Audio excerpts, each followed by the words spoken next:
I thought I was too. Maybe I was, but it wasn't. Let me check the thing. Damn. Did I fuck up going live? I'm sorry. The way OBS works with YouTube is completely foreign to me compared to like Twitch. Oh yeah, I just got a notification. Cool. I think we're live now. Let me check to see what it might have been, if it did the thing or if it didn't do the thing.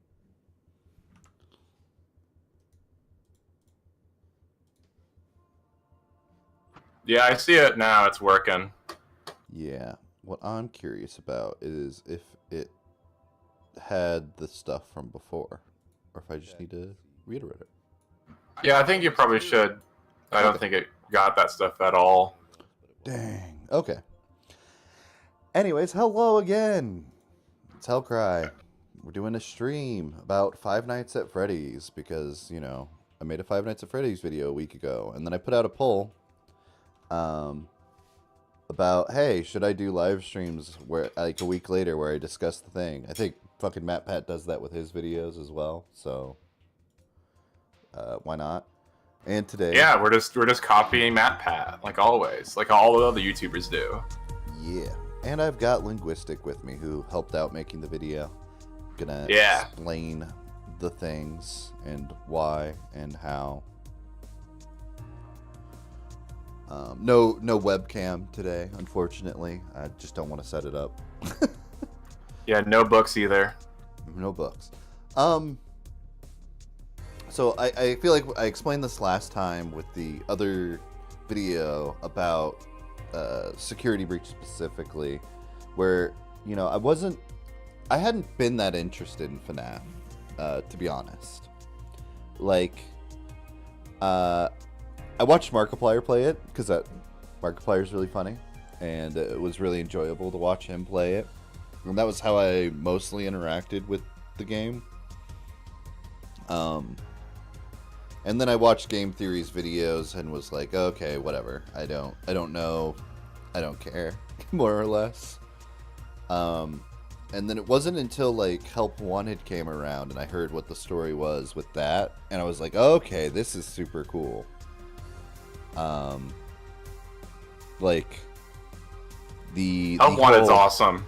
The whole thing with Glitch Trap was like, that's really cool. I think that's really compelling. I think it's a solid narrative, and the way it shows itself is great.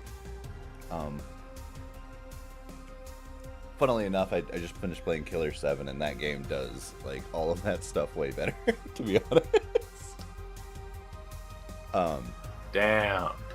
Yeah. For some reason, FNAF just jacked all the swagger from Killer 7. That's crazy, you know. Cassette tapes that tell you backstory lore, and I was gonna say it's also FNAF 7, but it's the 8th game actually. You see it in 7, so that parallel's gone out the window. Damn. And then like Security Breach looked cool because it was different than the past FNAF games. Like past FNAF games are fun. They're goofy. They're neat. But the main gameplay loop didn't really appeal to me a whole lot. And that triggers me. I don't understand it, but, you know.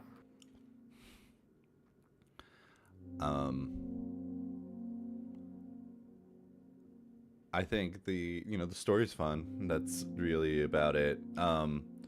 But, you know, having seen all these videos,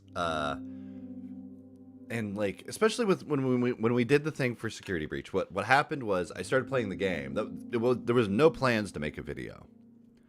I talked with Linguistic about it a little bit, like, oh yeah, like here's things I've heard about Security Breach, whatever. And I was like, well, this is the only one that looks super interesting to me. Why don't I just start playing it? And then like I gave, oh, here's my perspective, like at the beginning of the game. Oh, here's what I know about these tapes. Well, what if these tapes are this? And then like as I started playing the game, it's just like, there is nothing contradicting my view that I think that Gregory played or was testing the game before, and that he got indoctrinated, and he would be the other patient. Yeah, I mean, you were just guessing though, so you know. Yeah, and that was before any books came out saying that shit. That was just, hey, I don't read these books. I don't anything. This seems like this could be a thing, and there's nothing contradicting me. So how's that? And you were pretty surprised by it at the time. Yeah, because like I never like the specific thing you said was if Gregory played the VR game. Yeah, And it was honestly not something I heard about before. I'm sure someone else has said it, but like I haven't seen like a big video that talked about it. And I'm like, you know what? That just makes way more sense than like literally anything ever. And then once you explore the story through that lens, like everything just like clicks and the story makes sense. yeah, It's that easy. Everything with him being weird makes sense because he was brainwashed because he played the game.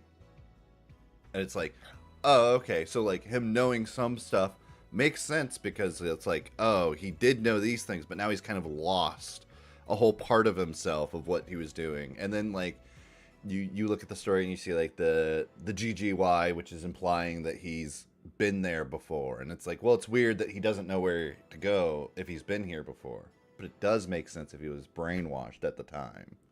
And like FNAF VR is already like building up to this idea of brainwashed people, and then every theory video ever was talking about what the next game could be like, and then it's just like everyone forgot what FNAF VR was about. This is actually a trend that we have. Like what you just mentioned, where they say something and then forget it. So yeah, it's like, all the time. It's a little funny because I'm kind of working backwards here, coming into the original series, however you want to phrase it, the Scott Cawthon originals. So one thing that is really important to note is I always I don't care what people have said. Like I don't care what MatPat has said. I don't care what Rytoast has said, or Squire Socks, or fucking Fnaf, or any of that. Like their ideas of what the story could be are meaningless to me. They might have good ideas, and I might like them, and I might agree with them on some aspects, but that doesn't matter. What matters to me is what Scott has said. And I've listened to the interviews with him and all this stuff, and there's to me what's always weird about this, and coming from the Y2K fandom and several other ones, like the people that write these stories and like stuff, they'll say certain things a certain way, and people will twist it to mean something else entirely. So I always come at it with the perspective of like, okay, what did he mean by this? You know, like what is, he says the first 4 games are one narrative. What does he mean by this? And I felt like I came up with a really satisfying answer with that. Far more than what anybody else did. And yeah, dream theory. Yeah. Yeah, that's why. They're all connected as a dream. That's why. Yeah. Matthias Schroeder says, expectations for the FNAF movie? I think it's going to be pretty cool. I think there's a lot of people going, oh, will this solve FNAF's lore or whatever? Yeah, I do want to talk about the fucking solving bullshit, because that's a huge annoyance in every discussion about the story ever. Because it's all about, it's not about a discussion of the story and like what's going on in it. It's more like, why is Golden Freddy's like, why does he have 4 toes instead of 5 in this shot? What could it mean? And it's like, people want answers to like literally everything, and they're not satisfied until literally everything ever is answered. Yeah. I think with like the FNAF movie, it's going to be its own thing for the most part. There's going to be stuff that you can connect to the games, and it's going to have references to all the games, even Security Breach and all this. But I think it'll be healthier for everyone to do what I do and go, okay, well, these games have a story. And then like you can even say the first games are a story, and it's its own thing, and then like the Steel Wool games build off of that lore. And they could even be like a completely separate thing. Or like whatever.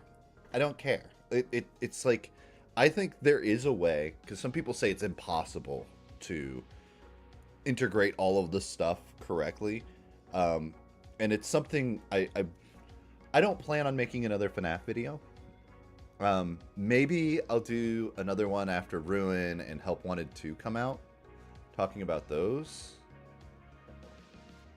But I don't plan on it. I feel like I talked about my perspective on this, and I talked about my perspective on Security Breach.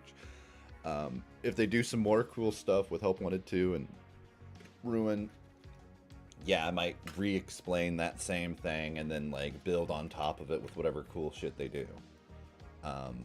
But like, I think part of what lit the flame was just the fact that all the videos sucked. yeah, You know, like for Security Breach, it's like, you know, what if Gregory's a robot? And that was the defining narrative. Like, I feel like if people play Ruin and their like outlook on it is like, Gregory is actually like a dark knight from the Dark Ages, thousands of years ago, resurrected. Like, a video needs to be made. yeah. That's like, no. So it's like, I think that like, I could very easily, I could personally, and I'm telling this to the audience, I'm telling this to Matt, Pat, and all of those other guys, I could very easily read all the books and integrate them into this one whole timeline and explain absolutely everything, because I know how to do that. I don't have interest in that personally. It's not even important. I like the reason I made this video was after doing the Security Breach video, I was like, yeah, this is a cool new perspective, whatever. Linguistic was basically asking me, hey, what do you think about the original games? Like, quite a few times. I was Yeah, like, because I mostly 4, because 4 is my favorite. So I was like, oh, I don't really think about them much. And then we sat and watched a bunch of videos, and there's just a weird level of insanity with them. So like, we start from the beginning, you know. You get the fucking game theory video. Here, let me pull it up, and I'll share my screen. Uh-oh. We're not going to do a whole deep dive watching all of these and giving commentary on it, but we'll pull it up and talk about each one a little bit here and there. Please. Where's their FNAF playlist?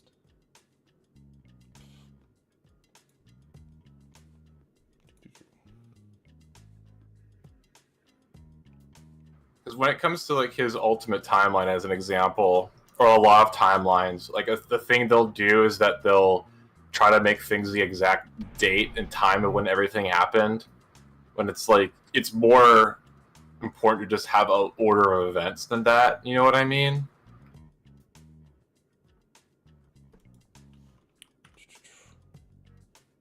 Let's see. Is it this one? Yeah, I'm curious about what video you're trying to look for, because like there's a lot you could be talking about. Well, we're gonna go bit by bit for each one. Here we go. We'll just Gotta put at 1.5 times speed as well. Display capture. Yeah. There you go. Yes, the Great Depression. So yeah, here you go. We got the first one. I think this is the first. Maybe there's a earlier one.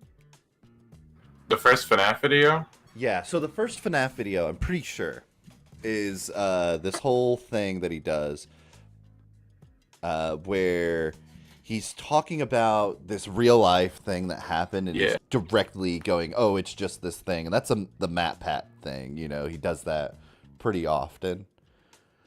It is his FNAF 3 theory. This is the FNAF 3 one? Yeah. Did he not put these in order? What a fucking loser. Maybe you removed them. Oh, no, hey, wait, no, you did just put it in the wrong order. Why is the FNAF 3 ones at the start?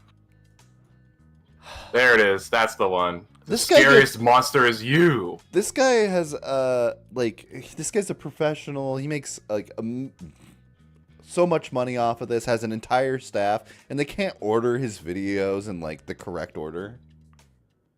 Come on. Wow, what a hack. Like, this is his fucking livelihood, is making these stupid-ass Fnaf videos. Why the fuck can't he put this in the correct order?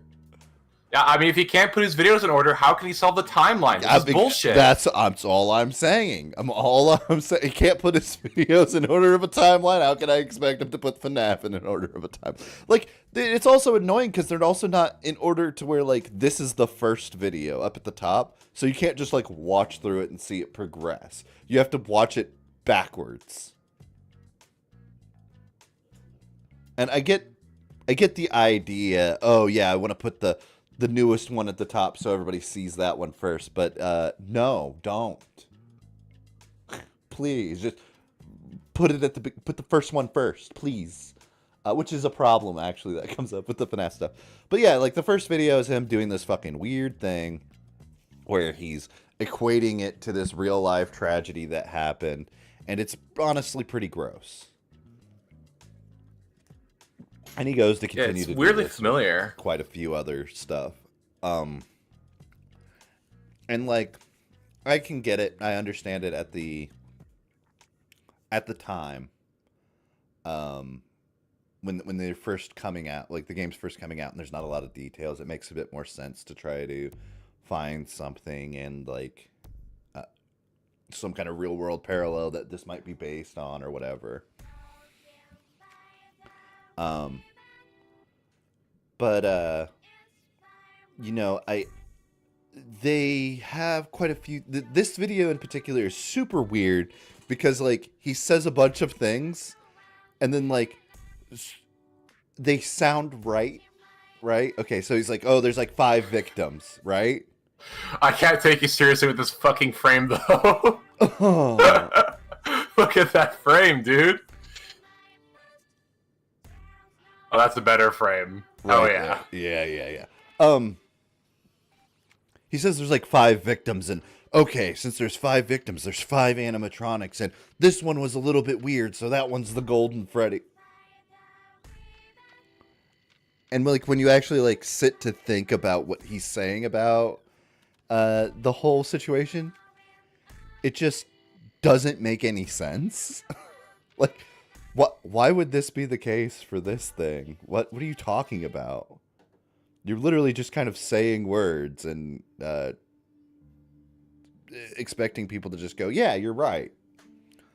And as you go on to other theories, there's a bunch of funny things. Like he goes out of his way to, what was it, calculate the wages in order to determine what year something took place when there's other stuff that points to it already. Yeah, I think a big issue with what game theory tries to do, it's both an issue and like a good thing for him, is that he tries to be unique. So even though this first video is of a common theory at the time that you're playing as the antagonist, the child murderer, he's like, okay, what if we connected to this real life tragedy, and that's the twist, and that's what makes it unique. So even if he'll talk about something that the community already agrees with, he'll like add in something else that's just insane, and that's a common trend in his videos. Yeah, and he'll definitely keep going like back. He'll like, this is a thing I actually have a huge problem with, and I mentioned this like as a joke in my video. The self-referential sources, like, he'll really back something he said that he's already been proven wrong about, and he'll mention it like a detail. He'll just go, oh yeah, remember this that I said in this video? It's just like that, and it's like, yeah, but that wasn't true. Like we found out later that that's not even like close to correct. Yeah, but like, remember I said that, and like, that's a source. It's most bad with the alternate timeline where he'll like have a source for where the information from the games comes from, but he also includes his videos. So like, source, my own video. Yeah. So, you know, early theories and like most game theory videos are supposed to be this kind of fun, hey, have you considered this perspective of this game? Right? And I am completely cool with that. I think it's fun, it's goofy, you know. And sometimes you're like, oh yeah, that's funny, or oh, you're fucking stupid, and you laugh at him, right? And I think that's wonderful. I think that that's a great, format that exists. I think that he should keep doing it and whatever. The problem that, funny enough, you and I both have starts with a particular game in the Fnaf franchise. I wonder which one that one is. So, my problem starts with his first FNAF 4 video. Oh yeah. So, oh no. this is something that people have absolutely forgotten. In this video, Matthew Patrick goes, oh, if you have your frontal lobe bitten off like the character that we see in the mini games, you could not have nightmares. You could have dreams, but you couldn't have nightmares because you don't have the context for, blah, blah, blah. You don't have the understanding of stuff that scares you. You've been uninhibited. So I'm like, I'm following this. Like, cool. Like, the fun game theory thing of, hey, what's this like actually in the real world, scientifically speaking? Like, I think that's fun. That's always fun to talk about how, video game stories and mechanics relate to like real world things. And if you would fucking die if you jumped off a building into a bale of hay or whatever. It's neat. It's fun. But what does he follow this up with? Yeah, I mean, like, with the way this video is introduced is odd, and the way, because it's not just the science, it's also like a condemnation of Scott. He's like, you yes. fucked up. You got this all wrong, you stupid dude. What are you talking about? You can't have nightmares as a kid. There's no other reason this gameplay would just only be this kid having this nightmare. And then somehow Matt Pat forgets that he wrote this video. Because what is the next video? Linguistic? We gotta watch it. No, we don't. We don't have to watch it. We can just explain it. It's Dream Theory. Well, the Dream Theory is after this one. Is it really? I don't remember what this one's about. I think this one's about that was just a criticism of FNAF's story. To be honest, that's literally what it is. Oh, okay. It's like the first half of it is like, the crying child could be the puppet or Golden Freddy, but neither of these really make sense or something. Like, one of them's more narratively significant, but the one makes more sense with logic. That's why FNAF will never end, because Scott can just make vague bullshit and call it a story. Like, that narrative's existed since the fourth game. Yeah, it definitely started with the fourth. Like, it could have started earlier, but I think it definitely like elevated with the fourth game. And this is something that's really annoying in a lot of conversations we've had about the series. Not you and me, but with like other people. There is this thought that people have. They're like, oh yeah, the game series came to a close with the third game, and then he just started adding on to it. Yeah, that's a huge common sentiment, especially with after Security Breach is released, because it was a big nostalgia boom. And there was a bunch of these YouTubers, some new YouTubers that were going like, yeah, it should have ended FNAF 3, because like 4 just makes it more complicated or something like that. Yeah, and I think I came up with my video, and I will explain this later in the stream. I have a perspective on it that I think is probably pretty close to what Scott like had in mind. Not to like think I know what the guy meant to do or what anything like that, but like when he says the first 4 things were this narrative, that this was the story I wanted to go out and tell. It's weird that people want to cut it off early, to me. Especially with what happens literally in that fourth game. And it's weird that people are so angry about that game. When you look at actually what happens in it, it's not like Sister... And people like Sister Location, but Sister Location goes way more off the rails than FNAF 4 does. Yeah, like the big thing I remember reading about 4 was just the fact that the community could not come to like an agreement about what certain stuff meant. But like I don't understand that because it's all the idea of needing to solve it, which is annoying. Because like what 4 was to me was just to leave it to interpretation as to what really happened with it. And I don't think the ideas it has are that controversial at all, to be honest. Yeah. But this video, now I'm on the right video. Let's explain what this video is. Because the first video is, you could not have nightmares as this crying child, quote unquote. Bite victim, quote unquote.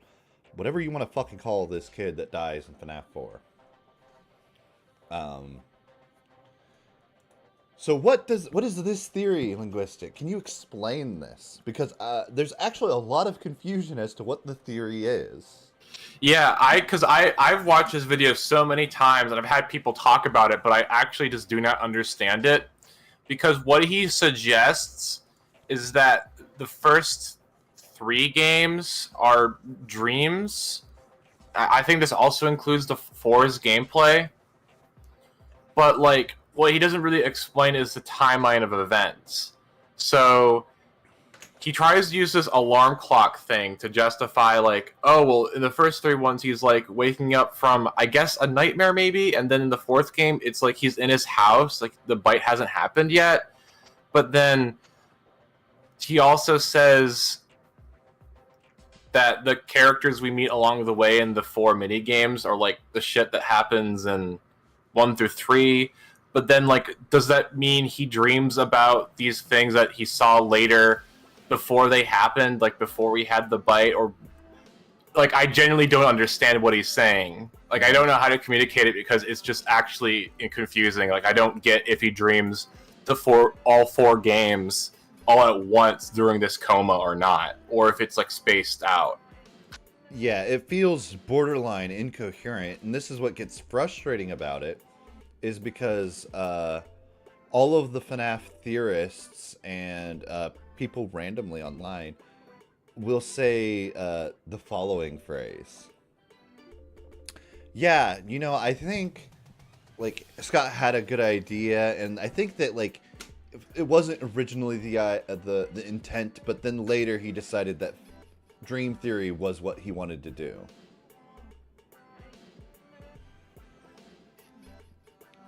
That like Game Theory rewrote it with Dream Theory, and he just like, yeah, Dream Theory is correct. Which I find insane, because Scott's actions afterwards seem to contradict that entirely. Like the Dreamgeist, where it just takes all the things that Pat put together and then puts it as a fucking enemy in a game. You know, it's like, it seems like he's kind of making fun of that idea more so than saying, yes, that's what I meant to do. I believe one of the UCN posts also had a jab towards it, and also System Location's existence of like double downing on the events of 4 being real point to it. Mm-hmm. Even like FNAF World, because if FNAF World is like all these hints that they're talking about right now come from FNAF World, and the events of FNAF World have like fucking almost nothing to do with Dream Theory. Mm-hmm. Like in this video, they don't talk about FNAF World's events at all, despite the hints coming from the FNAF World site, right? Right. So how does Dream Theory tie into FNAF World? Yeah, and I pointed out in my video, it's interesting that in FNAF World, you're just doing the same things you did in 3 again. Like the same minigames. Yeah, like what does that have to do with Dream Theory? And it's funny because all the evidence they talk about in Dream Theory also all connects to like the FNAF 3 Happiest Day minigames in a way. I have such a huge problem. Okay, this part right here, I have never understood this. And we watched it and we had a whole conversation about this, Linguistic. But like the Toy Chica Beak thing. So like, it's obvious that kid ends up being Toy Chica, right? Like, am I crazy? Like that makes sense. I mean, why would the Toy Chica Beak be missing? Because, you know, she broke her toy or whatever, and then when she becomes the fucking animatronic later, you know,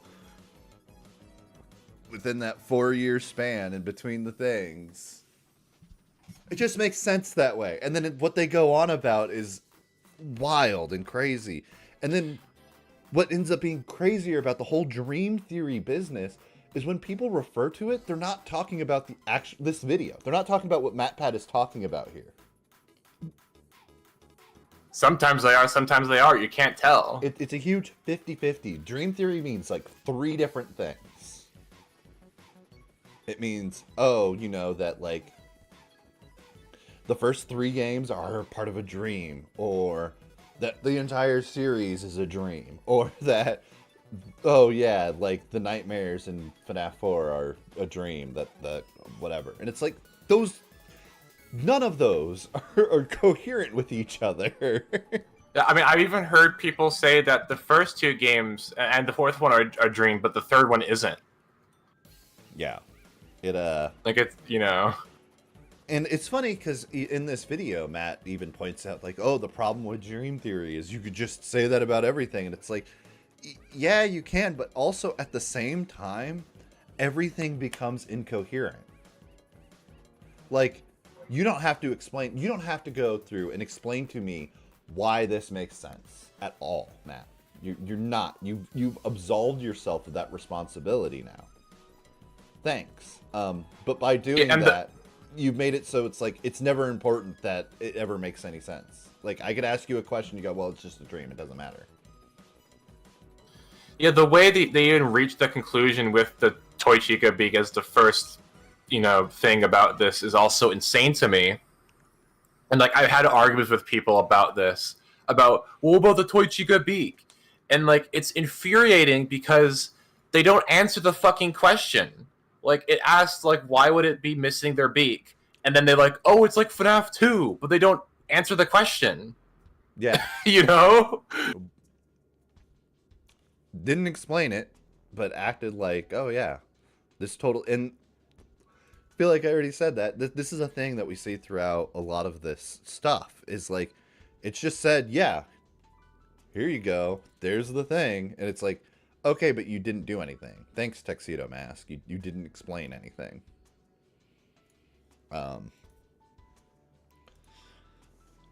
And it sets this weird precedent that ends up popping up in a lot of other theory videos, because it seems like most of the FNAF theorists agree with the idea that dream theory is some sort of correct.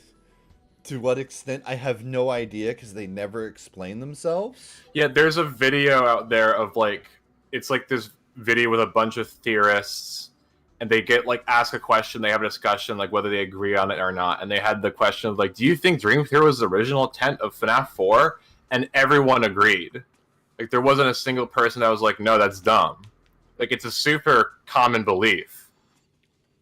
Yeah, and then, some of them will say, no, but then Scott retconned it, whatever. And I don't think it ever was the original intent. As I go over in my video, basically. Which we will get to.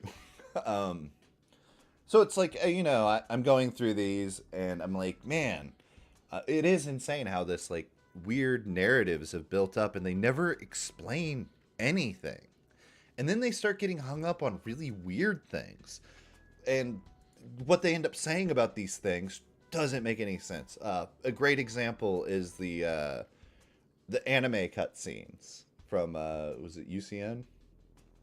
Yep. Where they frame it as, this is William and whoever. I don't know which video is even in. Yeah, this is Help Wanted. I don't even know if he talks. I don't remember him talking about the anime shit. I don't remember any of his UCN videos at all. I remember some people pointing this out and going, oh yeah, this is like the Fox's William and getting the children, blah, blah, blah, right? Something like that. I remember this vaguely. And it's like, yeah, but like throughout the series, like especially starting with FNAF 4, there's a character that's associated with Foxy. And like throughout the series, William has been associated with Spring Bonnie and Bonnie in general.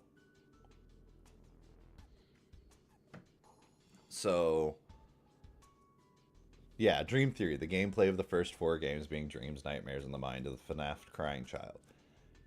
Except for Matt Pat already said that that's impossible in his first video, but we ignore that now.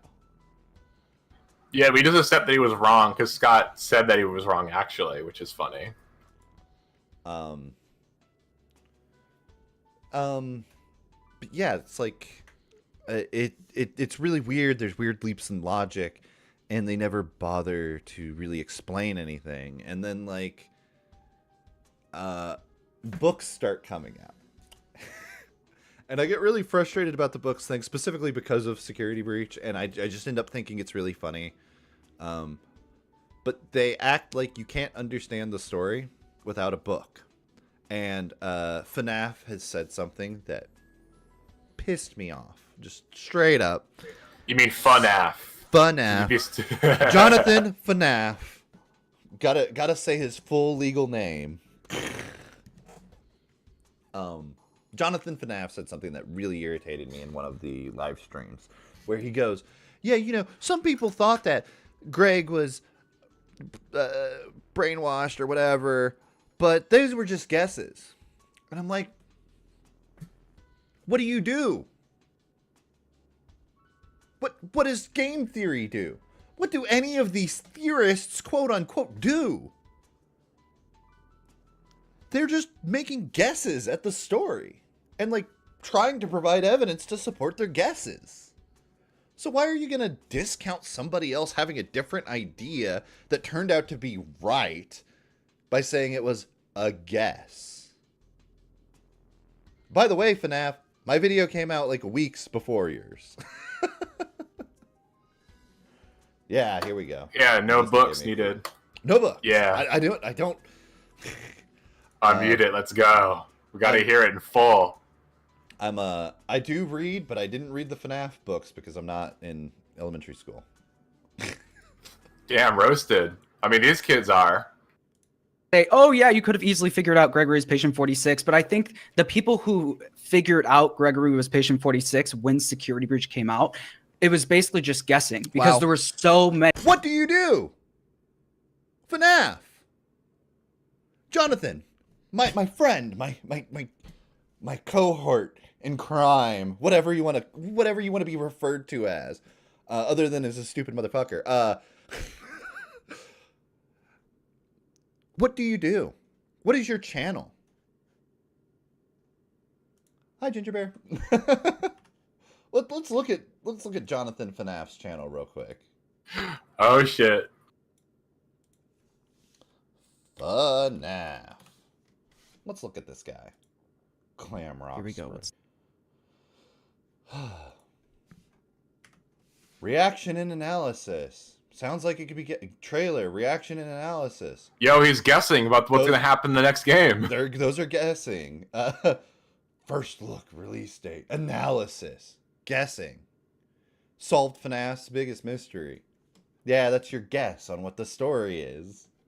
Yeah, and what's insulting about it is like it is the book thing, because the reason why he said that they're just guessing was because there wasn't a book to prove it. Like that's why, right? Because like all that shit is in the game, and you played the game, and you got this Patient 46 thing pretty quickly, and it just makes sense. And then it took the fucking book to be like, well, it's proven now. They were just guessing before. But that's what you do on your channel. That's what every single one of you do on your channel. Why are you at all going and saying, well, they guessed? It was a guess. You couldn't have known that. It was. As someone who did that, I challenged that argument, but that's fine. Well, you said that yourself Pat. in your video. You said this is what I think. Like this makes sense, clean. But there's so many holes in the theory. Correct. That it's like I can't even say that that's definitive. Well, there's holes in the theory because Matt Pat made it about robot children, which are not established in the canon of the story, these games at all. We've never seen a robot child, so fuck off, Matt Pat. I'm tired of your robot child thing. And this is a problem that I have with all of these theories, and it's something that I really wanted to push to do with my own kind of thing. Was they all like to cite, books and whatever else, and they really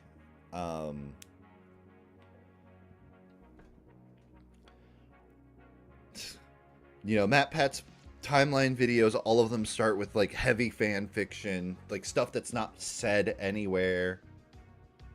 And I'm like, I don't want to do that. I just want to talk about what we see.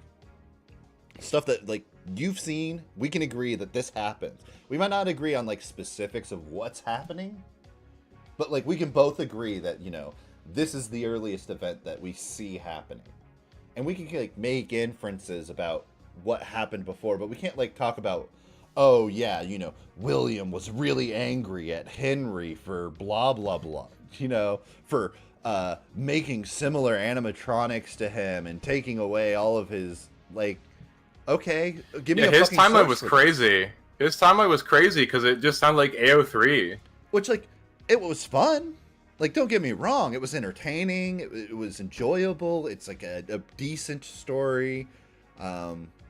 Like you're writing good middle school level fan fiction, and I can respect that. But like, where does that happen? Can you show this to me? And that's what like my standard was, and that's my standard for like most of my videos, even like my Y2K videos. I'm like, I want to be able to show you this.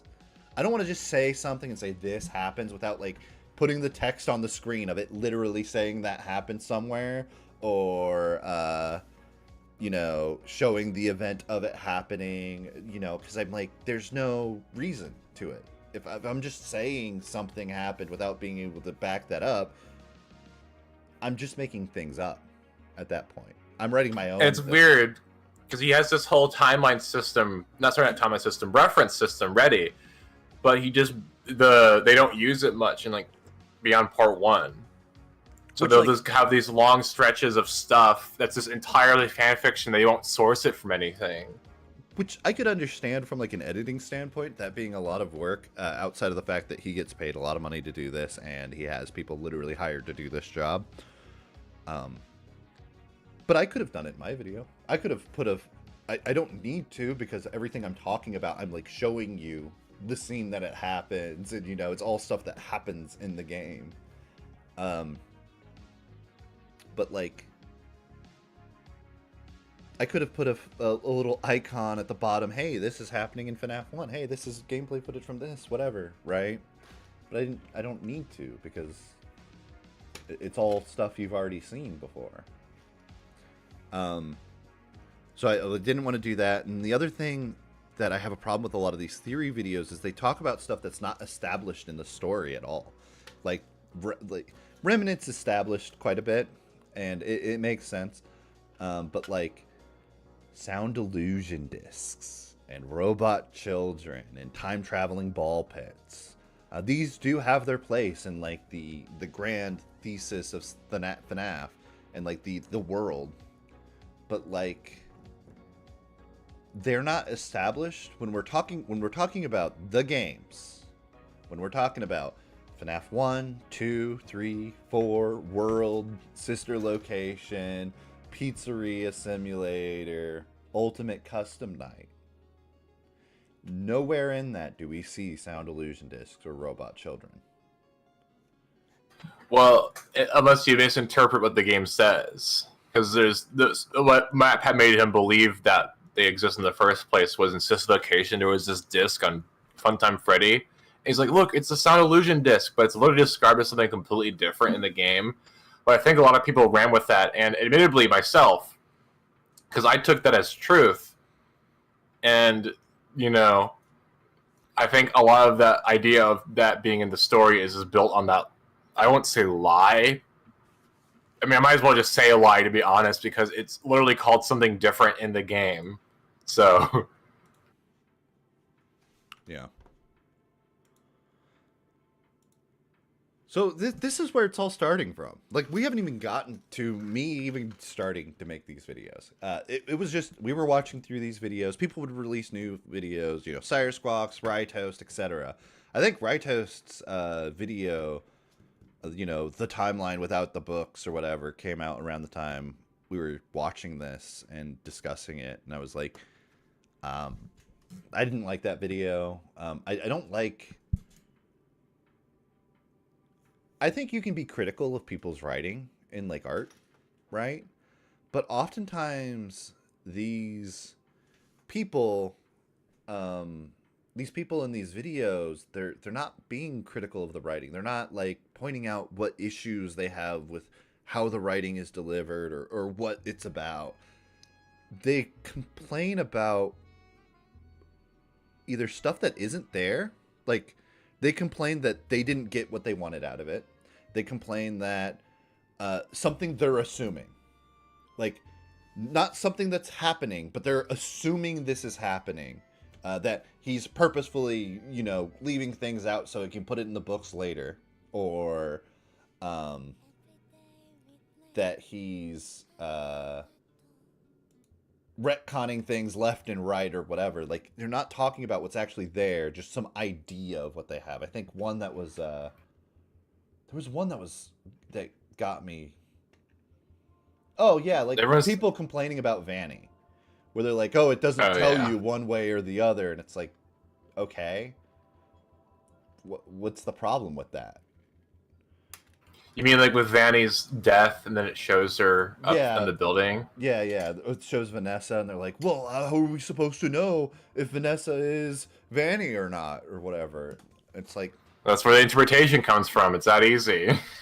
Yeah, that's... And like, oh, well, they made it too complicated, and they made it too problematic this way. And it's like, no, you're like making up a problem. This isn't a problem. Like, you're perceiving... You're going, oh... because this is an inconsistency that I've perceived, this person wrote this poorly. And it's like, but yeah, you chose to perceive that is there to begin with. And it's not like these are all endings to the franchise. I mean, like, Security Breach is like clearly like the beginning of like a much larger story. So naturally, it just kind of makes sense that some things aren't explained in a mystery game. Like, it just kind of comes with the territory. The mystery is huge in this series, and like Security Breach is coming off of reestablishing, like, okay, Help Wanted established this new direction for it, and Security Breach is following that. But what gets weird is everybody tries to tie everything back into the original series in weird ways as well, and it becomes frustrating because it's like, why keep it simple, and then like, you can talk about the other stuff. You could talk about, oh, these parallels are interesting.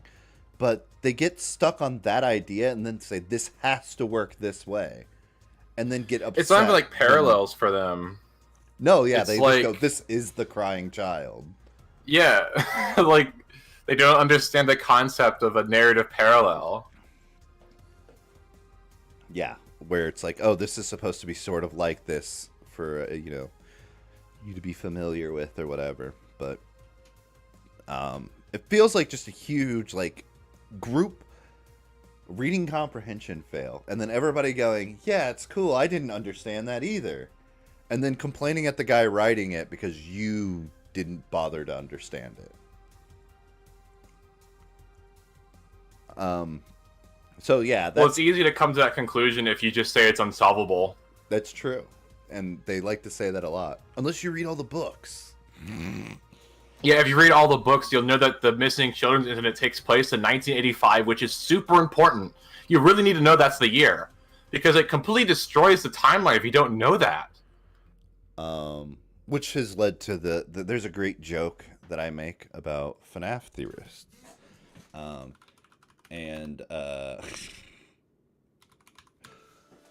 Every time something comes up, you get a new Fnaf video, and this is, let's find a good video of a group of chickens, like a whole bunch of chickens. Yeah, there we go. Look at this. Oh yeah. There, this is a good one. There's all the Fnaf theorists.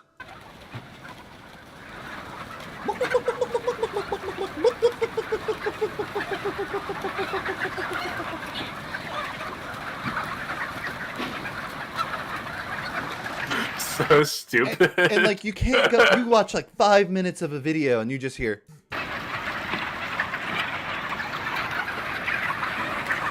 okay, I'm going to talk about the games. Anyways, you know, I have this new theory about FNAF.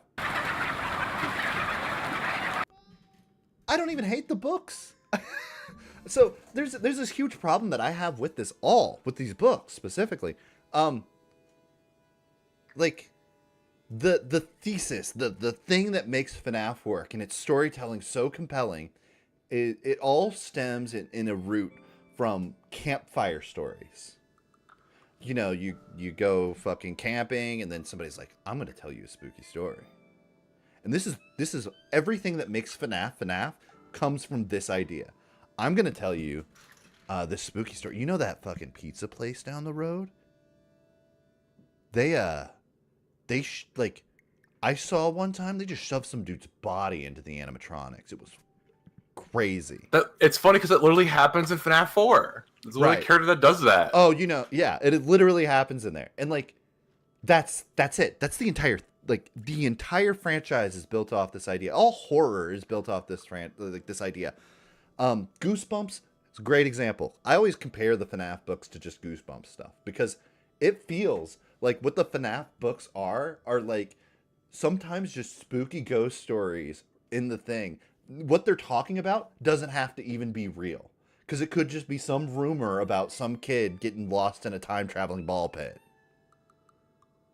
And then when you have that perspective that all horror is based off of campfire stories that you tell people just to spook them, the entire franchise becomes way easier to understand.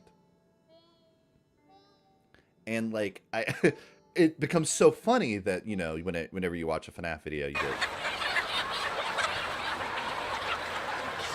because it's like they're looking for answers to something that is like not unanswerable, but they're like looking for it in the wrong place entirely. It's funny too because VR is pointing out that Fazbear Entertainment is going in this horror angle with its fan base in order to like repurpose its image. Mm-hmm. And like Security Breach even has this museum of like all the characters as references to like all the stuff from all the different corners of the canon. Yeah, so even it's also stuff that's like even their dark shady past is propped up to be this like, oh cool, you remember this? Because even part of the narrative itself, the Goosebumps books are probably like canon, like they probably exist. Yeah, I feel like this is a whole angle it could be taken, and then I think this is probably closer to what they're intending, to be honest. Just looking over the books themselves and like how they're written and like what the people literally say about the franchise that are making it and what the games say themselves. It feels really intentional. Even FNAF World. This is brought up in FNAF World. That's how insane this all is. Because in FNAF World, they make the Halloween update or whatever. They make the jokes about, you know, FNAF 46 being Freddy in space or whatever. And how they're just like milking the franchise for everything.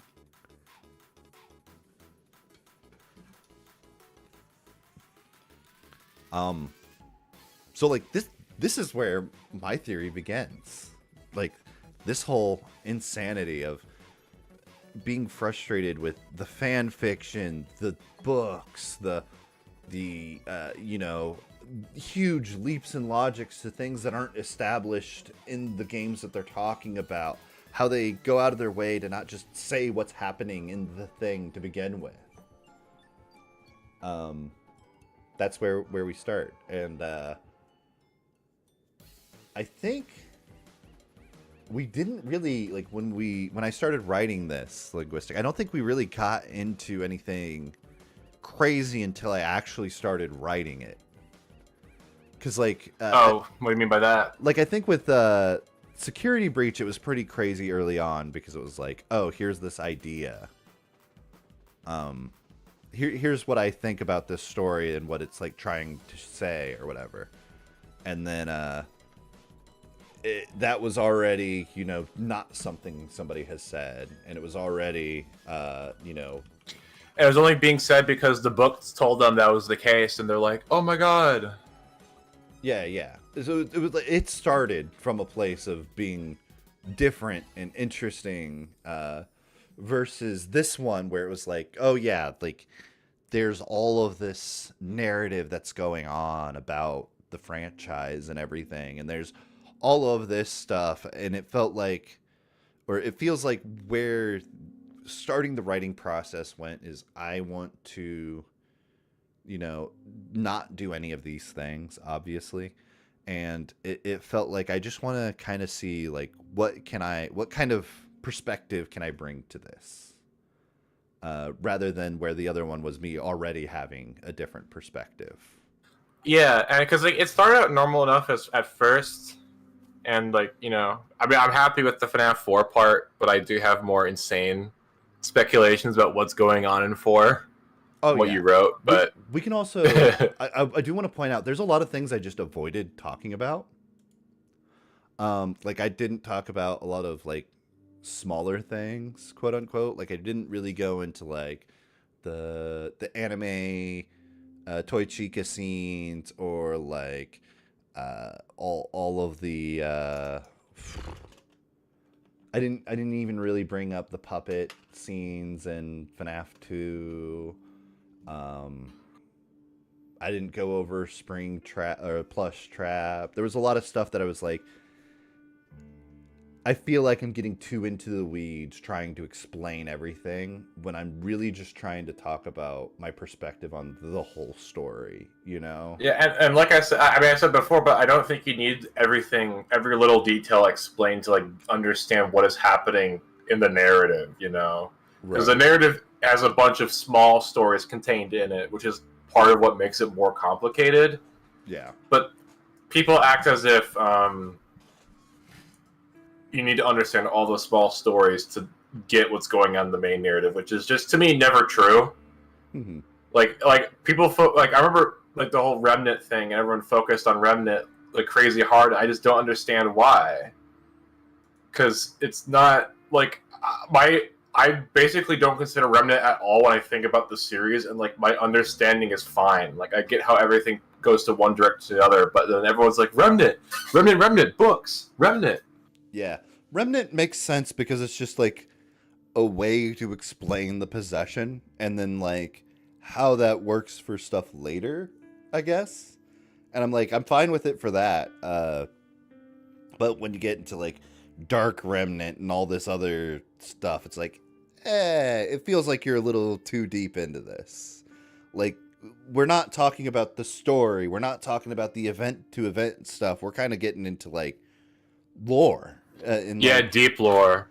That's the thing, though, because they all call it lore. Like, it's not just like the story of Five Nights at Freddy's; it's the lore of it. But then they complain about it as if all of that is the lore. Yeah, Remnant is really just ghosts with an extra step. It's like it's just ectoplasm. It's ghosts with a here is a kind of scientific reason to how it works. But yeah, when I started writing the script, that's when you started just telling me like thing after thing that I was saying about it was pretty controversial. I remember that pretty early on. Yeah, what things were they? Because I mostly just remember the UCN thing. Let me look through it real quick.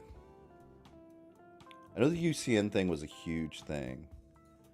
Yeah, because that's one of the most. It's definitely the most controversial thing. I think the most questions about the video are that.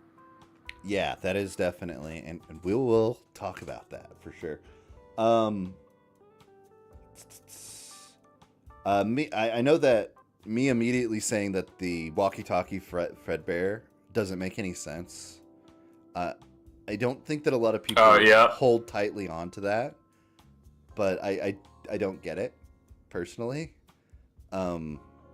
Just because we talked about it for a bit when we were getting to that part, and one of Matt Pat's like sayings on it, for some reason I remembered that over what the actual events were of the game, which was annoying. It was really annoying because he tries to say that oh yeah, this line is being said by William, and I was like, oh yeah, that tracks with some stuff later. But then and I had to explain. Yeah. And the thing about like 4 itself kind of contradicts it, because it has Fredbear talking to the child, and then there's a scene where you can just see the purple guy just doing his thing. Yeah. Like, is he talking to this child while at work, while he's in the same, almost like the same room as him? Right. Like, that's kind of silly, you know what I mean? And he's also like putting a suit on, so he's like, is he putting a suit on while he's talking to his child in like a weird way? It's strange, and it's also the way that just the plush talks to him, like the hatred the plush also has for the brother of this kid is weird if it's purple guy, right? Yeah, if it's his father. Unless, like, the only instance that this works this way, and this is an idea I've had, but I'm not committed to, is if these aren't his children. Yeah, there is a theory about that, but it's not very. That's not very commonly thought.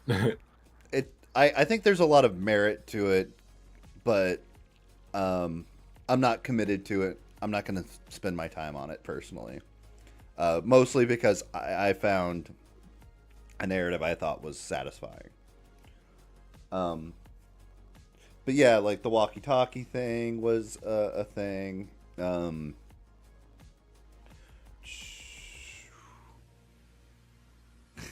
I know that I this isn't one of the things that you said was controversial, but I went out of my way to really insist that the franchise, like Freddy Fazbear's Pizzeria, is extremely popular in universe. Because That's what 4 points out too. Yeah. Ooh. That's awesome. Yeah, you should definitely. I recommend watching my Fnaf video because I think it's pretty cool. But damn. What was I saying? Yeah. Even Fnaf 4 points out that it's a huge franchise, and this seems to be something that the people that make videos about it just forget. Weirdly enough, because it feels like a lot of Matt Pat's theories and a lot of other people's theories are like only a select few people have experienced the events or any Five Nights at Freddy's related things, which is weird because it's like established in universe as a massive franchise. So I want to point that out. 3. To go, hey, no, this isn't just some small time local pizzeria. It's they got a fucking cartoon. It's bigger than that. I know that my placement of the sister location stuff is a bit controversial as well. Yeah, this placing it anywhere in a timeline is controversial because it's very non-specific, but it also does not matter that much either, to be honest. I didn't think that this was controversial, and I don't think you did either. You were surprised when I pointed it out. The camera locations and sister location. All right, what was with those again? Some people are like, "Oh, I don't really get why or what this means. Like, what does it mean that the cameras in the secret room are located in these specific areas? Where one's in the bite victim's room, the other one's in the FNAF 4 gameplay room, and then the other one's in the hallway. Oh yeah. And they're specifically angled that way. And the reason I point this out is because a lot of people assume that it's two different angles of the same bedroom. When it could be different bedrooms. But I'm fairly certain it's two different bedrooms, given the map. Yeah. Which is insane. I've never heard about it before because it is. I will say it's confusingly told because it would mean that Scott just kind of reused the asset. It's a way of reusing it, but it just kind of makes it appear as if it's the same. But it is interesting that it would just show the bed twice. Mm-hmm. Like why would it do that? Why would it be like a more interesting angle than that? I think it was a matter of clever asset reuse, and like I think it's weird because there's a lot of fan made maps, and this has been an annoying thing throughout the process of making videos like this, where fan made content gets served higher than just the official, like actual stuff. I ranted at Linguistic about this when I was editing the video. It's just frustrating. Yeah, I had to get a text or domestic location to get the right map for you.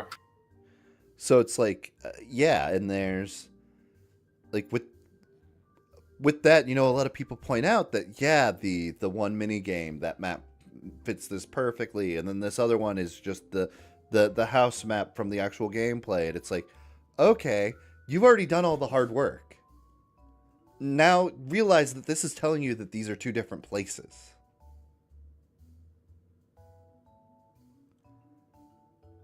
Because, like,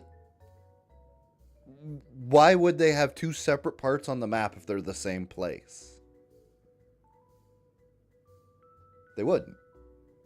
And then, like, oh, yeah, then this dot means that they're the cameras for those locations. And that, I feel like this isn't even a controversial theory. It's just what is there, like, quite literally.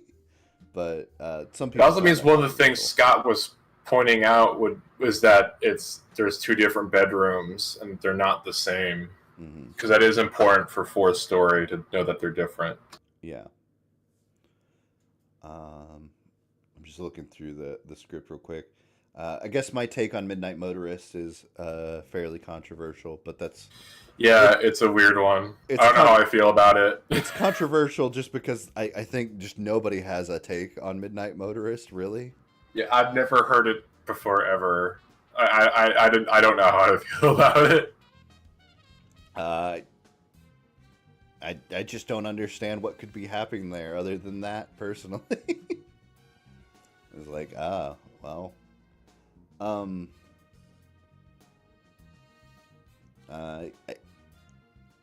I think we talked about how, like, I was talking about how the way that things are phrased, there's either three... So, one thing that I find very important, personally, is I want to keep William's kill count as small as possible.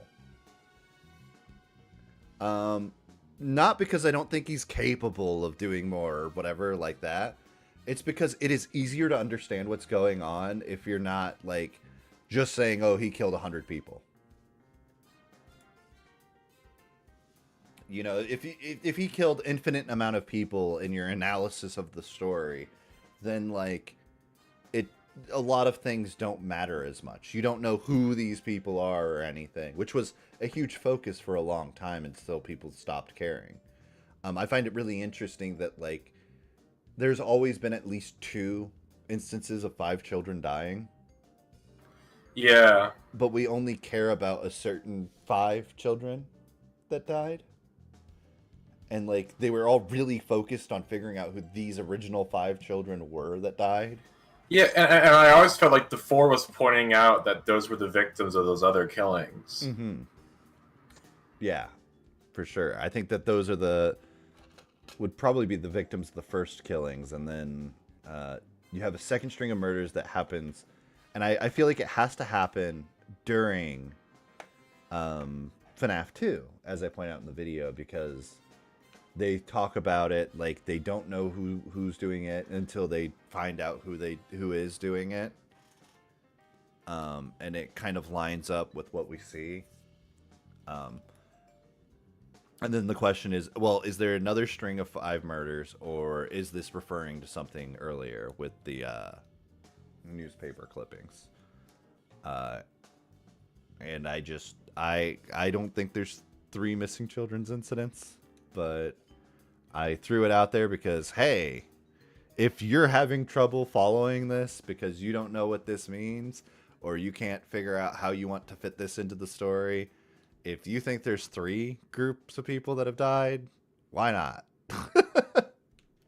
Yeah, I do think people try to make it as small as possible. It's a common thing, but it's I always felt that 4 was implying that there was more murdered because of the existence of the Fredbear plushie.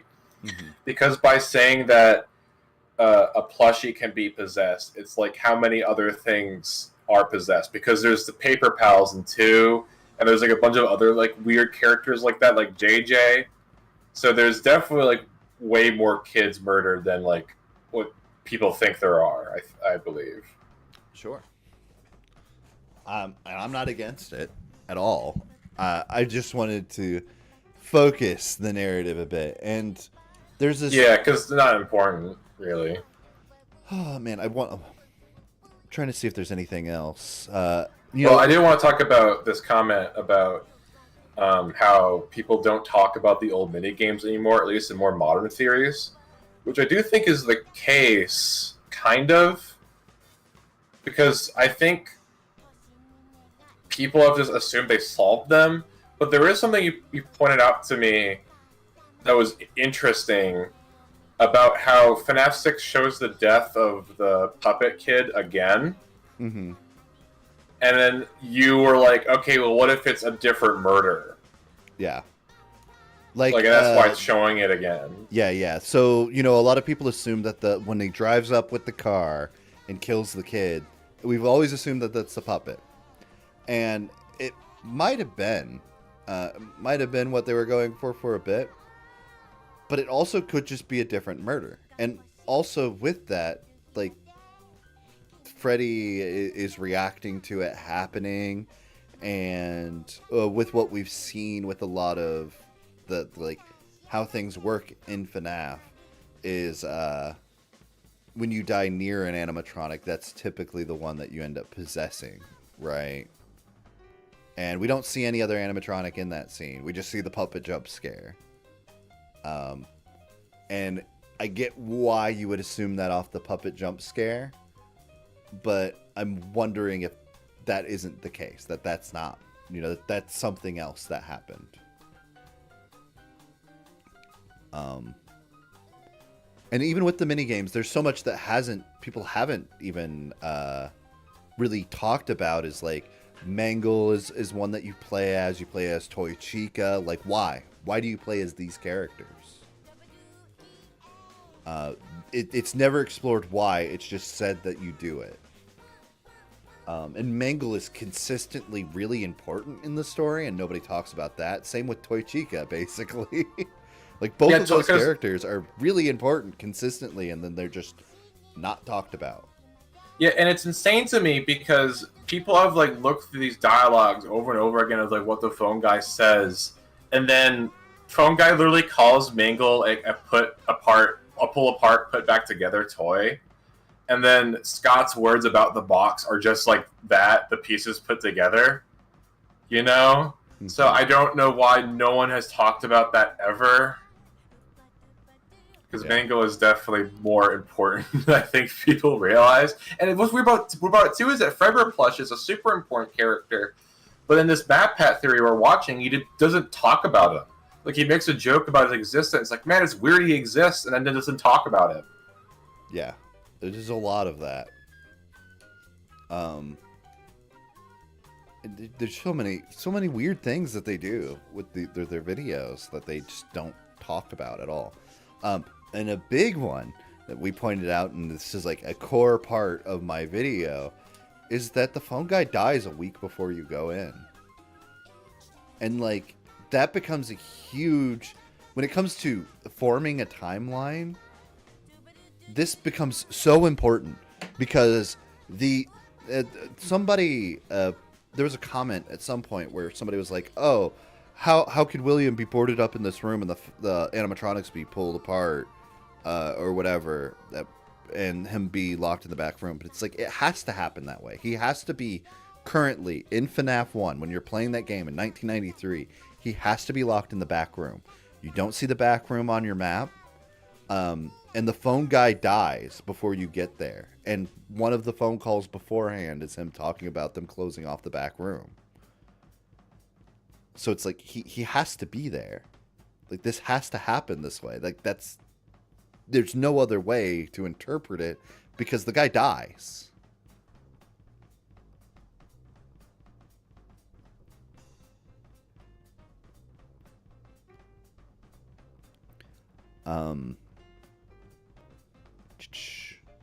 And a lot of this, like I mentioned before, is like it's a lot of going.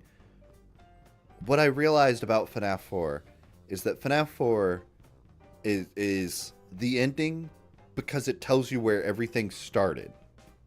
And that's how the rest of this entire video came together. Was because, like, a lot of people get hung up and say, well, it should have ended at FNAF 3. And it's like, well, it does. And FNAF 4 just kind of tells you why it all started in the first place. Because you're never told that, really, until that point.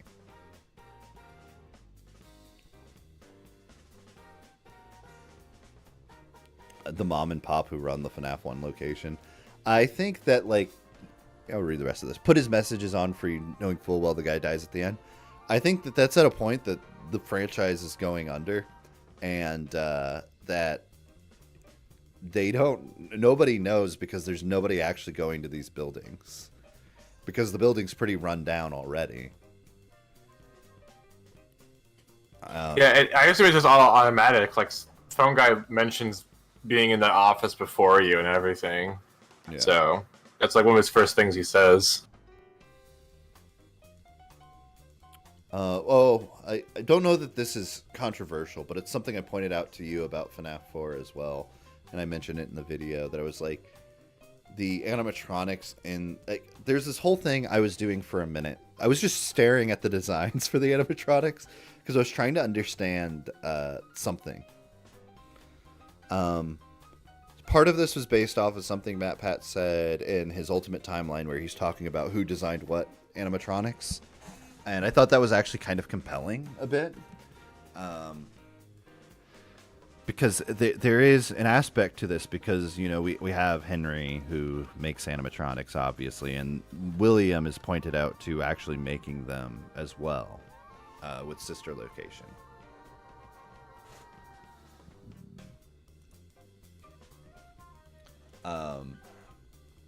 So with that, you know, I was looking at them for a while and I realized that all of the Nightmare animatronics are just like the Withered ones.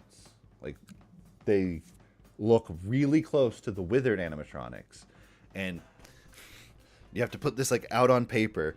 So FNAF 2 with the Withered animatronics takes place in 1987, and the Withered animatronics are from an older location that didn't do well or whatever, and they're just kind of decaying, whatever. So if that's true, that means that Michael and everybody else would have seen those earlier, and I think that these are like the first animatronics, more or less. Maybe not like quite literally. Yeah, and then there's the that crying child would not be familiar with them. And then there's that line in UCN where Chica says that she was the first one, whatever. Which adds to that. Like, if there was a first string of murders and they all got shoved into fucking animatronics and the Withered ones are the first ones to exist, that makes sense. And it means, you know, it points to how, oh, that's why these take on this appearance, is because it's these ones who had already been decommissioned in 1987. I'm trying to see if there was any other really controversial things I pointed out. Oh, Belora's song was another one you said was controversial. But what did you say about that again? That she's not talking about William. Oh, yeah.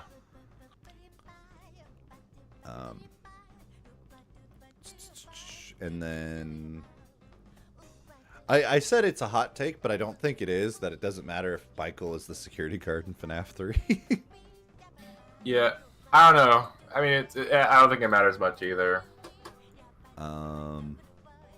Happiest Day. I don't think he is, though. Me saying that Happiest Day has not been retconned, I know that was a bit controversial. Yeah, I think so. I mean, I don't know, because, like, it's funny because, like, there's all these things I would say are controversial. Like, you're going to have a problem with this, and it's just fucking UCN. Yeah. I think the Midnight Motorist you say is way more absurd, because I've literally heard no one say that. Yeah, the biggest problem everybody seems to have is the UCN thing.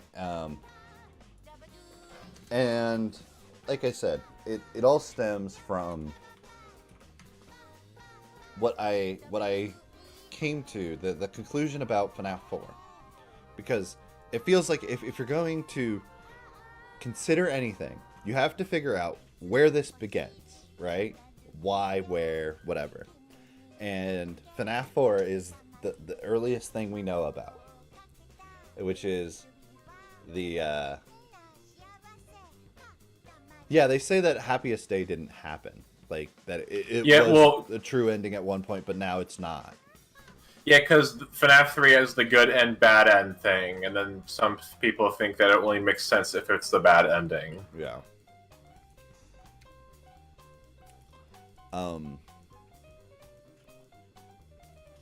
So yeah, the earliest event we know of is the events leading up to the first child's death, right?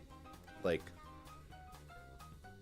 you could probably argue that some of the purple guy murders could happen beforehand, but we don't know that. But we do know that the that the crying child, whatever you want to fucking call this kid, the FNAF 4 kid, that he dies here. I want to reiterate super hard a few things that people use to kind of debunk Michael being the person in the gameplay sections of FNAF 4. One of them is books. So one of them, I have a counterpoint to it, which is also a book. My issue is exact phrasing. When somebody writes a story, they're going to be a bit coy about what's actually in it, especially somebody like Scott who likes the mystery aspect. So, like, in the security logbook, which, everybody agrees, and I agree, that's canon to the games. It takes place in the story of the games, and it's from Michael's perspective, is the person writing certain things in there. I haven't read through it, but I don't see any issue with that, In the thing, somebody asks him a question, he draws the nightmare animatronics, right? So he has to have perspective on those things existing. Right? He draws a Nightmare Fredbear, right? Yeah, that's right.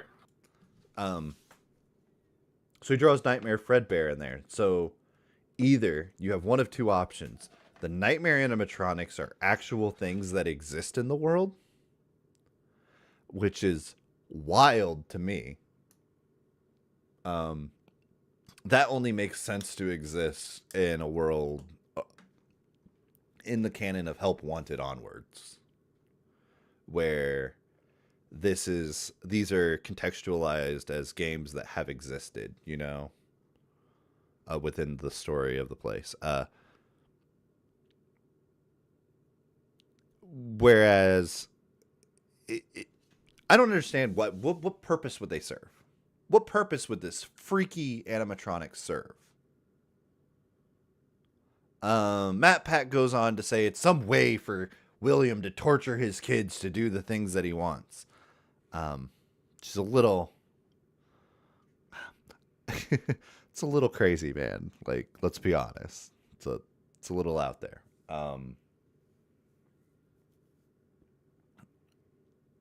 But it would make sense if these were, a night... what they say they are. Animatronics had in a nightmare.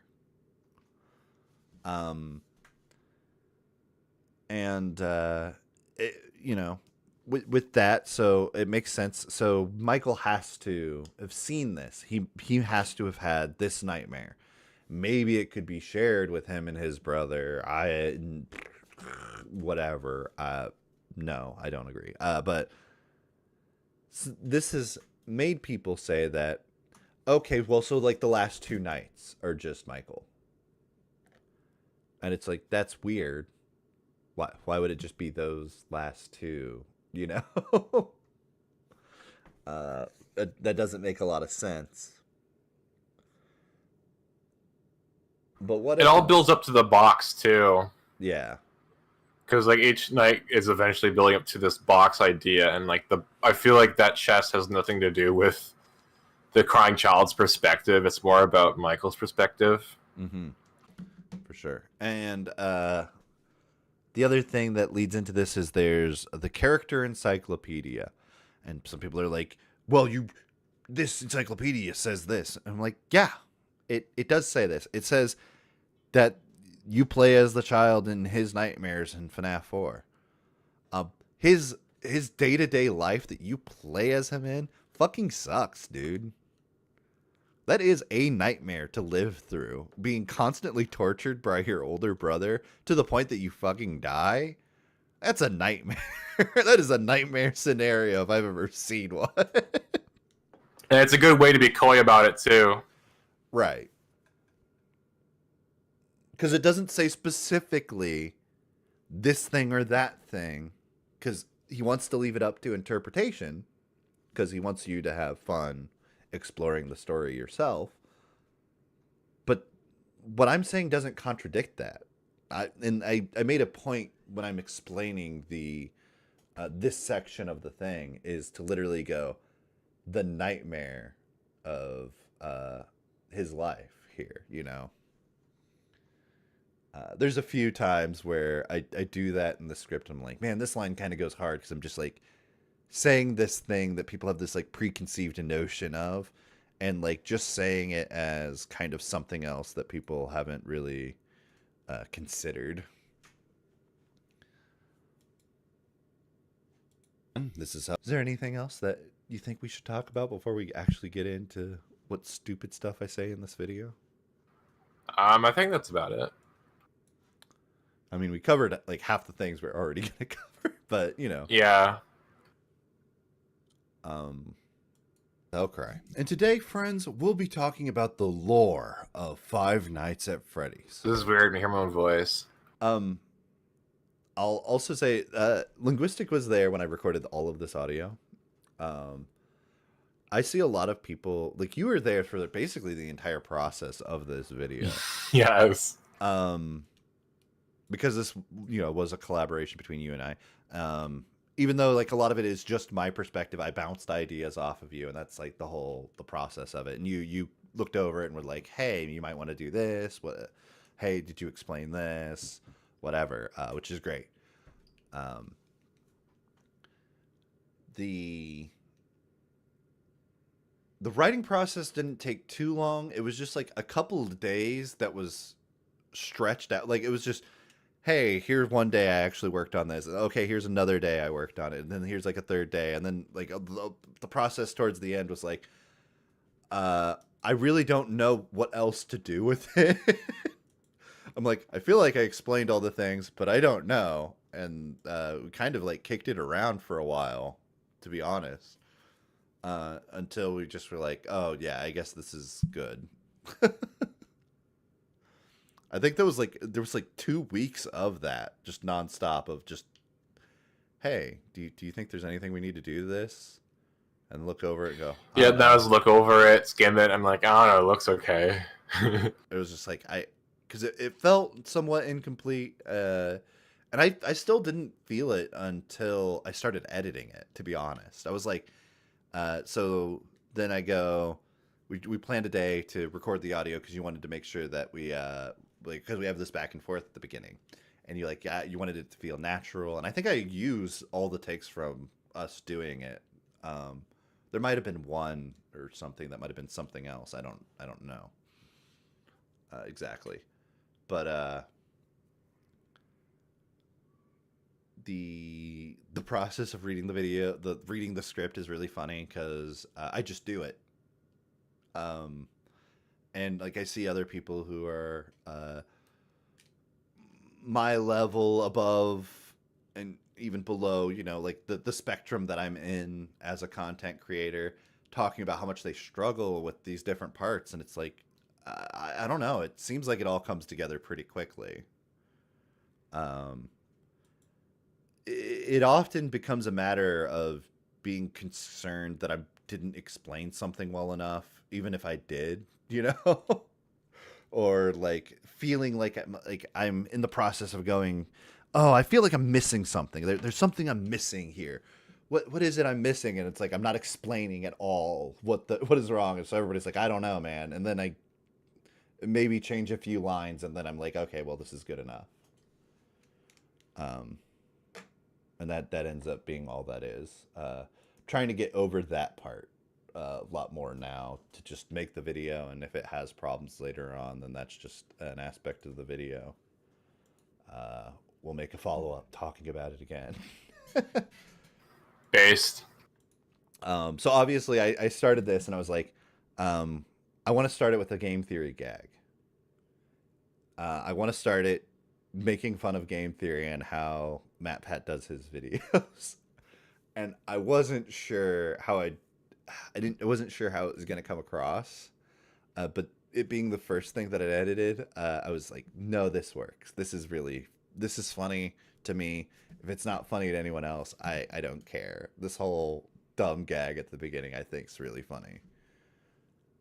And I specifically start off here with the 1973 savvy businessman by the name of William Afton, blah, blah, blah. I start with that because it is something that is said in the game. But my point is that it doesn't matter. And like, if you really try to extrapolate a lot of information off of this, you're delving into the realm of fan fiction to try to craft a whole narrative of this. And part of what makes people so confused about FNAF story is because I feel like I keep saying the same shit over and over again, but they just keep emphasizing small details as if they mean the world. Mm-hmm. You know, like the savvy businessman who started this company. It's like, okay. I also want to point out, it sucks that this is the case, but this back and forth, I wrote all of it, and I just said, do you think this is good? And I think it's bad because I'm like, I think it's bad because of me saying, do what you do best, keep it to the games. I think that's a really funny line, and I think your delivery of it's like perfect. But it feels really self-masturbatory, which is something I try to avoid.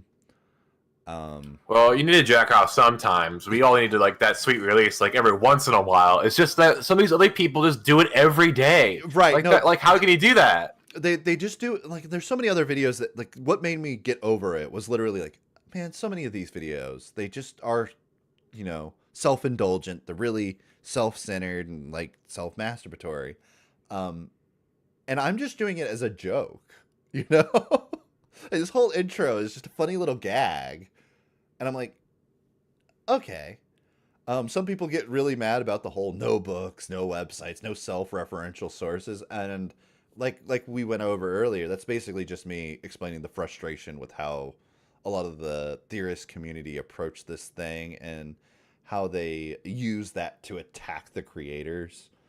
And if we're just talking about the story that the games have, we don't have to do that, you know? But let's just talk about it. Let's start. Let's actually start a conversation and not go, well, fuck these guys, you know?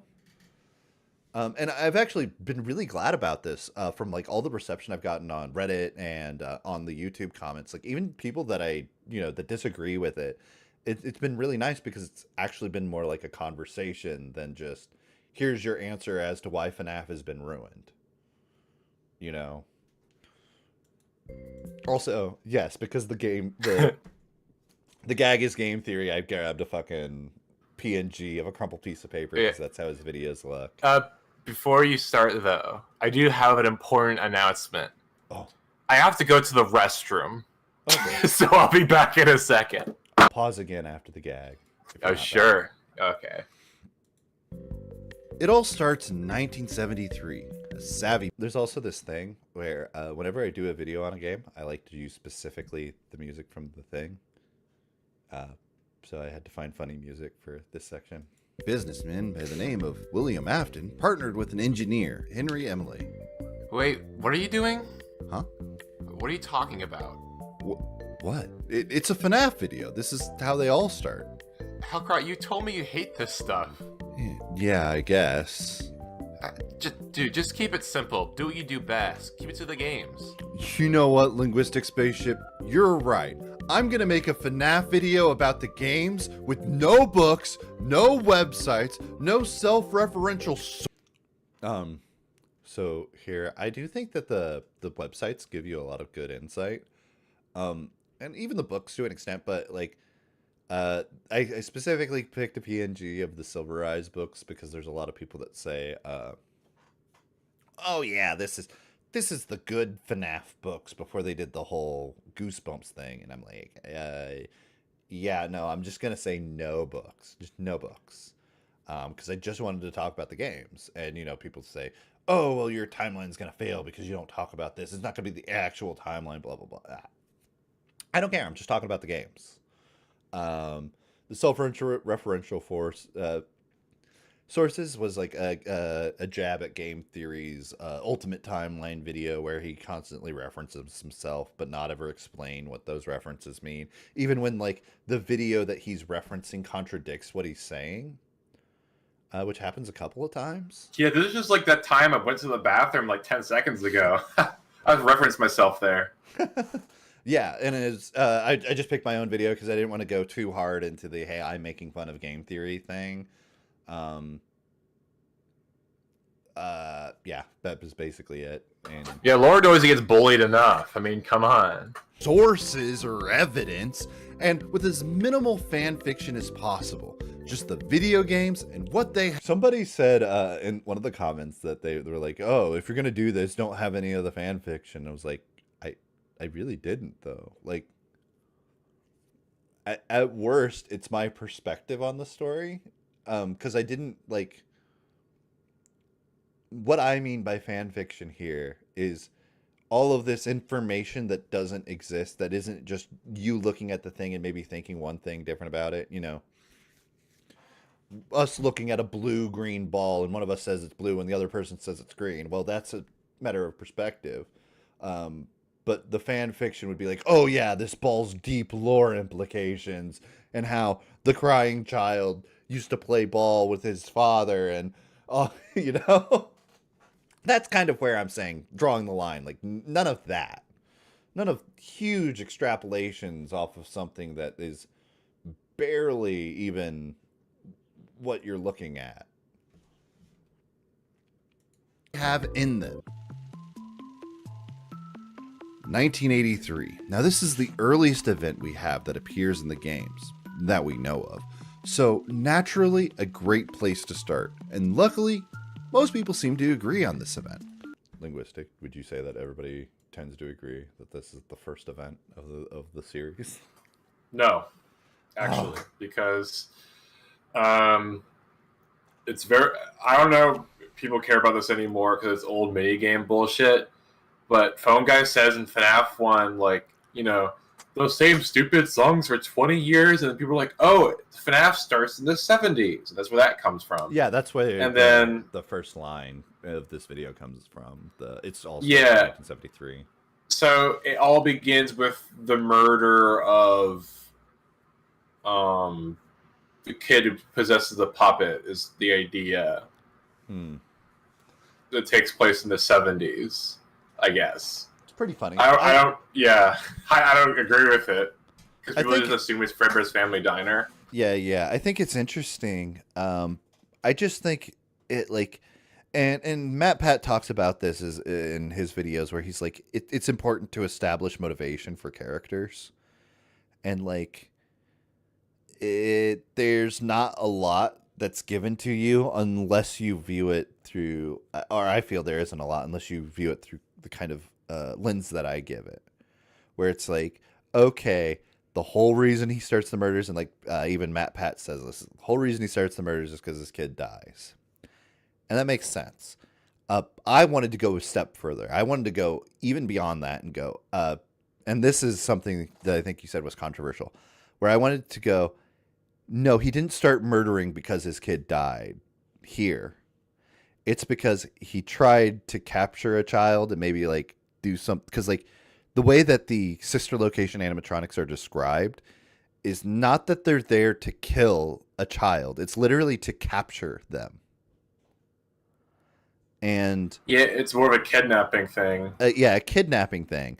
And it's like, if he's just trying to kidnap a child and accidentally kills his own child with it, and then that's 2 children that he's lost to this, and then the other one who starts to lock himself in his room, well, that's far more motivation than anybody else is giving him. And it seems far more quote unquote reasonable for a psychopath. As hilarious as a statement that is. It gives him more sort of motivation. It gives him more of a tragic standpoint where he's like, oh, there's all these people that are involved with this and all these people who aren't, like, maybe they're not respecting him, or he feels that they're not recognizing this kind of awful situation that he's in. And so he lashes out at them and then kills the daughter of his business partner. So that he could feel the same kind of suffering that he's feeling, and that makes the character feel more compelling, in my opinion.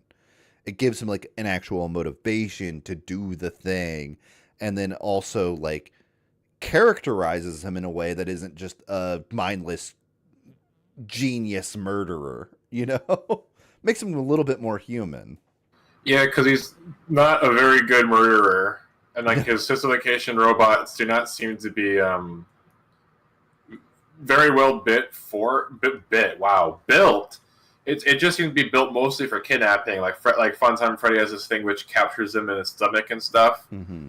So, and like all of his murders are usually just like he's just taking advantage of his opportunity. Yeah. He's taking advantage of the situation at hand. Yeah, and you know, it's weird to me that so many people characterize him as like this mad scientist, crazy guy that's like cold and calculated and all this. And I kind of get the appeal, but it's like, from what we see, it doesn't really seem like that's the case. And I think like I think nobody pointed this out, but both like my reason as to why he does the crime is the same reason other people don't suspect him of doing the crime. And I know a lot of people would point at that as a failure in like my kind of way of storytelling, or, you know, saying what I feel. But that's how a lot of crimes work, to be honest. Like a lot of murderers are this, oh, why would this guy do this? He did this. Well, and it's because he did that he did it, you know? And it's a trope a bit in like writing for mysteries as well. But I think, you know, when it comes to the first few murders, he gets away with it because people are like, well, why would this guy who suffered this much inflict the suffering on other people? Like, he knows what it's like. They're thinking about it with empathy, where he's looking at it with, why am I the only one suffering this way?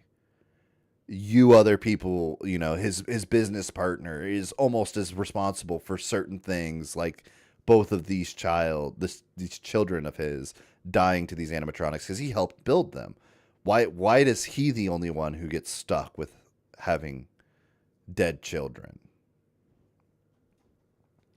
And while it still makes him, you know, an evil, vile murderer, it makes him a lot more human.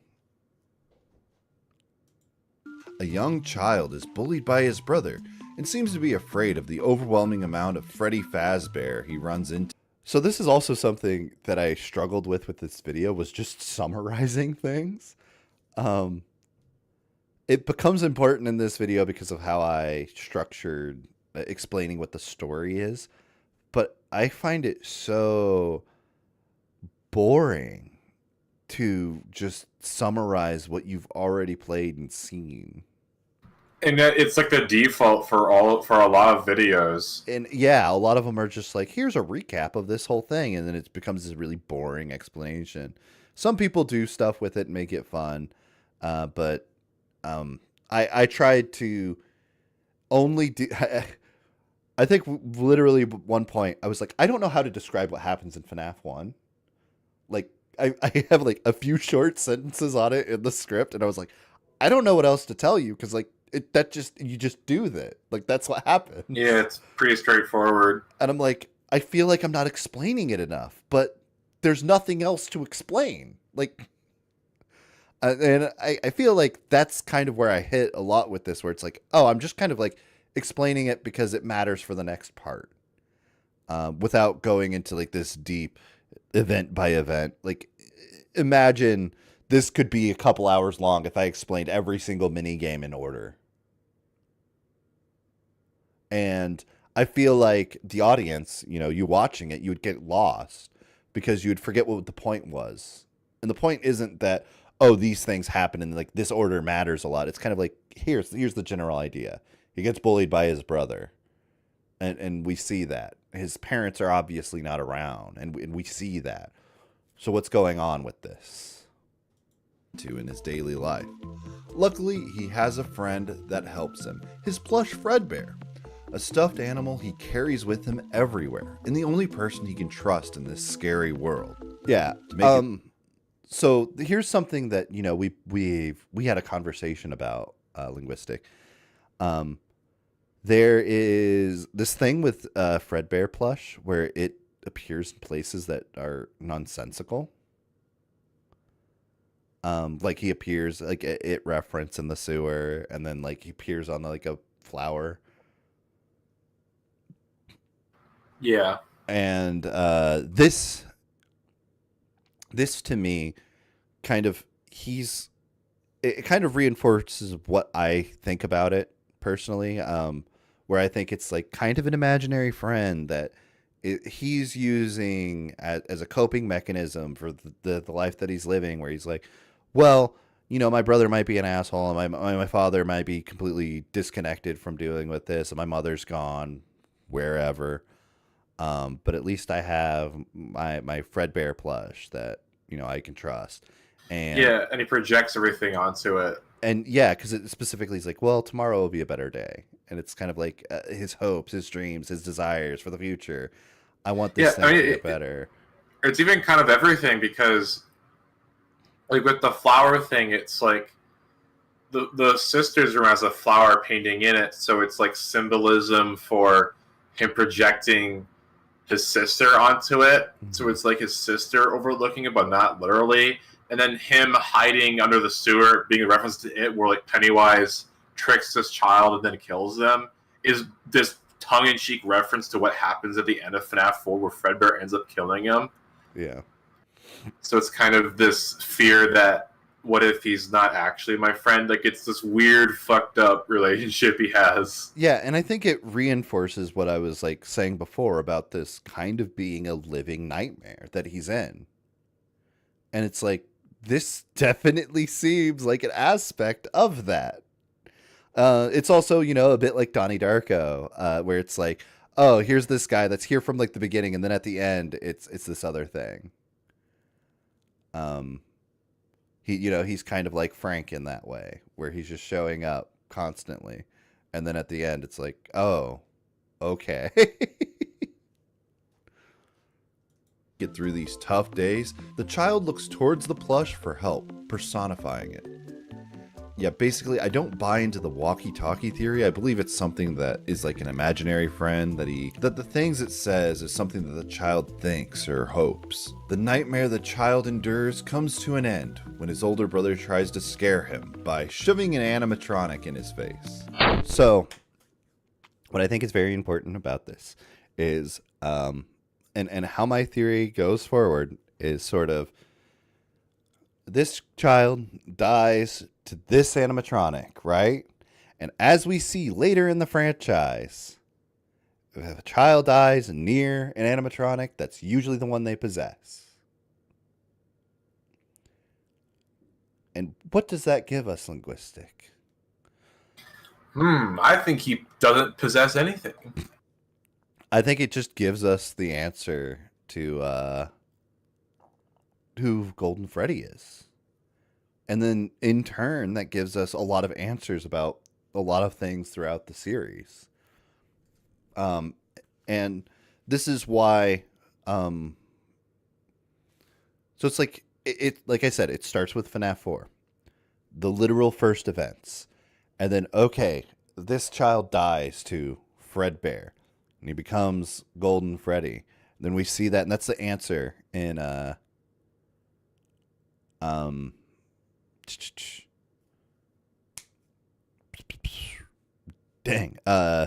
1, the Golden Freddy in that. And then when it comes down to Ultimate Custom Night, you have to wonder what's up with the Golden Freddy thing at the end. And like, William Purgatory, blah, blah, blah, theory doesn't make sense because William didn't kill this child. He is responsible because it is his child and it is, his machine that did it. But like, he didn't do it, And 4 makes a big point about the immense guilt Michael has for this death. Yeah. And also just his actions of the rest of the series just kind of reflect it. Like, Yeah. I don't think he'd be doing anything if this event didn't happen. Yeah, it's like, it I don't know. It just becomes this thing where it's like, it really, how else can you see this? Like, how else can you perceive this event going forward? Why did they show this off on what was like, quote unquote, the last game of the first, of the first series? Why is this event shown? Why is this random murder shown? Or accidental killing, whatever. Why is that shown? Because it has to be something bigger. It has to lead to something. And because this is the earliest event that we physically see, not told of, not written down or anything, but we physically see this happen as the first event of the series. Well, why wouldn't this be the genesis of the series? The thing that sprouts everything else from it. The root cause. So far, so good, right?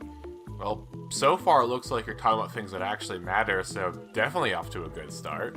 I remember Based. that you pointed at this line and you were like, it makes it feel like you're gonna do this bit more throughout the video, and we just didn't.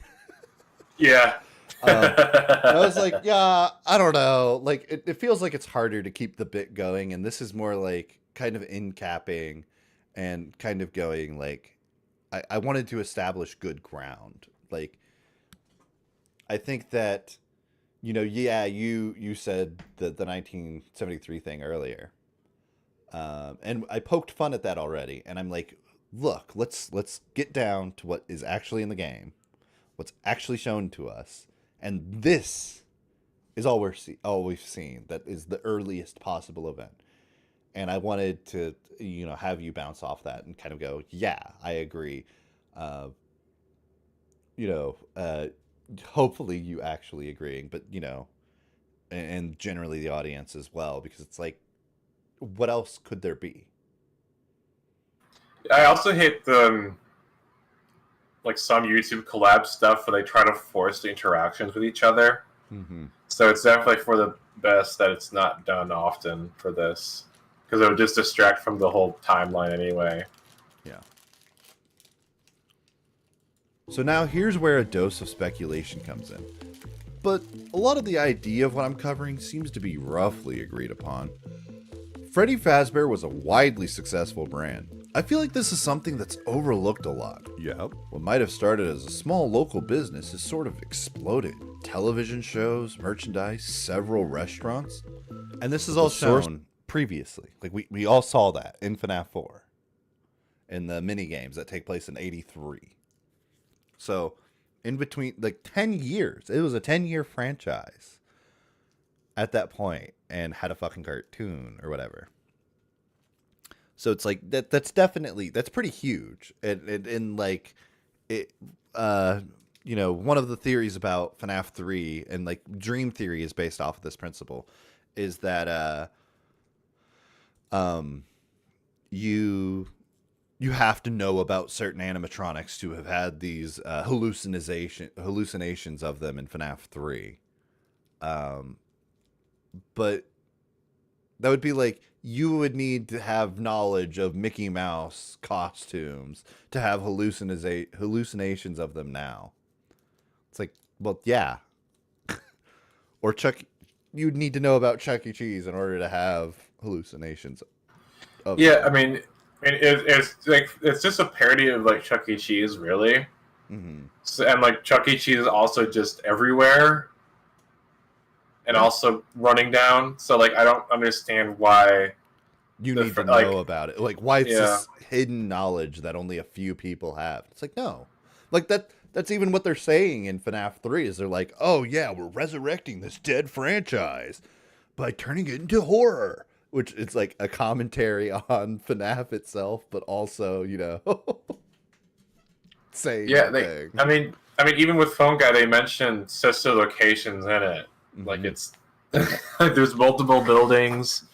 There's a cartoon and everything. It's not just located in like one city or state even. Like I think it's much wider than that. Yeah. I mean, and especially looking far forward into the future, to build the Pizzaplex, you'd have to have a pretty compelling brand to build a building that big. First of all, this success, well, the goofy animatronics that literally make the brand image. So this is something, and I talked with somebody on Twitter about this when the FNAF movie trailers were coming out. They were complaining about how the picture, like the icon mascot of it, was based off the animatronic and not like off of a cartoon character. And I kind of pointed out that like it, in the story of the thing, like animatronic literally is the brand image. That's the thing that sets them apart from everybody else. So yeah, it would make sense that they would use that as part of the marketing of it.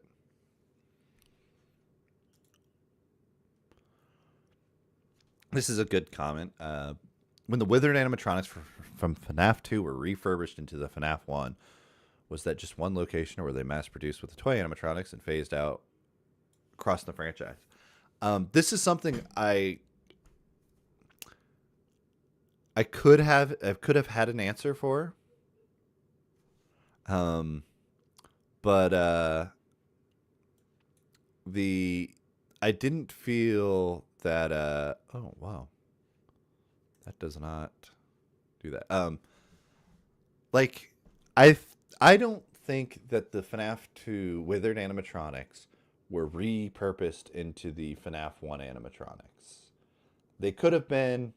I don't think it really matters so much, because then it just becomes a matter of how many children were killed, you know.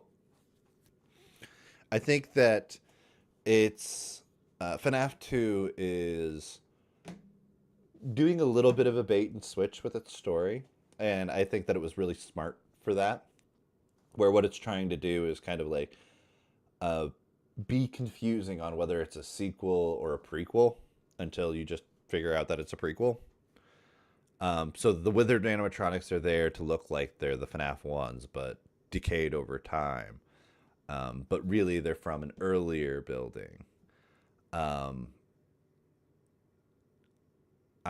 think that's kind of what it's going for. And like, if those get refurbished into the FNAF 1, or if they're just separate buildings, it doesn't change much. It's just about the amount of children that have died, really. It's more or less what I think about it. Though I think what's important is I do think there's a difference between, if you look at them long enough, you'll see that like the withered animatronics do look different than the FNAF 1 ones. And I think that's really important when it comes to FNAF 4, because I think the nightmares are based off the withered animatronics, and that kind of puts things on like a timeline.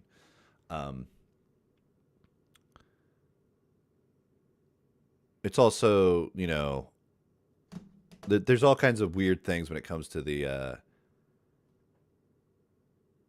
They say they're gonna refurbish the withered ones. Yeah.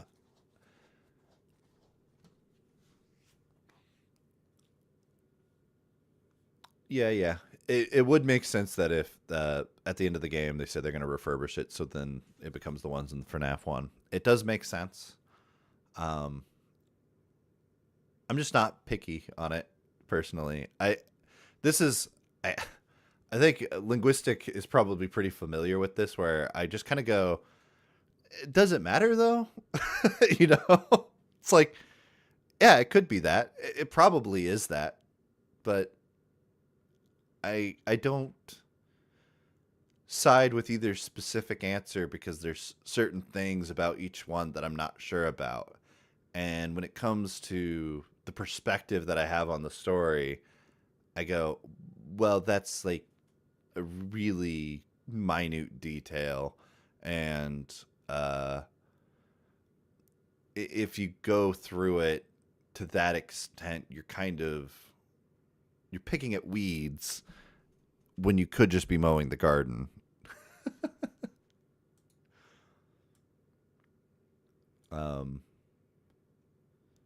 I feel like we probably did talk about this, and I had an answer at one point, but I didn't bother to put it in the video at all. Yeah, it's whatever. So why not make more? You need to fill all these restaurants with them, don't you? Well, it doesn't help that there's so many rumors spreading about the place. He decides he should try a different approach to the business and appeal to something else. Oh, I don't explain this very well in this video, but my argument, quote unquote, is that the creation of the sister location, whatever is Circus Babies, whatever. What is it called? Circus Babies Pizza Party. Pizza World. Pizza World. There you go. Pizza Party Panic. Circus Babies Pizza Tower.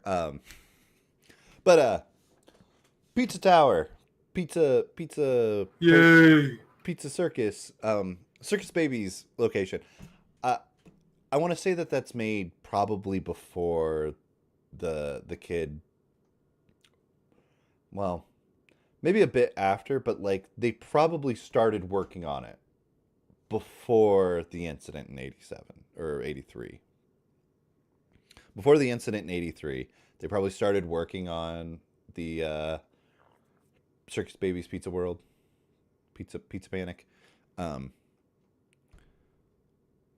They probably started working on that, and then after I make the claim that like, oh, maybe he saw that the animatronics started acting weird, and he wanted to kind of like, I think like the main argument I have is like, okay, so like, why does he want to capture a child?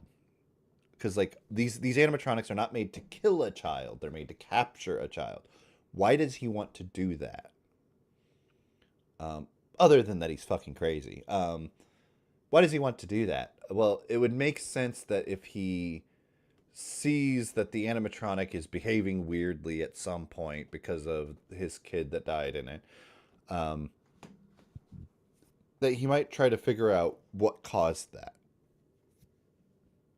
What is the specific thing? And like it would make more sense on the kind of scientist angle where you know he's discovering what remnant is and all this, where he's like trying like there's this thing about remnant where there's like this positive remnant, negative remnant, whatever, where part of it is also just residual memory of people that had been near it and whatever. A lot of speculation on the story, and I don't really care to get into that. But I figure if he's trying to just capture a child to begin with, he has to notice something about animatronics, that he's trying to figure something out. And then the failure of this is what leads to him just killing the children instead. So it's like he needs to have his son die for him to really decide to make Circus Baby and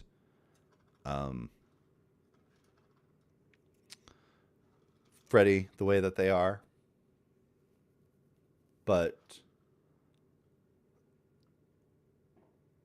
probably was starting to happen beforehand, because I doubt that they would be able to do this so quick. Like, okay, first, let's say in 83, this bite happens. And then in 84, they start building sister location. Well, it has to be, there has to be something building up to that, because otherwise the controversy of this happening would really hamper this thing. And then it makes sense because they kind of distance this from Fredbear a bit.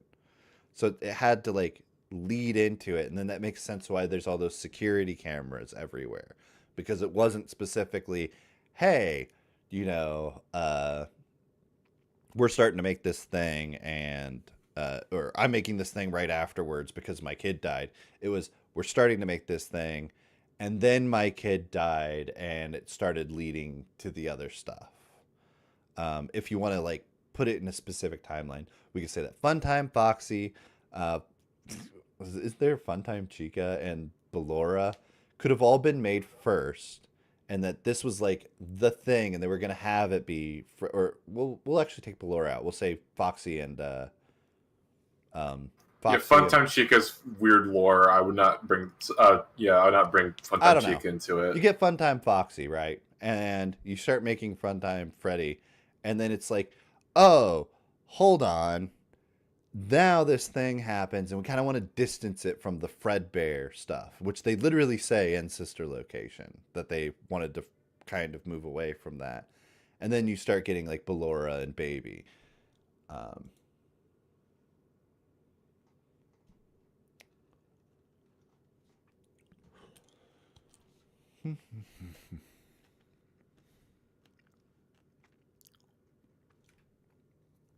Oh, Fleury says the thing with William, it could save Elizabeth by staying with her. Makes it hard for not read as intentional, even if he justified it to himself. Yeah, I'm making the argument that his intent wasn't to kill a child, though. And that the death of a child part was the accident. The secret room here in Sister Location gives us a bit more backstory about William Afton. His wife no longer in the picture, and he has 3 kids that he has to take care of while running a successful entertainment franchise. Because if she was here, why would the older brother so often be shown bullying the younger brother? Yeah. And that was something that you pointed out quite a bit with the FNAF 4 minigame. It's like, oh, well, especially with like the whole perspective people have on the Fredbear plush, is like, if the problem is that he's getting bullied and whatever, and this is like an actual issue, why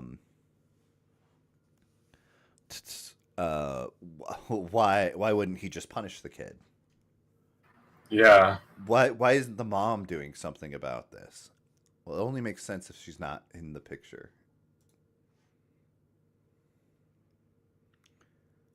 And I mean, we never see her, so it's a really odd way to overlook your kid with the weird plush thing. It only makes sense if the bullying was tolerated because it wasn't that serious, and the father was overworked anyway. The yellow square here shows us where the cameras are located, so we can literally see in those security cameras. This being the bite victim's rooms, as we see in the minigame. This one being Michael's bedroom, as we see in his nightmares in FNAF 4. And this third one of the hallway? Well, how about I leave that to your imagination? I'm still going to leave that to your imagination, but I will say, if he has 3 children, why are there 3 cameras? Locked behind an unforgettable year, and bringing his son's favorite stuffed animal into the office after the tragedy to remind him why he... Yeah, and a lot of people say it's a walkie-talkie, which, like, I guess I could see it, but it also just looks weird if that's supposed to be a walkie-talkie. Yeah, I don't know why it has 16 buttons. Like, it just makes more sense as a remote control for the cameras. Yeah. And, people wonder, why is this plush here? Well, it's like, he literally has the year of the year the child died. So, and we've seen the kid drag this around. People question the logistics of William being not a good parent. Yeah, I mean, I don't think he's a great parent, but it's also like, man, dude's in a shitty situation. He's got 3 kids to worry about. And he's like on the upswing of a really successful franchise, and then suddenly he's making these animatronics. everything goes downhill. And I'd say presumably the father notices something about the animatronic. Something about it was different. Yeah. Was there some way that dying around an animatronic caused it to change? Maybe if he could take this new business venture and try something new with this animatronic, and maybe just capture a child in it, that might be enough. Maybe Funtime Freddy was made to lure children. Proximity sensor. Where's that? A? What is that? C. Voice mimic luring. Is that the quote-unquote sound illusion disc right there? Yeah, I think even like the guy mentions it. He calls it a power module, I think. The thing Matt Pat talks about. Parental tracking. Hi, King Children Corgi. and contain them. These are odd design choices if the goal is just to kill a child, and as noted by the story, odd If you're going to kill a child, why would you have a storage tank for them? Why would you lure a child? Like, the luring makes sense, but then why have a storage tank? Unless you're just trying to hide the body, I guess, but the goal was just to entertain the children. There's no doubting what you've achieved on a technical level. These are clearly state-of-the-art. deter and misdirect. Remote activation. See Circus Baby. There are just certain design choices that were made for these Parental voice sync and replay. Variable scent release. Does he just fart? robots. Damn, why do you that make them we so don't hot? fully understand. We were hoping that you could shed some light on those. It also works pretty well if these are like, because these are obviously the most advanced animatronics we see, it works well in this timeline to put them here where it's like, okay, and everything else is downhill.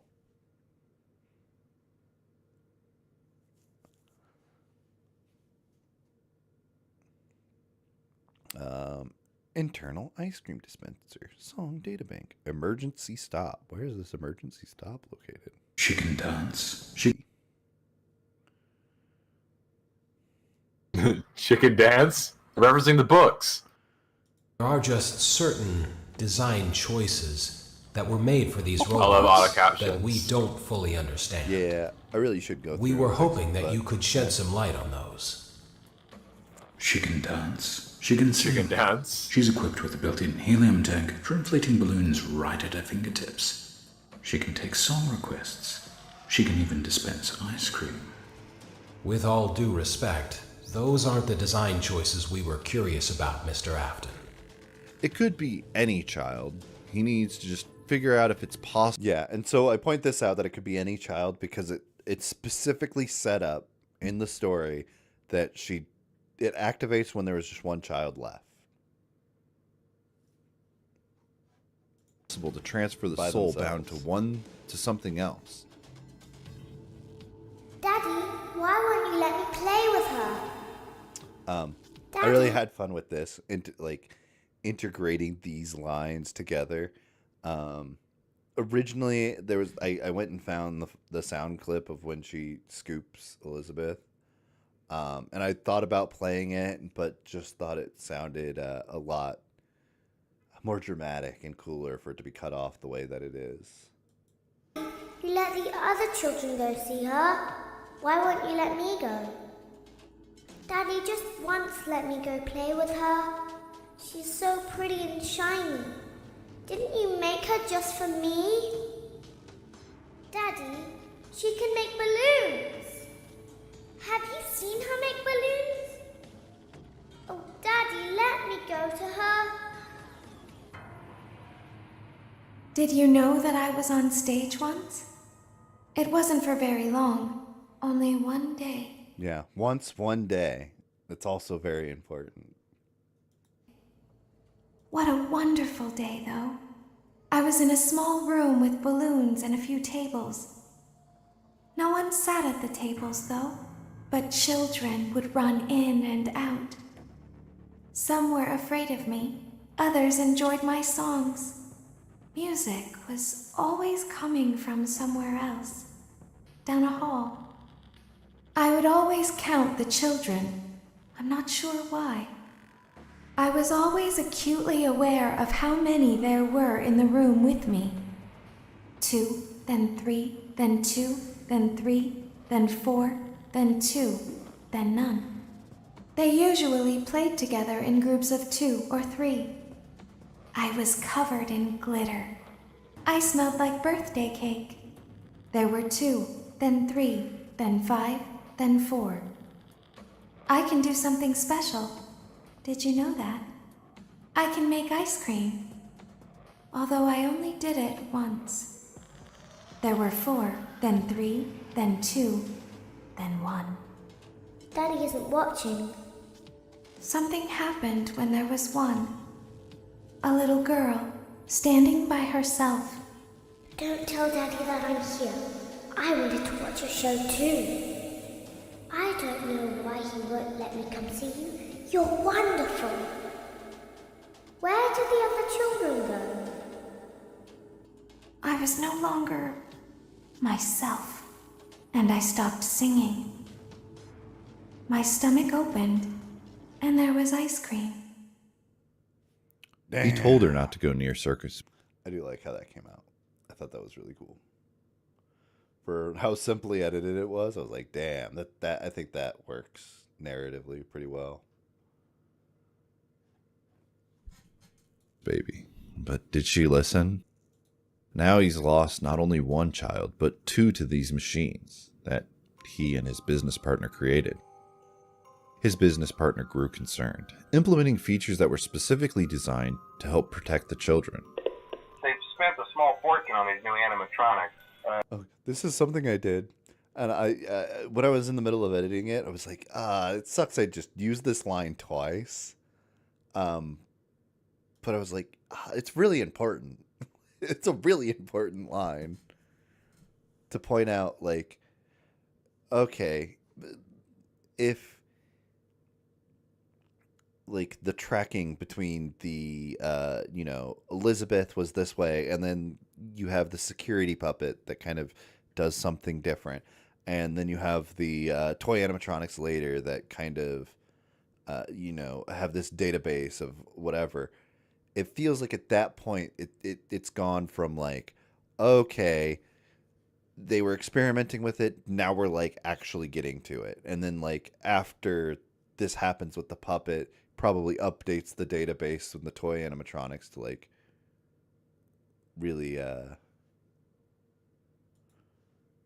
Facial recognition, advanced mobility. After 2 incidents, he couldn't let something happen to another child. He couldn't imagine what it felt like to lose a child. After all this, you think that the people involved would want to distance themselves from the business.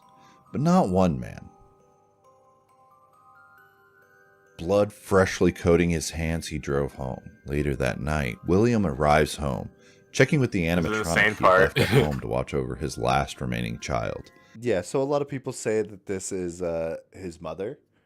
Or, there's all kinds of different theories about what this character could be sitting in the chair. And, like, if you look back at the sister location map, there's spots for the animatronics that are, like, clearly denoted alongside the cameras. And so I feel like it would only make sense. And Game Theory and friends talk about this in the most insane way possible. They go, oh, yeah, he has Funtime Freddy standing out there with a sound illusion disc to appear as the nightmare animatronics to scare him to stay there. And I was like, okay, what if we go way simpler? What if we just put Ballora? Because this gives Ballora the context for the song later to literally this scene. And, it's a gray-looking blob sitting there. Why not it be an animatronic set to monitor him.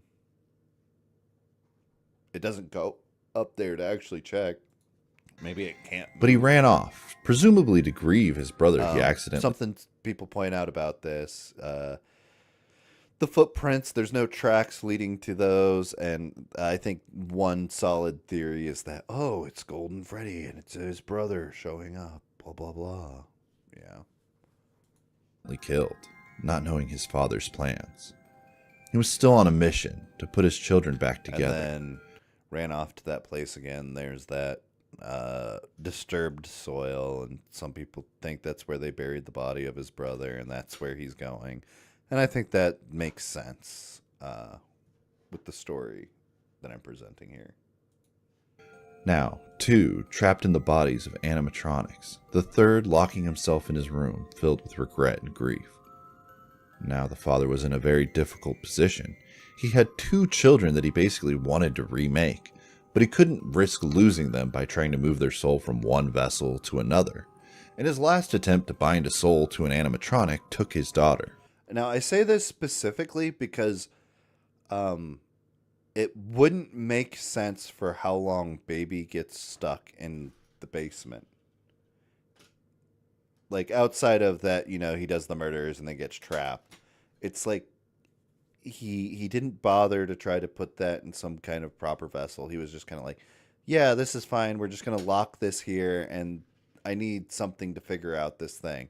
And it kind of gives him a motivation to kill the other children, stuff them in animatronics, and then, you know, disassemble them, try to get the remnant, and whatever people say. It properly sets up his motivation for this. That it's, he doesn't want to disturb the souls possessing these animatronics to not lose them. And it kind of puts his motivation where he has this kind of twisted father figure thing going on, where he's like, oh, I care about these people. I don't want to lose them, but I don't exactly treat them correctly. You have any thoughts on that, Linguistic? Go ahead. No, I don't. Yeah. We're not at the linguistic spaceship part of this yet. We haven't gotten to the Yeah. 4. Well, we kind of have a little bit. But just convincing a child to follow him and taking their life wasn't that hard. Yeah, and this is going off the assumption that the puppet is the first person to die. The first kid to die. Whereas Chica, or, you know, what people say that this is Chica, and I don't have any complaints about that, so I just, okay, whatever. It doesn't matter to me, you know? Here's a string of murders of children. It doesn't matter to me which one is which child exactly. Because to me, it's more the event happened. Chica dies first. It has to be Chica because of what she says later. But I think it's a matter of that she's the first from the string of murders. Whereas the puppet is like a completely separate thing. And the puppet has to be before the string of murders because of give gifts, give life.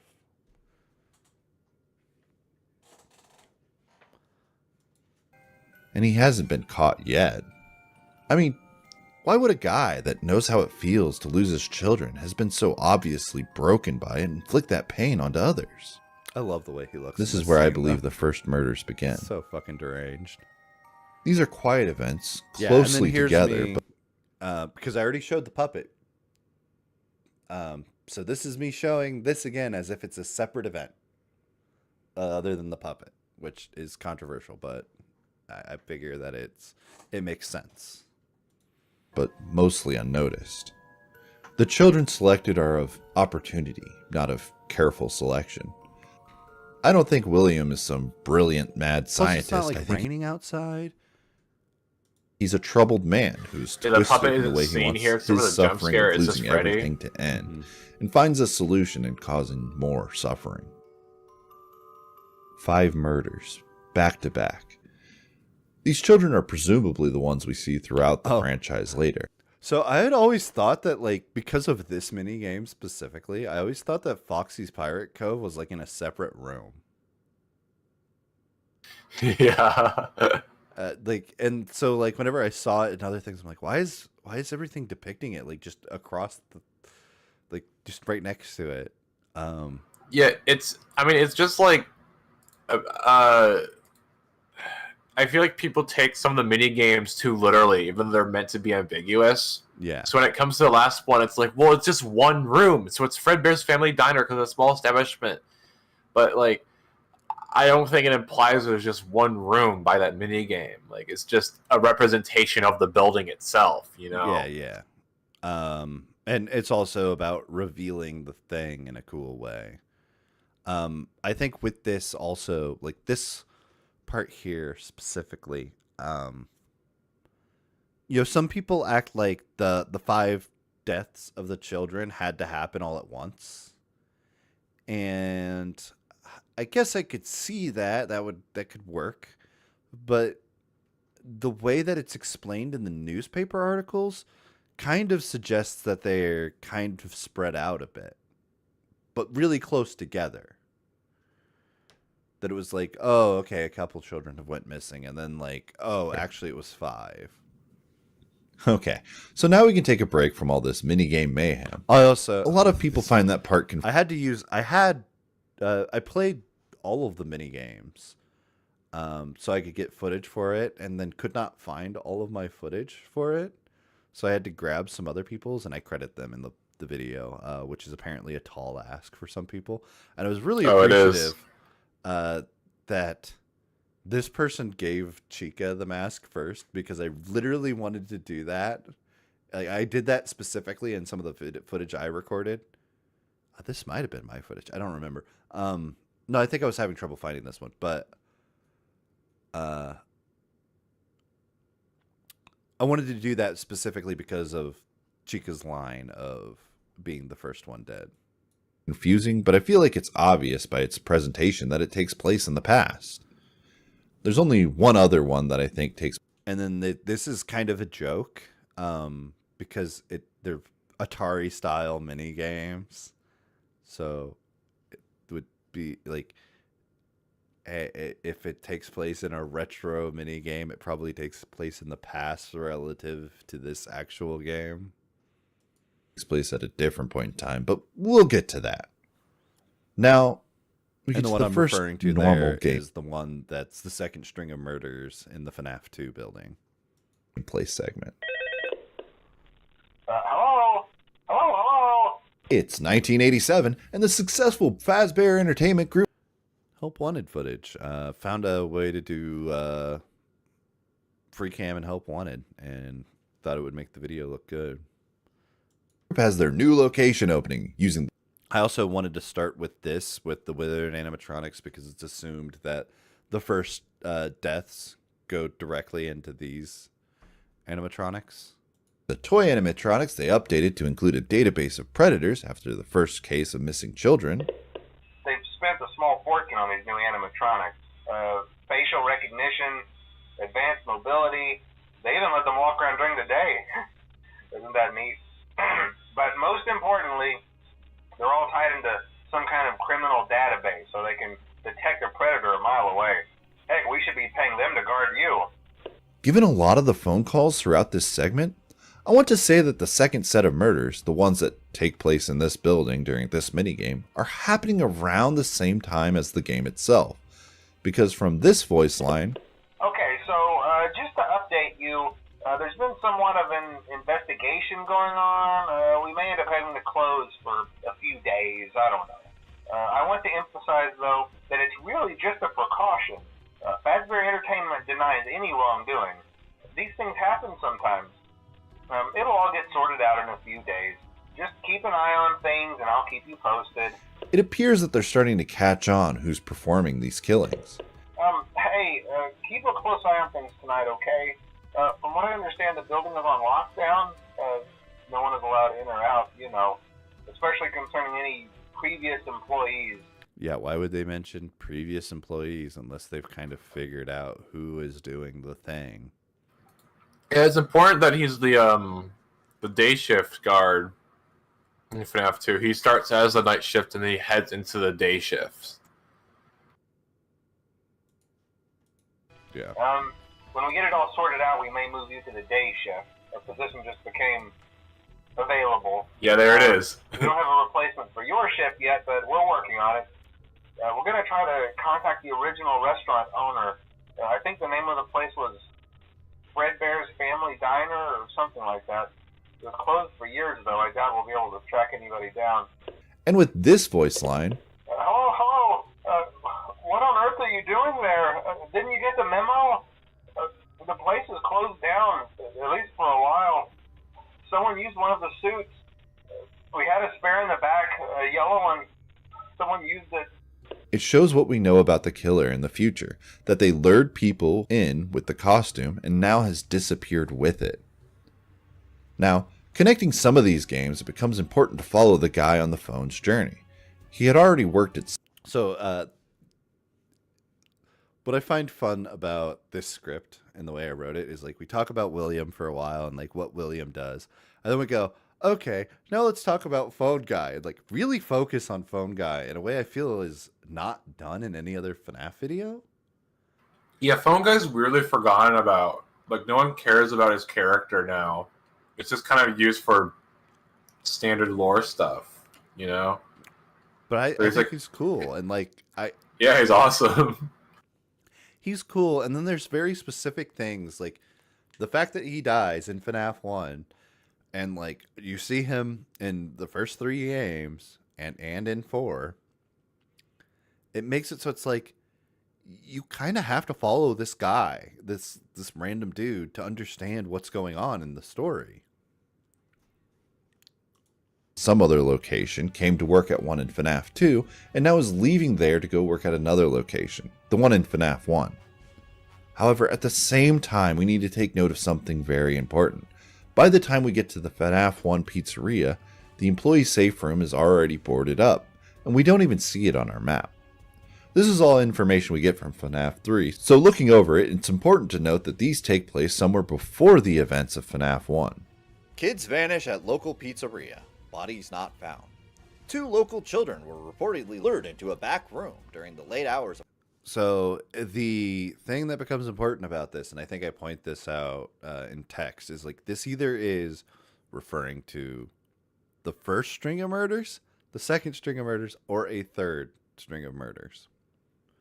I think it would make sense if it was the second, but if it's the second and we know that that happens around that time, the June 26th becomes odd. If it's, you know, it becomes a matter of, well, what is Freddy Fazbear's Pizza? What location is Freddy Fazbear's Pizza? When is June 26th? When does other things take place? Every FNAF game takes place in the fall. So June 26th, it's either the first string of murders, because those don't have a specific date. And the second string seems to be around, FNAF 2, which takes place in the fall. So it could be one after that. But I feel like they already started figuring out who was doing the thing in FNAF 2. So this is probably the first ones. Of operation at Freddy Fazbear's Pizza on the night of June 26th, while video surveillance identified the man responsible and led to his capture the following morning. The children themselves were never found and presumed dead. Police think that the suspect dressed as a company mascot pick your poison, earned the children's which trust. is me going, I'm throwing my hands up. I don't know, man. Whatever you want, you figure it out. Which one of these you want? That's the one that works. 5 children now reported missing. Suspect convicted. 5 children are now linked to the incident at Freddy Fazbear's Pizzeria, where a man dressed as a cartoon mascot lured them into a back room. While the suspect has been charged, the bodies themselves were never found. Freddy Fazbear's Pizza has been fighting an uphill battle ever since to convince the families to return to the pizzeria. Hello. There's been a slight change of company policy concerning use of the suit. Don't. After learning of an unfortunate incident at the sister location... Also, I don't know why I didn't have you do that voice for those. The newspaper? Yeah, like it would have been better, but I felt really confident I could deliver those in a fun way. Yeah, I think you would do it a more fun way than I would. Because like I feel like that would have been a great part to mix it up and have more of the collaboration aspect in it. But I was just really confident that I had a good take on it. Yeah, well, the good news is I play the purple guy in this, so. Spring lock failures, the company has deemed the suit temporarily unfit for employees. Safety is top priority. We actually watched this great video. We're gonna actually talk about a great FNAF video for a second here. The one guy talking about spring lock suits and like what that means for it to be a spring lock suit and how spring locks actually work. Like that video was great. He kind of just says, "Man, whoever decided this was fucking stupid," and it was great. I love that video a lot. Let me see if I can find that to give it a proper shout out.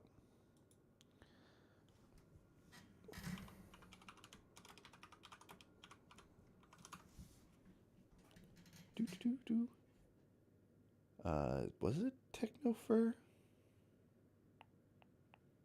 I don't know if it was that guy. Oh no, it's Chiptide 5. This guy right here. This video. This video is really good. If you haven't checked it out, you should. But you know, I think in one of them he goes, yeah. So like, what is the spring lock failure that they're mentioning here? And I think that it's a matter of. I think that it's a matter of the person that is saying it. Like, first off, phone guy doesn't know what the fuck is going on. That's important to know. But if you've ever worked at a place, management doesn't understand half of the things. Like, things happen and management doesn't understand what they are. So, management at this level, when it comes to, oh yeah, it's the spring Bonnie suit. And you know, you like lock it in this. Oh, it was like a spring lock failure or whatever. Okay, yeah, that thing. So like, what happens here and like the specifics of it? Some people say, oh well, it could be the original bite is the spring lock failure. I feel like it would make more sense if it was this because they're trying to cover it up. They're trying to, because this is all related to FNAF 3 and how they boarded up the room and hid the room. You know, they're trying to cover up the fact that they found the guy that did the murders and that they found him dead in here. And they're also trying to go, hey, yeah, there's nothing to see here. No problems, right? And so when they go and release a fucking memo about it, you know, they don't say quite the correct thing. At Freddy Fazbear's Pizza, which is why the classic suits are being retired to an appropriate location while being looked at by our technicians. After William's murder spree, he's found dead in the employee safe room. After suspecting him, I did really specifically time that to where he dies when I say dead. of doing the murders and running around with this suit, presumably this is where it all comes to an end. Hello. This is just to inform all employees that due to budget restrictions, the previously mentioned safe rooms are being sealed at most locations, including this one. Work crews will be here most of the day today, constructing a false wall over the old door face. Nothing is being taken out beforehand, so if you left anything inside, then it's your own fault. Management also requests that this room not be mentioned to family, friends, or insurance representatives. So my argument, I guess it's not even really an argument. I believe that the FNAF 1 location is not currently in use during this happening because it already looks run down, right? And that this is a company-wide memo. We're reaching the point where, you know, so many things have been going wrong with it, and they're in like literally as the thing goes, they've been fighting an uphill battle since, you know, controversies have happened. So this building's not being maintained. Some stuff was just thrown here or whatever. So by the time that Michael gets to it in FNAF 1, I don't think it's an active establishment at all. I think that it's just kind of being monitored because they need to protect their assets as they try to shut everything down and try to, liquidate everything, as well as it being something from the higher ups trying to make sure nobody finds this hidden room.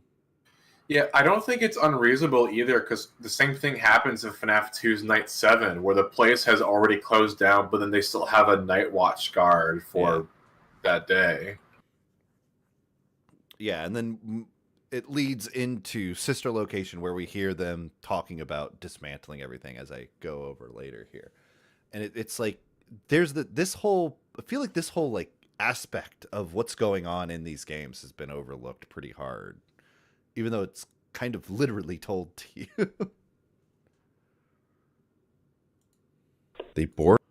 But also they do, like I'm about to mention here, I say that they board up the rooms and then do it company wide, because if they did it one specific location, it would be obvious they're trying to hide something. If they did it to all of them, maybe it's obvious they're trying to hide something, but where are they hiding it? Board off and close up the hidden room, which William died in, closing the employee rooms company-wide to avoid raising suspicion. Fazbear Entertainment tries to cover it up, with the public-facing stories that he's being charged for what he did, without any details about who committed the crime to begin with. And I say this specifically so some people see that as a contradiction with like the news article that says that he's being charged. He's being charged for it, so they know who it is. They have the guy. Well, if he's already dead and they just say that, it feels like they're moving beyond it without having to say, "Hey, this is the guy that is the guy who's doing it is the owner of the franchise who created these guys," which is just a bigger controversy than just it being, "Hey, there was just this guy, he's getting charged for this, don't worry." Fazbear Entertainment should be well known for their elaborate cover-ups at this point. Let's see. First, there's an introductory greeting from the company that I'm supposed to read. It's kind of a legal thing, welcome to Freddy Fazbear's Pizza, a magical place for kids and grown-ups alike, where fantasy and fun come to life. Fazbear Entertainment is not responsible for damage to property or person. Upon discovering that damage or death has occurred, a missing person report will be filed within 90 days or as soon as property and premises have been thoroughly cleaned and bleached and the carpets have been replaced. Blah, blah, blah. 1993. Michael Afton is struck with grief after what he did. To some extent, he knows that he's responsible for his father's murders, that the event with his brother started this entire thing. And now, whether he knows his father's remains are there and he's going to go look at them. Which I mentioned that because that's the game theory timeline. That's what he's saying. He's saying it's this whole like revenge, angry at my dad kind of thing, which I don't believe.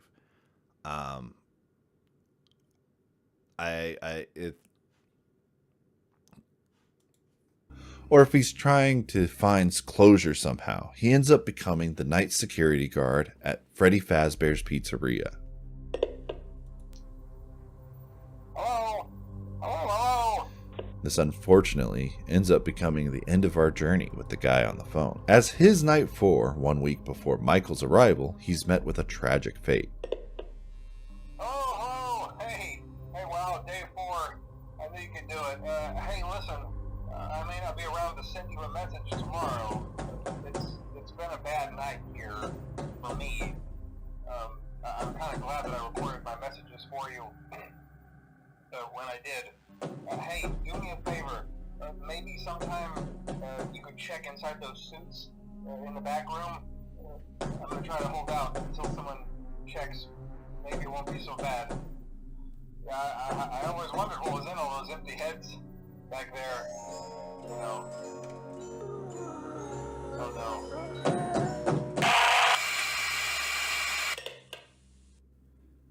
As Michael takes this job, not only is he flashing back through the horrors that his father committed, such as the newspaper clippings we see throughout the game highlighting the public account of the events, he sees the souls possessing these animatronics. He has hallucinations of the brother that he accidentally killed, appearing almost otherworldly, calling out to him. So this is fun. I had to play through the games to get footage, obviously. Linguistic was there for about all of the gameplay I did. This is literally my first time playing through Fnaf 1. And that's this. You got Golden Freddy. I got Golden Freddy, which is pretty funny. And yeah, so like, you know, asserting that this is the child that Michael killed. Well, if we, you know, it's commonly accepted that Michael is the security guard in the first game. And I don't see any reason why it couldn't be. But it's saying, it's me, you know, sounds like his brother calling out to him. And it kind of reinforces the idea that it's his, you know, that this is Michael and that's his brother. And that's why he's got this kind of otherworldly aura to him where, you know, he can literally just appear randomly. Plus, you know, the animatronic that killed him was a Fredbear, a golden Fredbear. Yellow, whatever. So it kind of makes sense to me. You know, I see some people saying that this is some other victim of the thing, but it's like, I don't know. I feel like it makes the most sense if Golden Freddy, this, you know, being that is really mystical or whatever, is the first child that died. I feel like it makes the most narrative sense. You have any thoughts on that, Linguistic? It makes sense because he's not even like physical. He's just kind of like weirdly. He works the same way the Fredbear plush does. You know, he's just kind of teleporting everywhere, and he doesn't seem to make sense as to why he does. Whereas all the other characters are like clearly like physically present and they move around in more realistic ways. Mm-hmm. You know, so there's a strong narrative connection between the Crying Child and the Golden Freddy already with just FNAF 4's existence. Yeah. Like it is saying that they are linked, like basically the second it begins. So.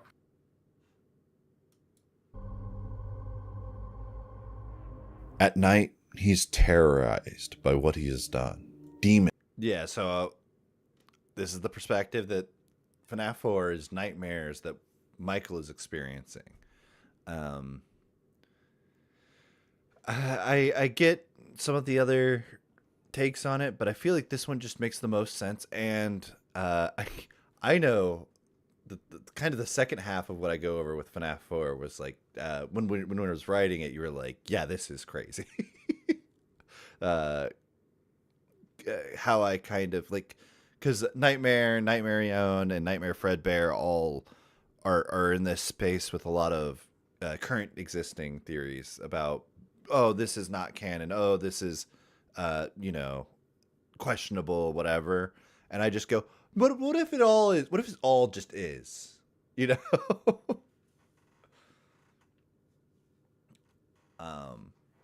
And I address that, but I know that it was something that, like, if I wasn't considering Ultimate Custom Night and I was just making a video about the first 4 games, I probably wouldn't have bothered, to be honest.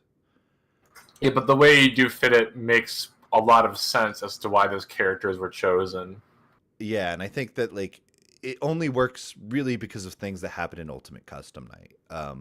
Because, like, I think this is probably around the idea of what they're supposed to represent and all of that. But without the context of Ultimate Custom Night, I don't think that there's a really easy way to like gather what they're supposed to mean. Manifest. I think like it was something that like even when I was writing parts of the Ultimate Custom Night, I'm like, parts of this need to be moved to this FNAF 4 part, and other parts of this need to be moved to the Ultimate Custom Night part. Best, taking the form of animatronics he once knew from his childhood. The spirits he faced at work now manifest as nightmares, their behaviors mixed with the appearance of the ones from his childhood, the absolute personification of his guilt, feeling as if they all know that he's responsible for everything that happened to them. Each animatronic seems based on their withered appearance. Yeah, so like I was mentioning before, I did a like I think you were even there for that linguistic where I was just staring at the fucking animatronics for like 20 minutes. Because I was trying to figure out something like Lefty and the Rockstar animatronics are all designed by Henry, and the toy animatronics seem to be as well, and they have a certain design language to them, you know, the big plasticky pieces and the cheeks and all that. And I was trying to like figure out who might have been responsible for which ones. And while I was doing this, I always thought there's a few things that are weird about specific Freddy's heads. Like some of them are really wide and some of them are really narrow. And that's the case with the Withered animatronic and the Nightmare one, is they're really narrow. And when you look at Chica and Nightmare Chica, they both have this kind of like, almost like the Fredbear animatronic from FNAF 4's minigame, where it moves up piston and down. Yeah, the piston style thing. So it's like, oh, these are really like a lot of these, or these two are like really close to each other in really weird ways. So if the Nightmare animatronics, if we're going off the idea that they're not physical animatronics in universe between the original games, that they're you know, a manifestation of guilt, and they're also like this kind of horror thing. It feels like they're all based off of those ones more so than the ones from FNAF 1. And I feel like it's kind of this thing where he's you know, he's working for the FNAF 1 office, and that's why, you know, there's the phone call in, you know, in FNAF 4. That's why the behaviors that they do are like specifically the FNAF 1 behaviors. The entire setup is the same thing, because like that's what he's experiencing right now, and that's what his nightmares are based off of. But like the way that it is manifesting towards him is like, oh, this is the horrors you brought into this world. And it works really well if you you know, if you do consider that, oh yeah, these guys might have been refurbished into the FNAF 1 animatronics, because then it ties them all together kind of cleanly. I don't know. I don't know if there's anything that conflicts with that kind of perspective, so I don't just go, yeah, definitely. So just something I thought was cool, and it makes the other ones, the ones later on, mean so much more because it's all from his perspective. Representative of his bully buddies as well, yeah. The ones that would have been already decommissioned in 1987. So these would be warped versions. It is pretty funny I didn't bother to get Nightmare Foxy. Of his childhood memories. And this sort of detail becomes the most impactful when it comes to Nightmare Fredbear, literally embodying the animatronic which kills his brother. Then, during the final moments of the game, we have the last two animatronics to talk about, Nightmare. If Nightmare Fredbear is the guilt Michael feels, literally embodying the appearance of the... I think, so I was like grooving one night. I think this was the night I finished most of the script. And then like I got to this part and I completely forgot what I was going to say. I was gonna go hard. And I like knew the idea. Like I had like specific words in mind, and then like I just forgot them, and I was like, okay, it's supposed to be like something like this. And I think I kind of got back to there, but it was just really funny. There was a whole moment where it was like I wrote literally in the script in parentheses. It was like my brain turned off. I don't know. I don't know what I was getting at here.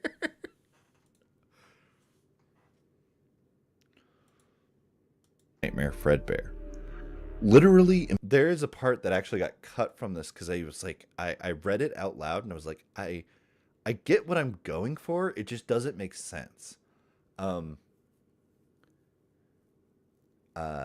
During the final moments of the game, we have the last two animatronics to talk about. Nightmare. This acts as the Nightmare equivalent of Shadow Freddy to Nightmare Fredbear's Golden Freddy. And the idea was that the Shadow Freddy is similar to Nightmare in what I'm going over here. I wanted to say that originally because I wanted to gesture towards that I have an answer for the shadow animatronics and all of that stuff without really going into it, because I feel like going into it is just, again, too into the weeds of things that don't really matter when it comes to the main overarching narrative. Embodying the animatronic which kills his brother. Then, during the final moments of the game, we have the last two animatronics to talk about. Nightmare. If Nightmare Fredbear is the guilt Michael feels, literally embodying the appearance of the animatronic he accidentally killed his brother with, in a way himself, the horror of what he's done, the fact that he is responsible for the action and everything that comes. I think it might have got cut here, but it said, then Nightmare is in a way himself. Next, Nightmarion as the consequence of what he's done, with meaning that like, because you know he did this thing, then you end up getting the marionette, the puppet later, and then Nightmarion.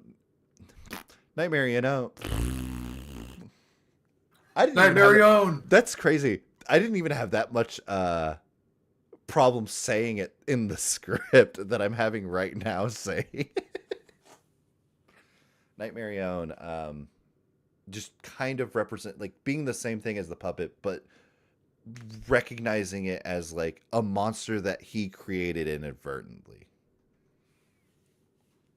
With the realization of how one event led to the next and ended up creating the puppet. While he's considered not canon by the fan base, its inclusion in future titles, as well as Scott's caginess about what is exactly canon, kinda invites this reading. There's this whole thing we can go into about canon. I don't want to, because this is, going on long enough. Yeah. But, Scott's use of the word canon and the way that people understand canon are like two different things. And yeah, the way the fan base determines things to be not canon is always odd to me, because it's like it's odd to me specifically because they accept so many things that aren't ever said in the games. Like they accept a lot of game theory fan fiction, but things that are shown in the games can be like, oh well, that's not canon, and it's like, but it happens. Maybe we can like think about this and like come up with some reason it works. But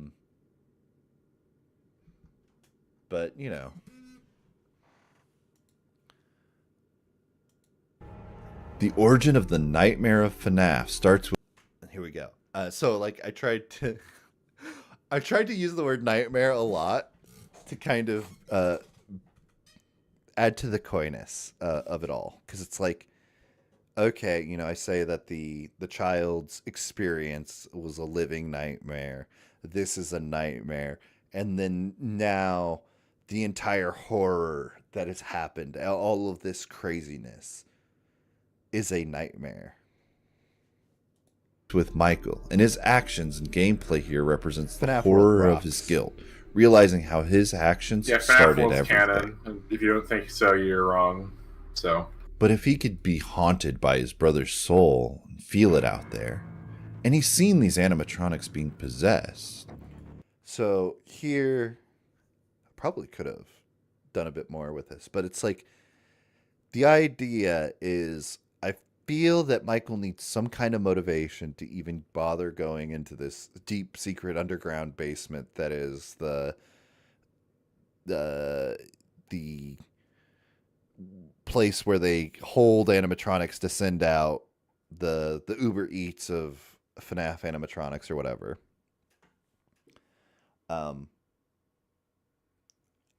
I feel like a lot of people put this at the beginning of the timeline, like this is the first thing, but it's like the building is underground. You know, it is not something you just easily know about. It's like purposefully kind of hidden. And so it's odd to go, yeah, that's the first thing he does is he goes and finds this, and then that's why all these things makes reference to his odor, whatever. Like, yeah, I get it, it makes sense, but also I feel like it just makes more sense that it happens later and that he actually builds up a motivation for it. And I also like it in this order because it kind of separates it from FNAF 4 and all of the things, everything else. It kind of like orders the events in a nicer way to digest it. Rather than trying to integrate it super hard anywhere. Please enter your name as seen above the keypad. This cannot be changed later, so please be careful. Welcome back for another night of intellectual stimulation, pivotal career choices, and self-reflection on past mistakes. Reflection? Michael goes to what is his father's last business That's an interesting venture line in before going on a retrospect. crazed killing spree for answers about the past events, hopefully finding more closure. Allow me to fill this somewhat frightening silence with some light-hearted banter. Due to the massive success, and even more so the unfortunate closing of Freddy Fazbear's Pizza, it was clear that the stage was set, no pun intended, for another contender in children's entertainment. Unlike most entertainment venues, our robotic entertainers are rented out for private parties during the day, and it's your job to get the robots back in proper working order before the following morning. Had I gone crazy, or are these animatronics possessed? I don't recognize you. You are new. I remember this scenario, however. It's a strange thing to want to do, to come here. I'm curious what events would lead a person to want to spend their nights in a place like this. Yeah, and then there you go. I kind of left that whole line, like I originally wrote it with just the main part, but the rest of the line becomes, oh, what would motivate a person to do this? And it's like, oh, well, it would be nice to have it placed here because it actually gives him motivation to go do this. Willingly. Maybe curiosity. Maybe ignorance. Now, I want to point out this line because why wouldn't she notice her brother? Is she... Yeah. Why wouldn't she notice her brother? If it happens earlier, she has more reason to notice him. If it happens later, then, you know, he's had time to grow. Literally, it's like, let's see, if it happens before 1993, which is, you know, somewhere between 10 years or so, or, yeah. You have a 10-year gap, but if it happens afterwards, you have a bigger gap of time. It just seems to work better if it takes place after FNAF 1. Is he just lying?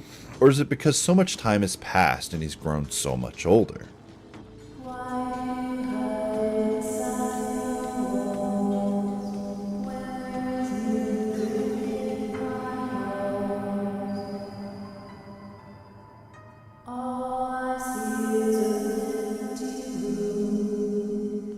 I think you were saying that this one isn't a very common line to play.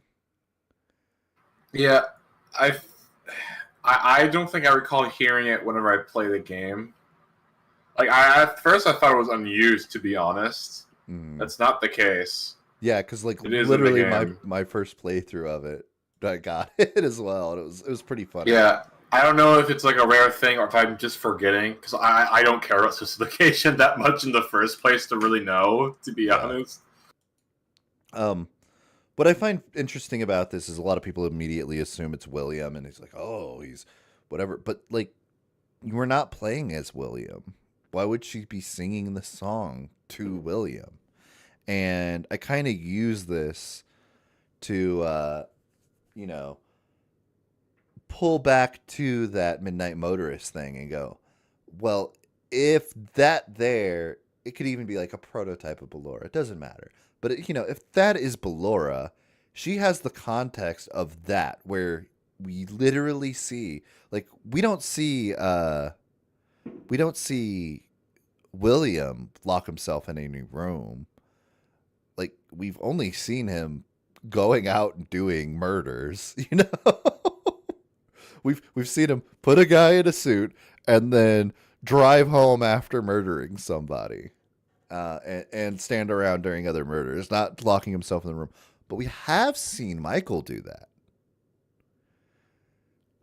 Yeah, it's kind of part of Michael's character because he decides to, when he's being an asshole to his brother, he's the one locking him in his room.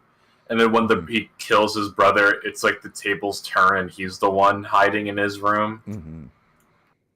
Which is also paralleled in FNAF 4 with my favorite slam dunk about how he's much like how he constantly locks his brother in his room.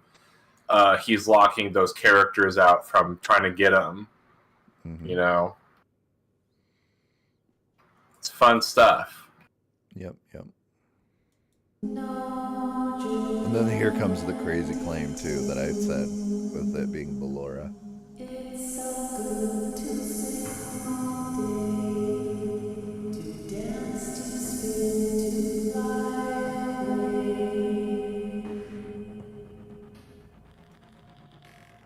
A common belief about this song is that it being about William. However, in this moment, she's not singing to William. She's singing to Michael. And this makes a lot of sense after the death of his brother. We've seen him lock himself in his room in Midnight Motorist. Now, I'm going to make a truly wild claim here. What if that thing that I said was probably an animatronic sitting in the chair talking to William in Midnight Motorist is actually Ballora? This thought isn't super serious, but I think it makes a lot of sense. If, as I suggested, the mother was not in the picture for quite a while, and that explains why there's surveillance on the children to begin with, and this is obviously a mother-like animatronic, and we don't know the identity of this person in this chair, and with this song directed at Michael, with what he does in Midnight Motorist, the pieces line up a little too well. There's something very important that I've learned how to do over time. Do you know what that is? How to pretend. Do you ever play make-believe? Pretend to be one way when you are really the other. It's very important. Ballora never learns, but I do. They think there is something wrong on the inside. The only thing that matters is knowing how to pretend. So after all this, there's two ways you can interpret the timeline here. Either sister location takes place earlier, before FNAF 1. Though. There was this thing that I was having a problem when trying to level off the audio, where like I did it for most of it pretty well, but what would happen was some lines like that one would just get way higher than the rest, and I'd have to go in and like. And Michael comes here first, and so on. It's funny, and we can comically refer to this as the sort of game theory timeline. However, I believe my timeline makes a little bit more sense. The other because in problem I have FNAF with this is like when I listen back through it, it doesn't sound this blown out, like on my editor.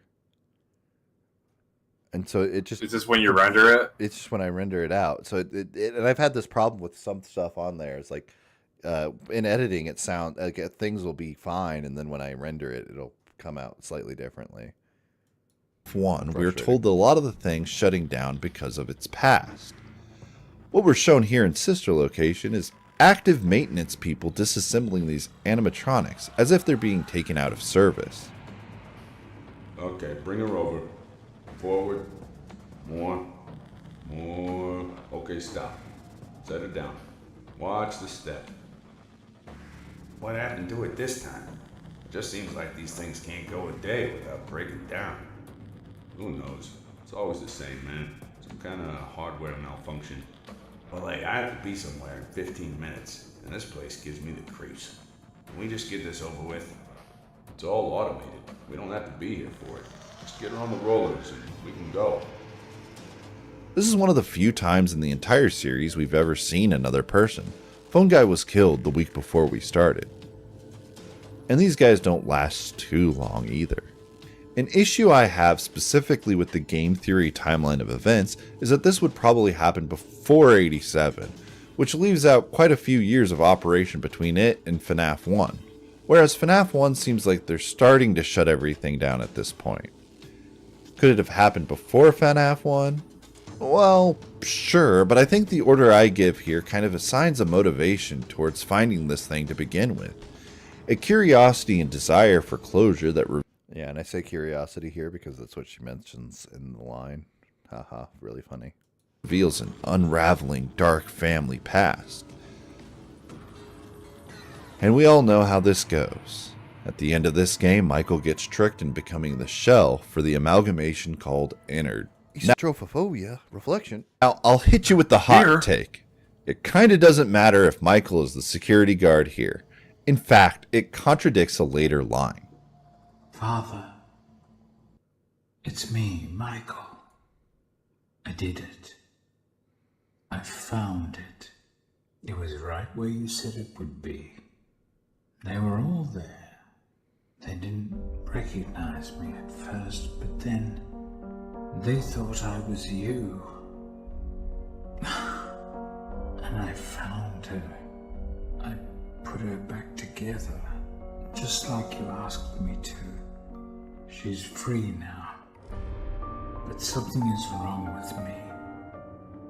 I should be dead, but I'm not.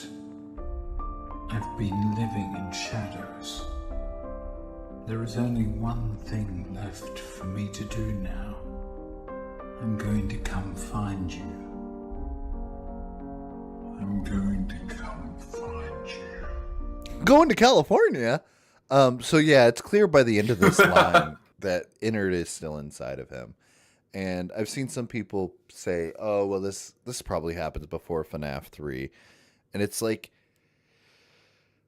given the video, this definitely takes place, like, the video here is after FNAF 3.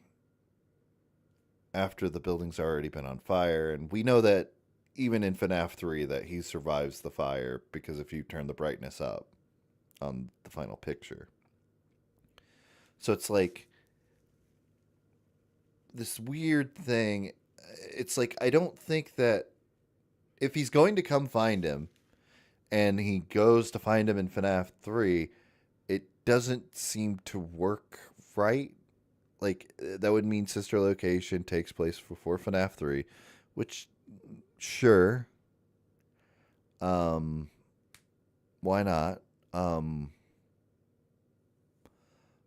But if Sister Location takes place before FNAF 3, it would be weird for him to say, I'm going to come find you, and then, okay, and then it's just set fire to the building. Like, he doesn't do anything there, where this feels like it's clearly leading up to Pizzeria Simulator, rather than FNAF 3.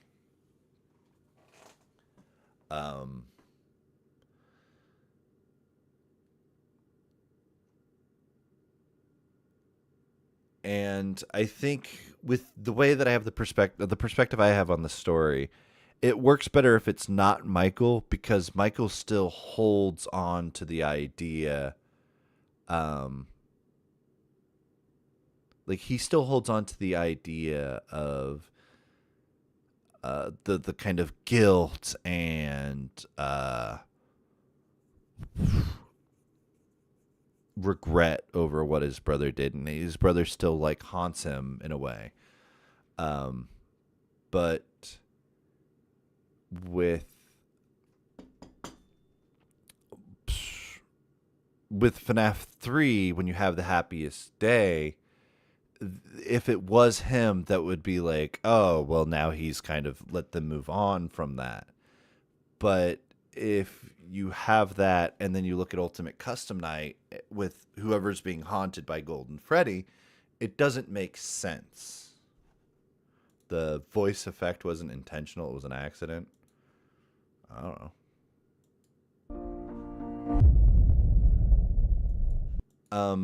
I did see a theory that saying FNAF 3 was Henry. If I don't know if it, I don't know who it is. I don't care who it is, but I do agree that Henry probably started the fire. That was the stories and rumors of Fazbear Entertainment were heavily spread as soon as it was a massively successful franchise. I state this again because it seems to be a criminally misunderstood detail, so it's likely anyone in universe could have known of these animatronics that we see as hallucinations. So what do we have here? Several years after the closing of Fazbear, we have a scavenger that's mixing horror with nostalgia to create a twisted, fantasy, spooky attraction. Eventually, they find the boarded up room and find their first and only leftover animatronic. Hey man, okay, I have some awesome news for you. First of all, we found some vintage audio training cassettes. Dude, these are like prehistoric. I think they were like training tapes for like other employees or something like that. So I thought we could like have them playing like over the speakers as people walk through the attraction. Dude, that makes us feel legit, man. But I have an even better surprise for you. You're not gonna believe this. We found one. A real one. Gotta go, man. Well look, it's in there somewhere. I'm sure you'll see it. Okay, I'll leave you with some of this great audio that I found. Talk to you later, man. This suggests that the rest of the animatronic... Oh, okay. So with the putting back together, it's a common motif throughout the series. I'm wondering if it's a matter of Innard just being a thing, because that's an explicit goal from them, was to become together. I think Flarogue or whatever kind of points to the idea that the other animatronics, like Bellora's memories, could have been from Elizabeth. Would have made sense. It could be that she was split between the animatronics, and then putting them back together through Innard is a thing.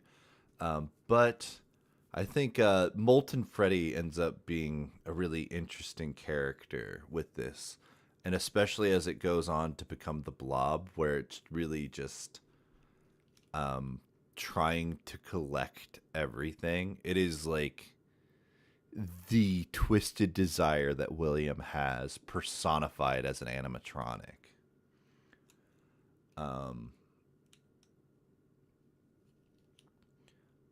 But yeah, there's this theme throughout the series of like repairing the family, putting it back together after whatever happened. And it's something that's repeated a lot.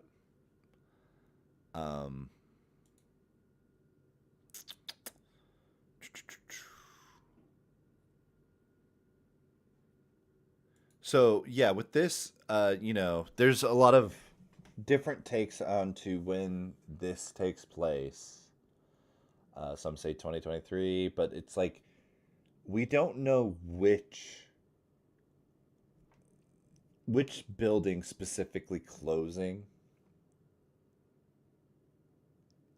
it's referring to, because they all have goofy names. We just know it's 30 years after. And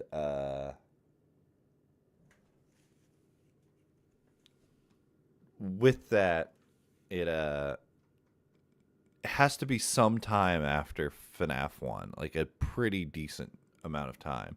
And especially considering the fact that they couldn't find any other animatronic except for when they found this boarded up room.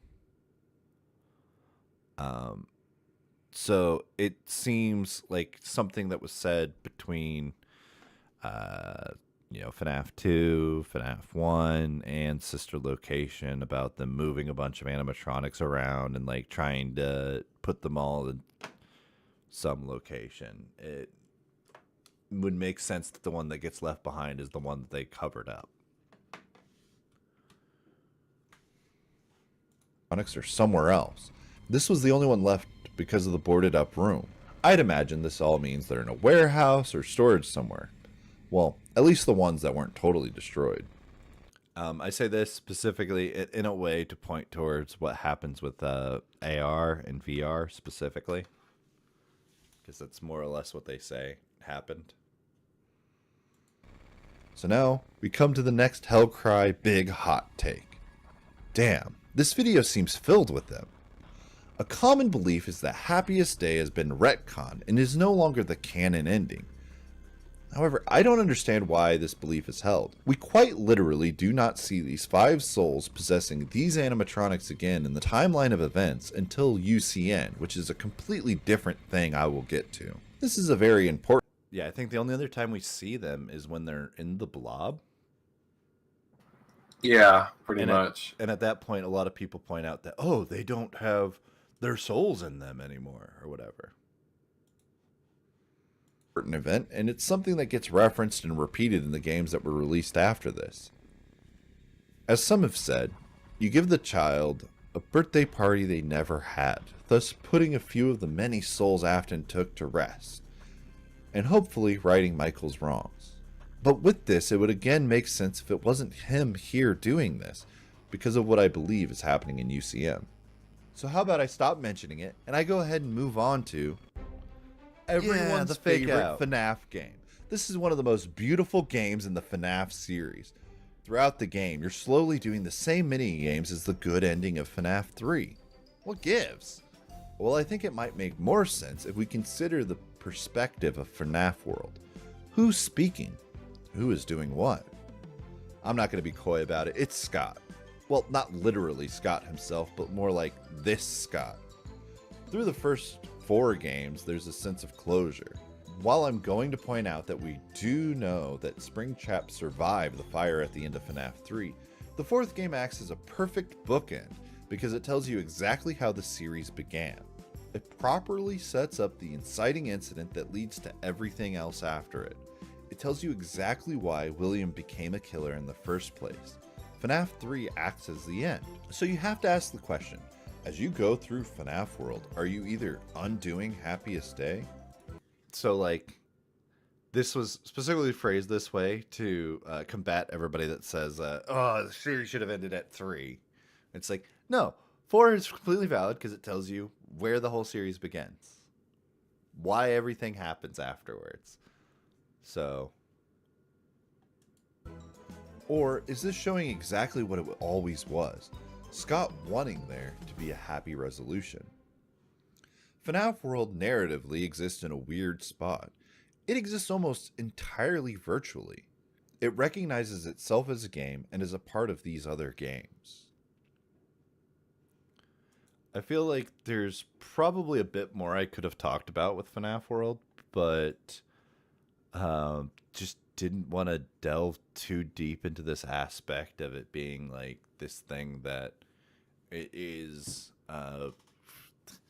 in some ways wish fulfillment from the creator, but also, you know, this sort of thing that happens later on with the games where they exist as video games within the narrative. Yeah, it's kind of like a pretense to all that. and it has quite a bit.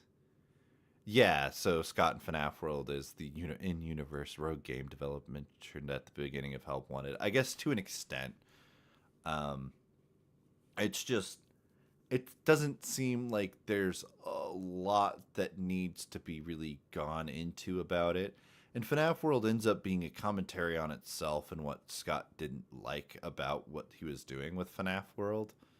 I think some people see that he didn't like it and just goes, oh, well, it's not canon. And it's like, he kind of mentioned that he regretted making it canon because of this sort of meta commentary aspect of it. At least that's what I got from the interviews I watched. It is like the kind of goofier nature, the kind of story where it becomes not necessarily about, you know, the events that are happening, but it's also just this, you know, otherworldly thing to it. In commenting on the games themselves being games. I think now he's probably reached a point where he's happy with it because of how it's approached with Help Wanted and in Security Breach. But I think with how he tackled it with FNAF World, he just didn't like the end result of, and it seemed like nobody picked up on what he was doing.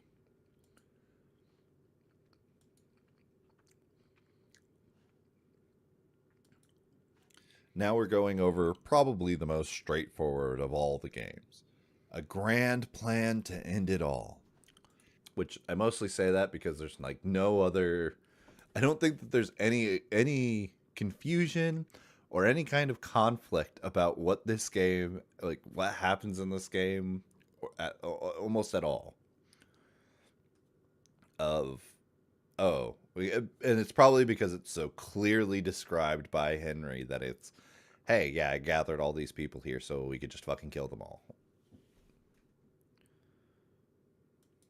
Henry constructs a beacon calling everyone to the same place so that he can put an end to the nightmare. It's only now that I understand the depth of the depravity of this creature, this monster that I unwillingly helped to create, as if what he had already done wasn't enough. He found a new way to desecrate, to humiliate, to destroy. As if the suffering wasn't enough, the loss of innocence, the loss of everything to so many people. Small souls trapped in prisons of my making, now set to new purpose, and used in ways I never thought imaginable. He lured them all back to a familiar place, back with familiar tricks. He brought them all together. Are they still aware? I hope not. It keeps me awake at night. I could make myself sleep, but not yet. Not until I undo what he has done and heal this wound. A wound first inflicted on me, but then one that I let bleed out to cause all of this. He set some kind of trap. I don't know what it was, but he led them there again. He overpowered them again, and he robbed them of the only thing that they had again. I don't know how those tiny breaths of life came to inhabit those machines, but they will never find rest now, not like this.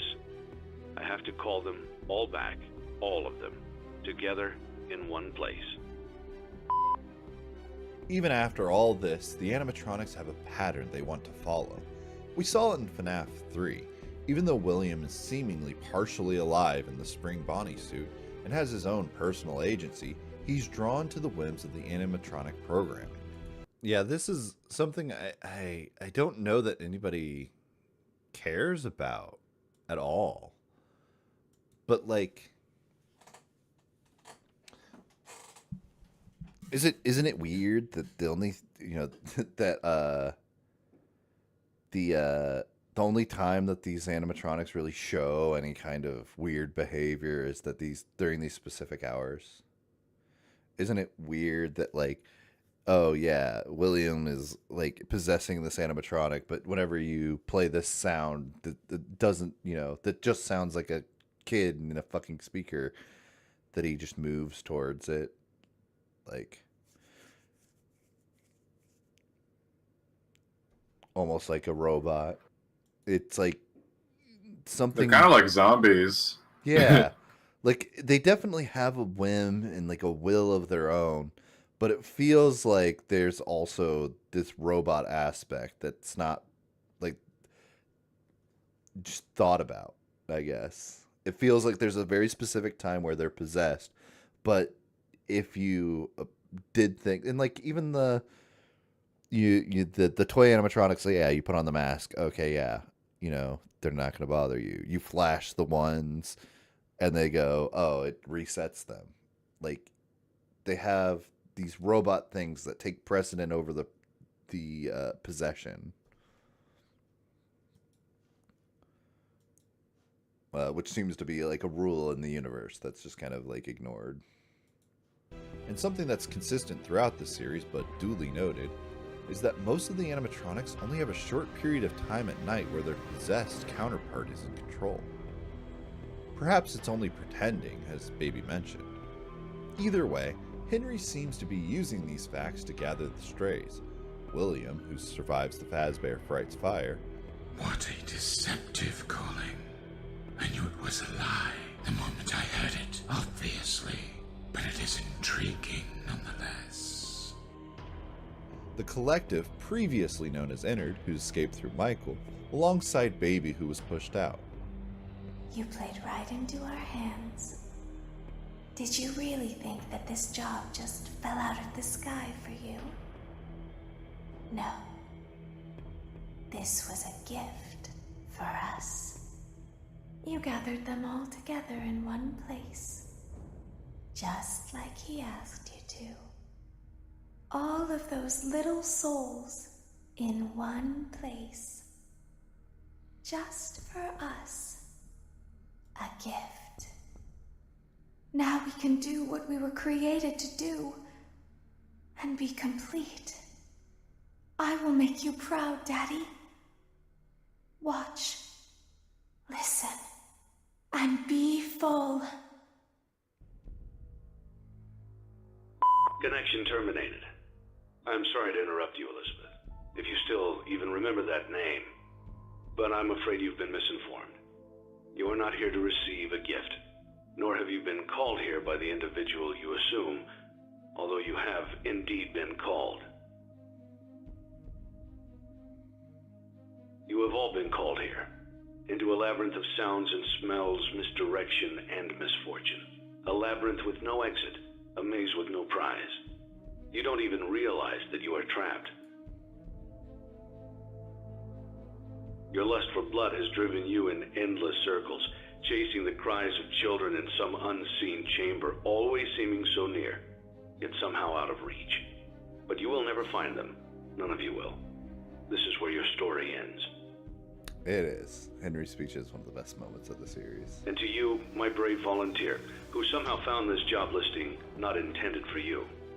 Although there was a way out planned for you, I have a feeling that's not what you want. I have a feeling that you are right where you want to be. I am remaining as well. I am nearby. With Baby's speech, I'll point this out. I think that it represents the thing that like it becomes this corrupted ideal. It's what Molten Freddy and the Blob are, which is the most twisted interpretation of what William is trying to do. William, was initially trying to like, or from my perspective, he's trying to, rebuild his family and put them back together, right? And what it just ends up becoming is this, well, I'd feel empty unless I have all of this. And it's trying to gather everything that he was involved with instead. And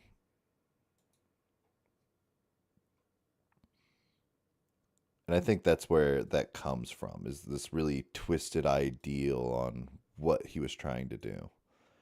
I remember something that was funny about this when editing it was I didn't know what the name of because like the Fnaf songs, like they're good, but like they have different names for different things, and I just couldn't remember what the name was for this song. And I played some other song. I think it was the menu theme or something. Yeah. And it's I was just like, oh, okay. And then he was like, yo, you got to put the right song here. I was like, but what is the song? Which you are right.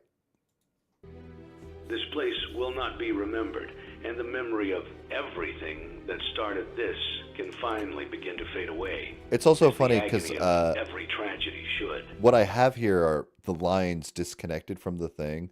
So the timing of this probably isn't correct. To like the song. Yeah, definitely not. It's not.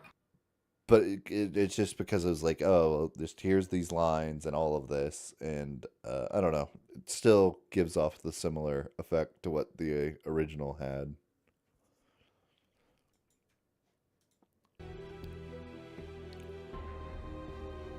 And to you monsters trapped in the corridors, be still and give up your spirits. They don't belong to you. For most of you, I believe there is peace, and perhaps more, waiting for you after the smoke clears. Although for one of you, the darkest pit of hell has opened to swallow you whole, so don't keep the devil waiting, old friend. My daughter, if you can hear me, I knew you would return as well. It's in your nature to protect the innocent. I'm sorry that on that day, the day you were shut out and left to die, no one was there to lift you up into their arms, the way you lifted others into yours. Yeah, I guess it is odd how these two are shown back to back. There to lift But you up it into their doesn't arms, make the way you sense. lifted others into yours. And then, what became of you? I should have known you wouldn't be content. You were confused and honestly annoyed that the music and speech were disconnected. It was because I didn't have video of it, and I just had the audio tracks separate. Because I do it when I edit the videos. I have this whole thing that I do where I try to get all the things isolated so that I can mix it separately. So that I have a better idea of how it works, how it sounds, and I just didn't have it timed right. To disappear, not my daughter. And it would have been a lot of effort So let there. me save you now. It's time to rest. So like, yeah, here I guess this would suggest that there's a contradiction with what I was saying earlier about how this could be a completely different thing, but I also don't care because it didn't matter to me either way, you know? Like, it doesn't matter if this is the same murder or isn't. Others into yours. It's just interesting the way that And then what became of it has been consolidated known that you this wouldn't be has to content be to the same disappear. thing. Not my daughter. I couldn't save I you also then. find it odd that it was shown twice, you know? So let me save you now. It's time to rest for you and for those you have carried in your arms. This ends, for all of us, in communication. Yeah, I do agree with this. That the reason that the car minigame and the security, well, I guess the security puppet does exist, sort of, but they don't line up is because he hadn't come up with it, and that change. Yeah, it's something. There's a few things I would have changed if I had more time, but I don't want to spend a whole lot of time on that. You know, I kind of edit things to be as efficient as possible. And there's some things that slip through the cracks like that. So it's one of those things. I'd rather have the video out now or when I released it than Yeah, especially as you were sitting on it for so long. yeah, and then spend a whole nother day. Like I spent like maybe 10 hours editing this total, just editing it. And it's like, yeah, a lot of these things I could have fixed if I put maybe 2 or 3 more hours into it. But I'm pretty close right now, you know? I'm pretty close as is. I want it to be out. I wanted it to be out before July because I don't know when Ruin's coming out. I don't have that insider knowledge. I don't know when like anything's happening, but I want it to be out before Ruin. That I have like here's like the story in a much more, in a different perspective that hasn't been really talked about. And now we're getting to the most controversial aspect of it all, which you told me is a popular theory, but it's not a really well accepted one.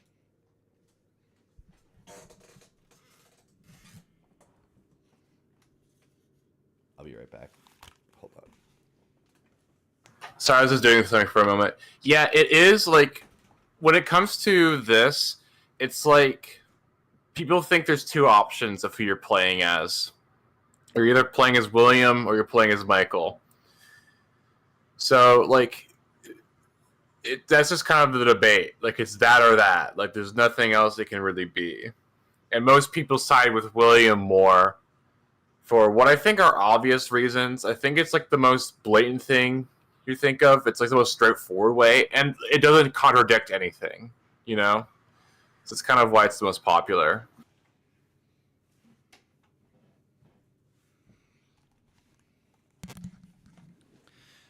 Yeah, I feel like I definitely get why it's controversial. Because, like, what a lot of people want is they go, Bowser does all this evil shit. Ganondorf does all this evil stuff. And at the end of the game, you want to see him lose. And then you want to think that, he suffers for what he did. You want the guy to lose and then, okay. And it's not satisfying to people to think, oh, well, after I did this and I saved everything, that now I suffer for what I've done.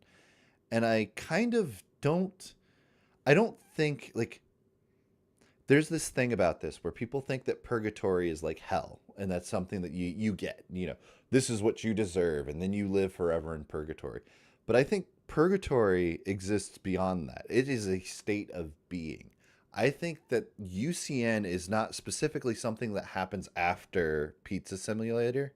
I think it's representing what happens throughout the entire series, which is the purgatory that Michael is in throughout it.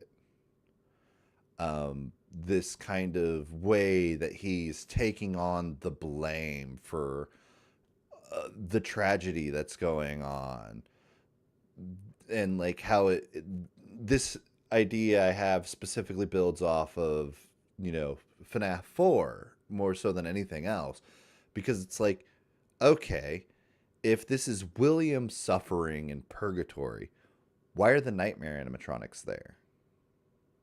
Yeah, why is it this night shift gameplay when it's not that relevant to William? Right, and like even with that, you go, okay, oh yeah, now he finally gets to experience the horrors of this thing that we've done throughout it, and it's like, yeah, but like only one person died to this that we know of, the phone guy. Everyone else lives. Like Michael and anybody else that's a security guard lives through this. And they don't die to these animatronics. But UCN is different because it is specifically about the thing dying repeatedly to it. And I point out something, Ned Bear's line, like late in this. Where is this? He tried to release you? This is how it feels, and you get to experience it over and over again. Forever.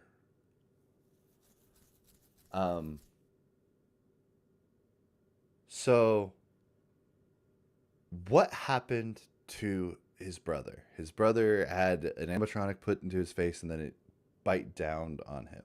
And then, like, you think about that, that's kind of how the jump scares are. And then with that Ned Bear line, you hear the child whispering it as he's saying it. This is how it feels. This is how what happened to me feels, and you get to experience it over and over again.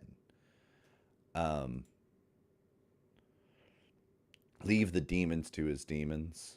Makes more sense than for William than Michael, unless FNAF World happens before Michael's change of heart. I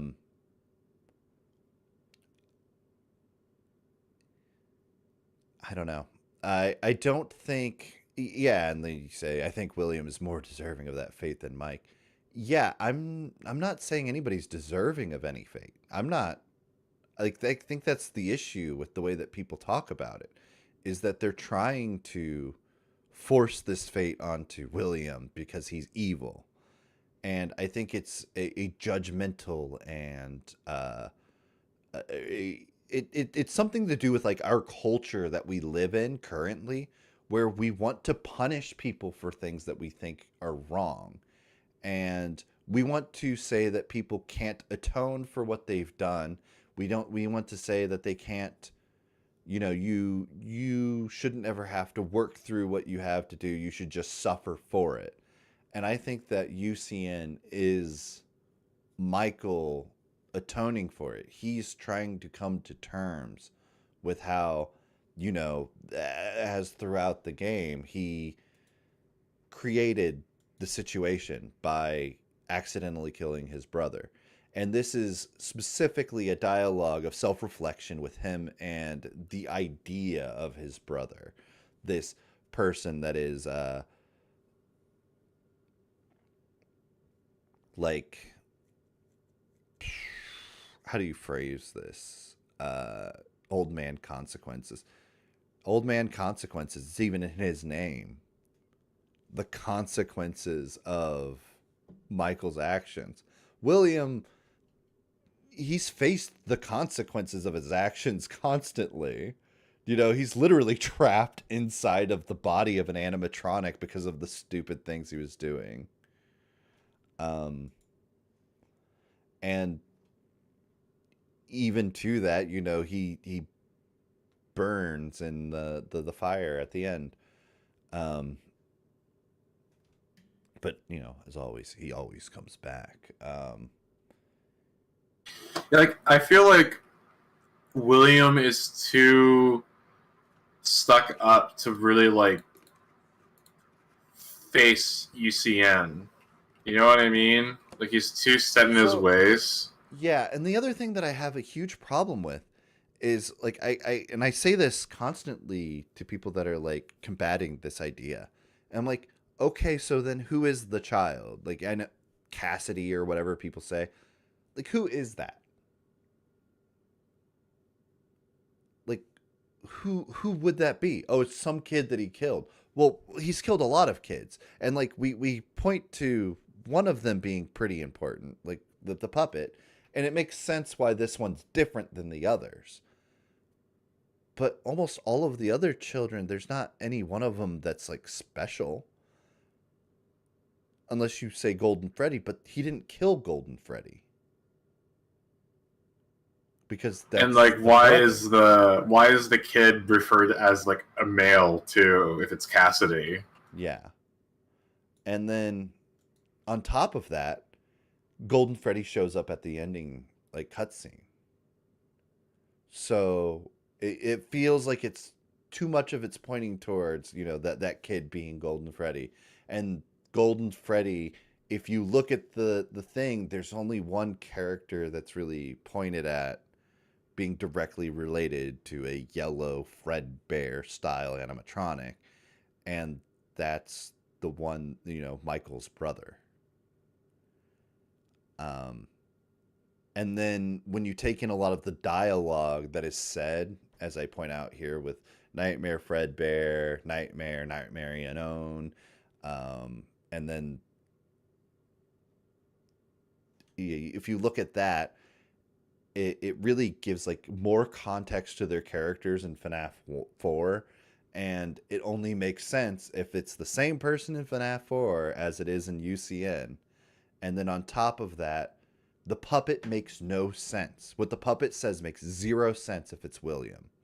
I don't hate you, but you need to stay out of my way. Like, if her way is trying to put, give people life, whatever, the person that literally is doing that is William. But Michael kind of acts more as an inconvenience to her than somebody that is creating the problem to begin with.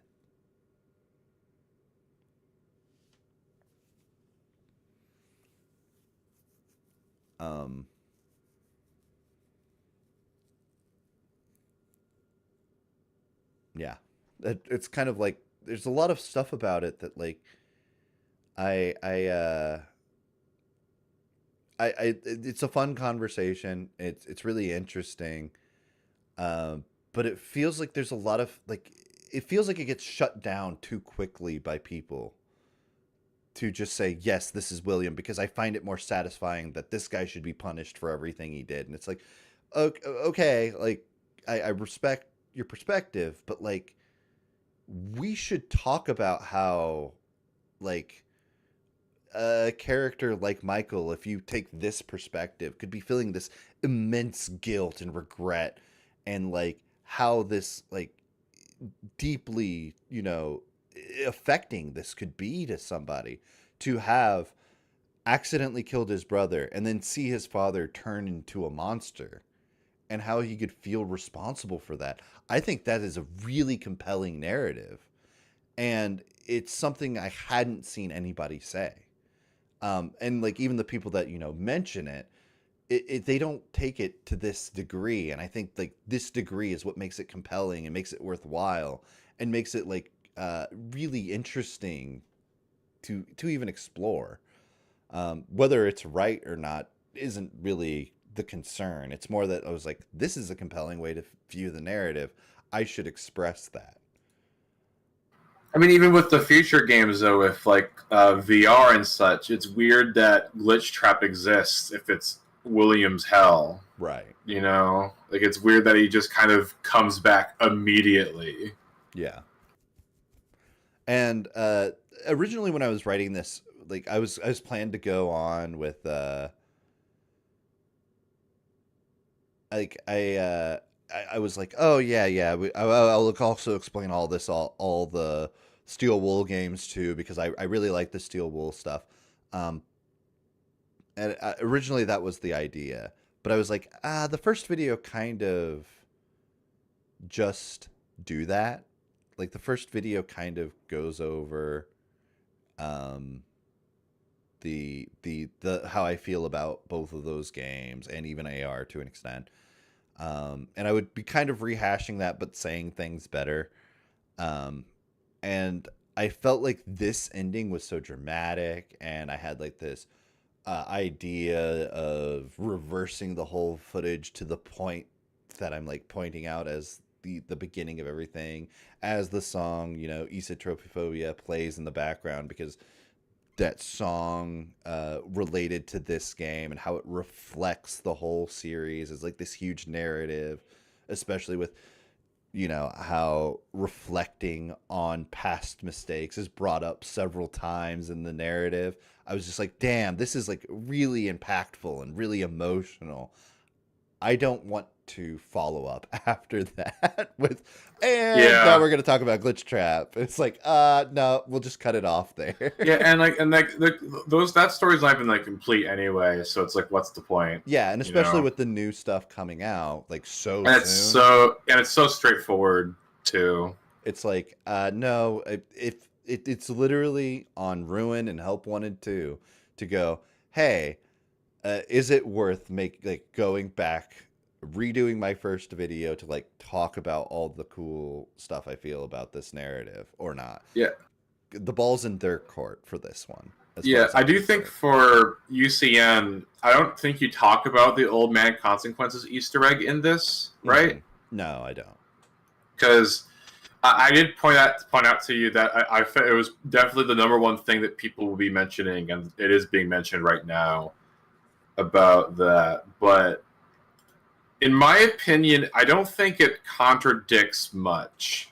William screaming out for Henry and Michael. Yeah, because so I, I, there's this, and in VR, there's this perspective that people have of the character you're playing as making sounds, and it doesn't make sense to me because it doesn't happen at all in the series.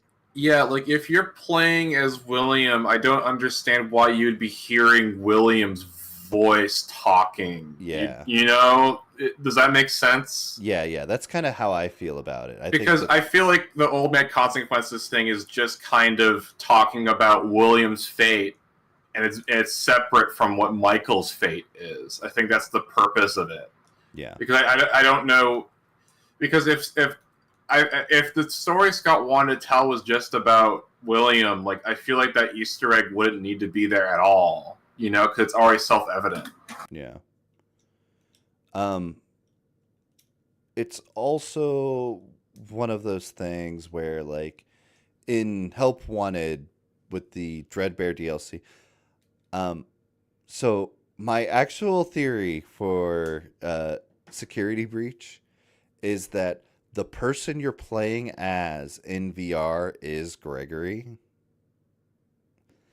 And that when you put on the mask and Vanessa is talking to you, it's not Vanessa talking through your mouth as, you know, whatever, but it's her talking to Gregory, or, you know, maybe whatever, you know, trying to talk to Glitch Trap or something like that. But I don't think it's a matter of your character speaking, because that's not something we see until Security Breach. Yeah. Also, if you look at the live chat, there's a good point about how the screaming is just like what Mike last heard. Yeah, that makes so much sense too. It's one of those things. Like, yeah, we definitely want William to suffer for what he's done, but you know, when you think about the fact that there's the future games, you know that he kind of doesn't.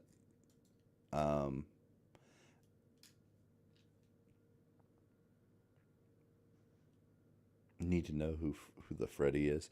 So it ends up becoming a huge problem later because like I think Security Breach and Help Wanted are really fun and super cool, but like there becomes this weird thing where people are like, oh well, Glamrock Freddy. This is a huge thing I have a problem with, and I don't know if I ever told you this, Linguistic. I have a problem with people saying that Glamrock Freddy is Michael. Oh yeah, because that doesn't make any sense. Like, Michael was bullying his brother. He was not being brotherly. He wasn't nice. He wasn't helping him out. You know, and like, yeah, well, he does like regret all the, or you know, from my perspective, he does feel regret for everything he's done. But it's like, Glamrock Freddy being like that would be such a weird 180 of character, you know? Yeah, but that's kind of why that's like people say it, is because it's supposed to be a reflection of that relationship if it was actually healthy. And it's because of Glamrock Freddy's innate programming of being friendly is kind of what makes it happen, but it's Michael possessing it. And like, as you explain, even like they're pretty bound to their programming. Yeah. And it's funny because Crying Child ends up being the asshole in the situation, and then Glamrock Freddy is the helpful, cool one. I think it's funny, but it's weird that people latch on to that, specifically in the theorist community. They latch on to that without that kind of nuance. They kind of, like, I feel like that's something people say in like comments on videos, but not the people making the videos don't say those things. And it's just weird to it's weird when they try to assign these character things to, like, it feels like an unnecessary connection, I guess. I think it's cute. It's a fun theory, like MatPat game theory. Oh, this is a cute idea, a cute perspective to look at the story from.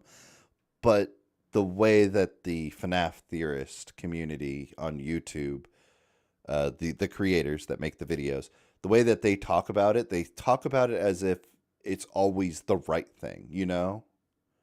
That it's not a matter of perspective. It's not just their idea of how something could be perceived. It's right. Which I guess I probably didn't do a great job here, but I was just kind of going over the narrative in my video. And I also don't go out of my way to say that some other perspective is wrong. I just say that some of them are weird and that some stuff is overlooked. There's like a bunch of YouTuberisms that I always try to avoid in my videos. Like I never end anything with, hey, like, comment, favorite, and subscribe, you know? Yeah. Not that those are bad things to do. Like there's a reason people do them, but I just don't like it. And I don't want it in my videos personally.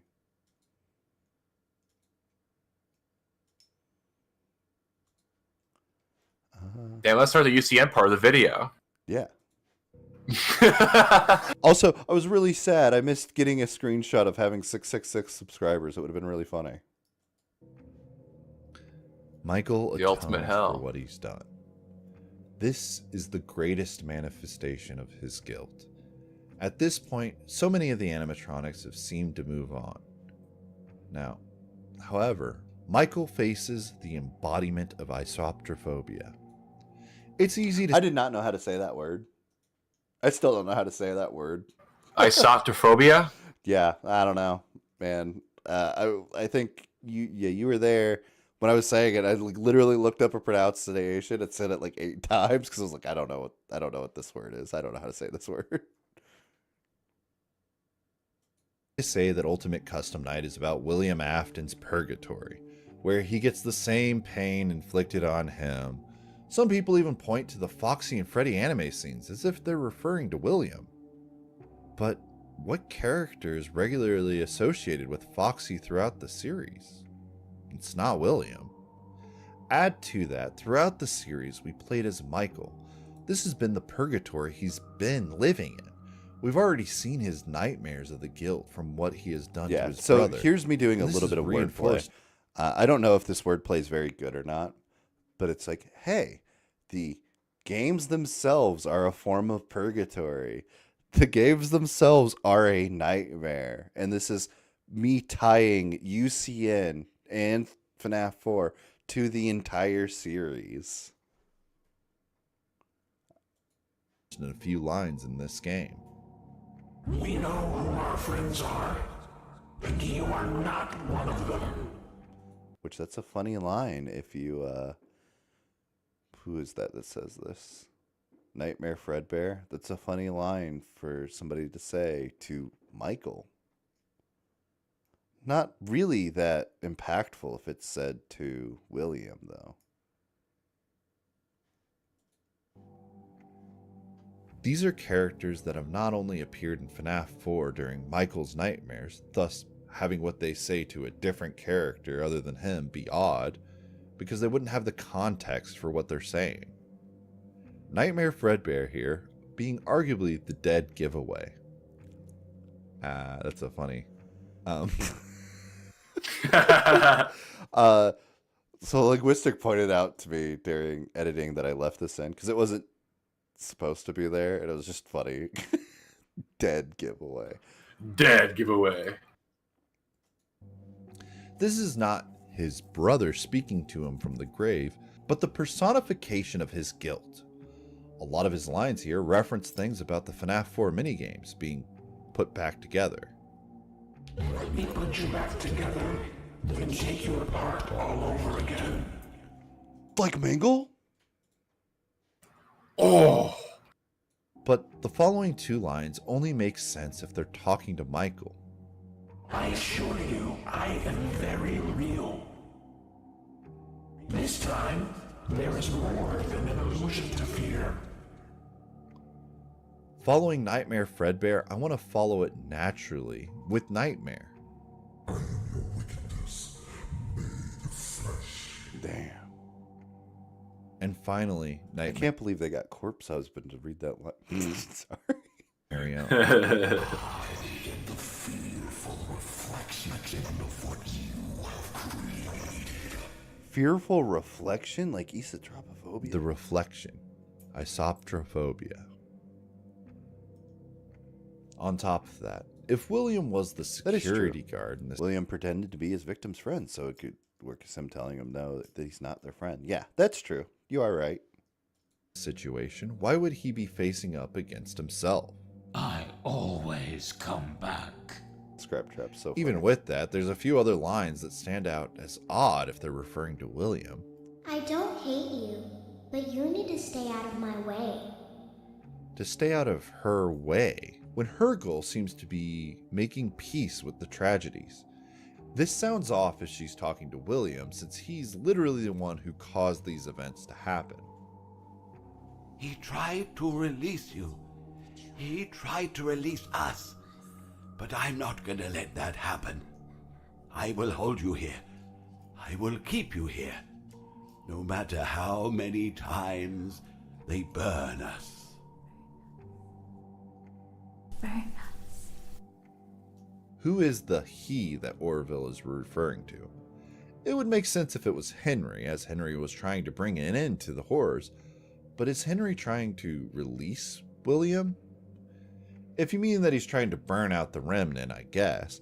But this is also true of Michael, trying to get him to move on. And all of this is reflecting back at him as the source of his guilt throughout all of this. Greetings from the fire and from the one you should not have killed.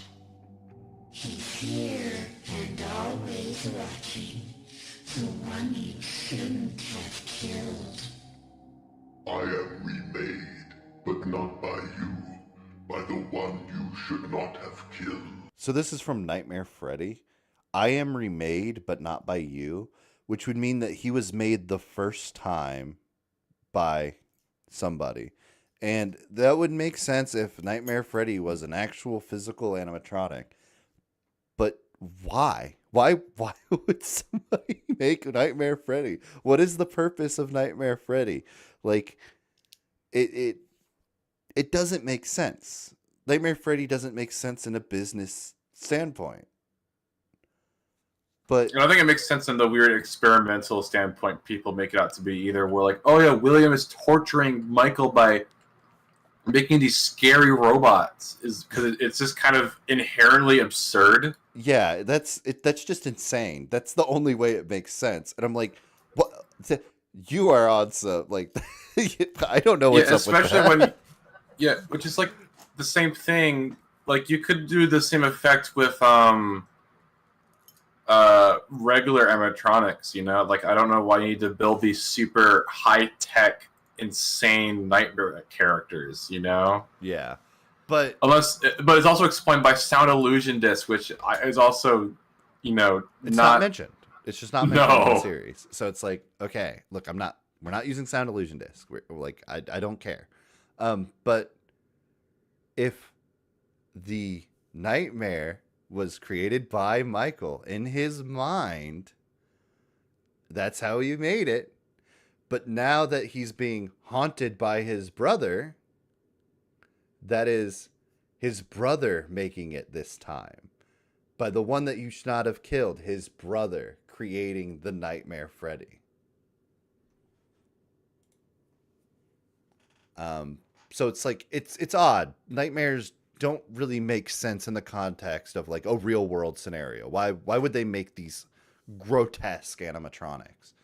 But if it was a nightmare that Michael created, this line makes sense because now it's not him that is conjured this nightmare that he's doing. It's something that he feels is being made by his brother towards him. Because I don't think it is literally his brother making him suffer for what he's done. I think it's a projection that it's like him this is his guilt, his suffering manifested in the grandest scheme of things. And he goes, man, everything fucking sucks because I did this. And all of this happened because I did this. And it's kind of created this version of his brother that doesn't really exist, that is attacking him now. I have seen him, the one you shouldn't have killed. This is not about the one person that William shouldn't have killed, but rather the only person that Michael has killed. His brother. This is how it feels, and you get to experience it over and over and over again, forever. I will never let you leave. So, what I think about this specifically, I will never let you leave, is not his brother, but his ideal of his brother. His one mistake as an adolescent teen, which lit the fuse that caught everything else on fire.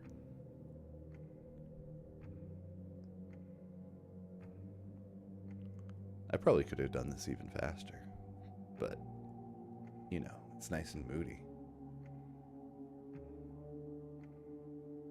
FNAF World Jump Scare. The FNAF World Jump Scare is so cool.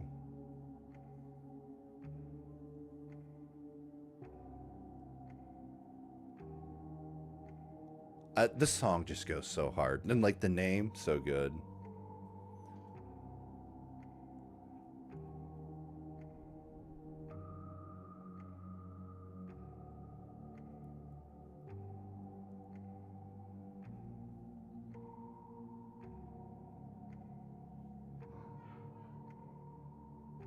Yeah, that it just ends with the bite, and then hey, there you go. His cognition of his brother, yeah.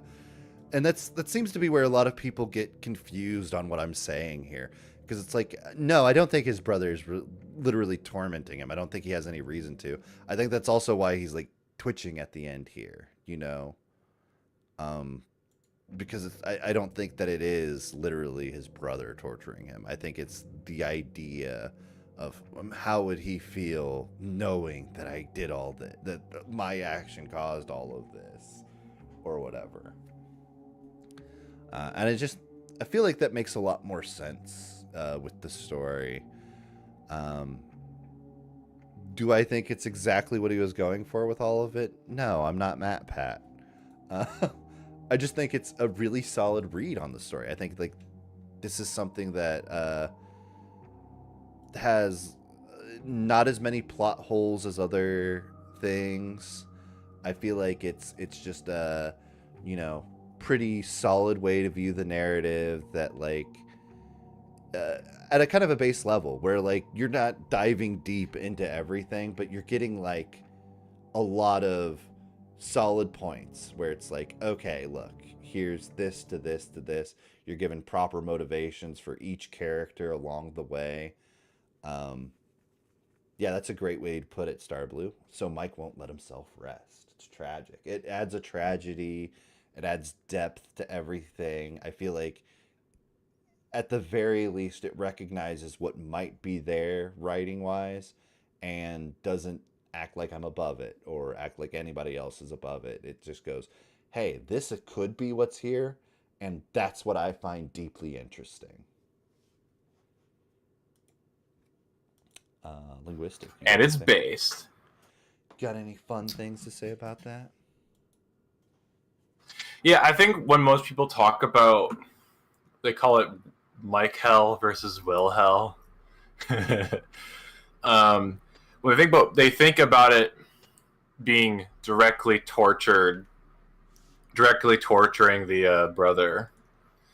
You know, like he's directly doing this. Where I think where it's different for you is that it's more metaphorical. Mm-hmm. It's more about the representation, and I think that makes it click with people a lot more.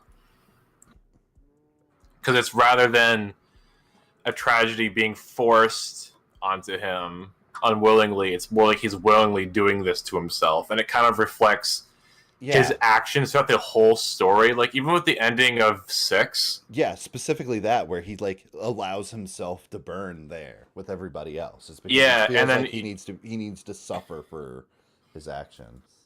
Yeah, and even Henry like feels like he doesn't need an escape. Like he feels like he wants this. Yeah.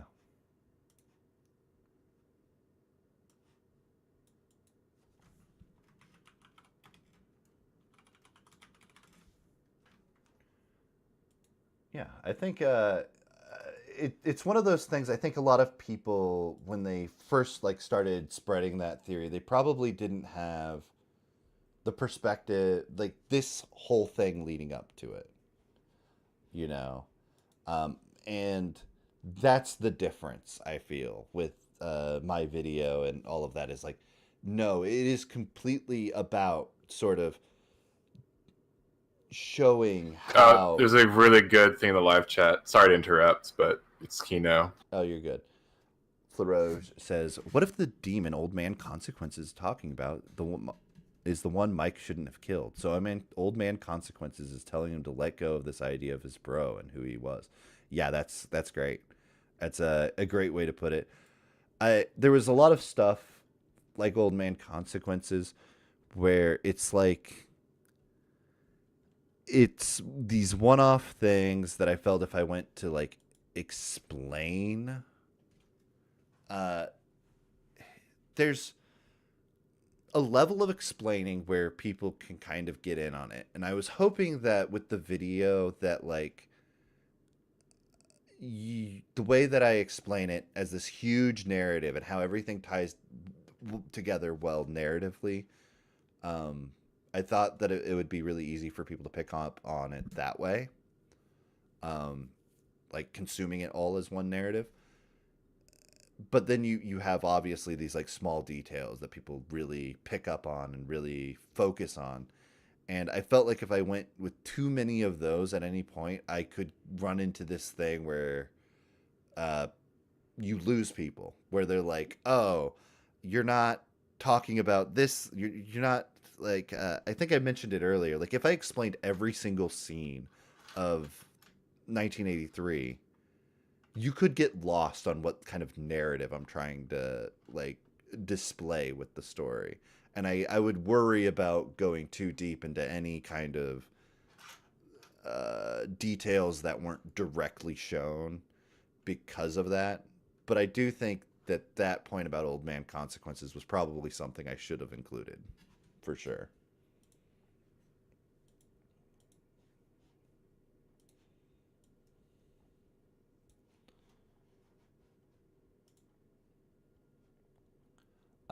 But yeah, I don't know. Like from what I had heard about Mike Hell stuff before, it didn't seem like it was really encompassing.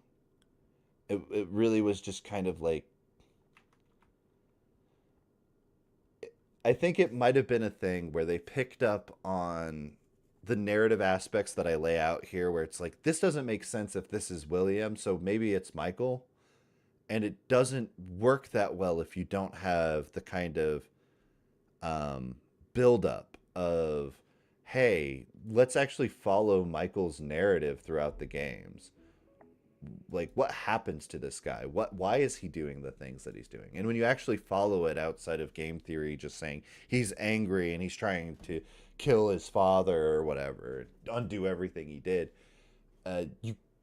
when you actually follow it and like look into it, you get like this sort of tragic character. And I think that that's where a lot of those kind of fell short versus what I've presented.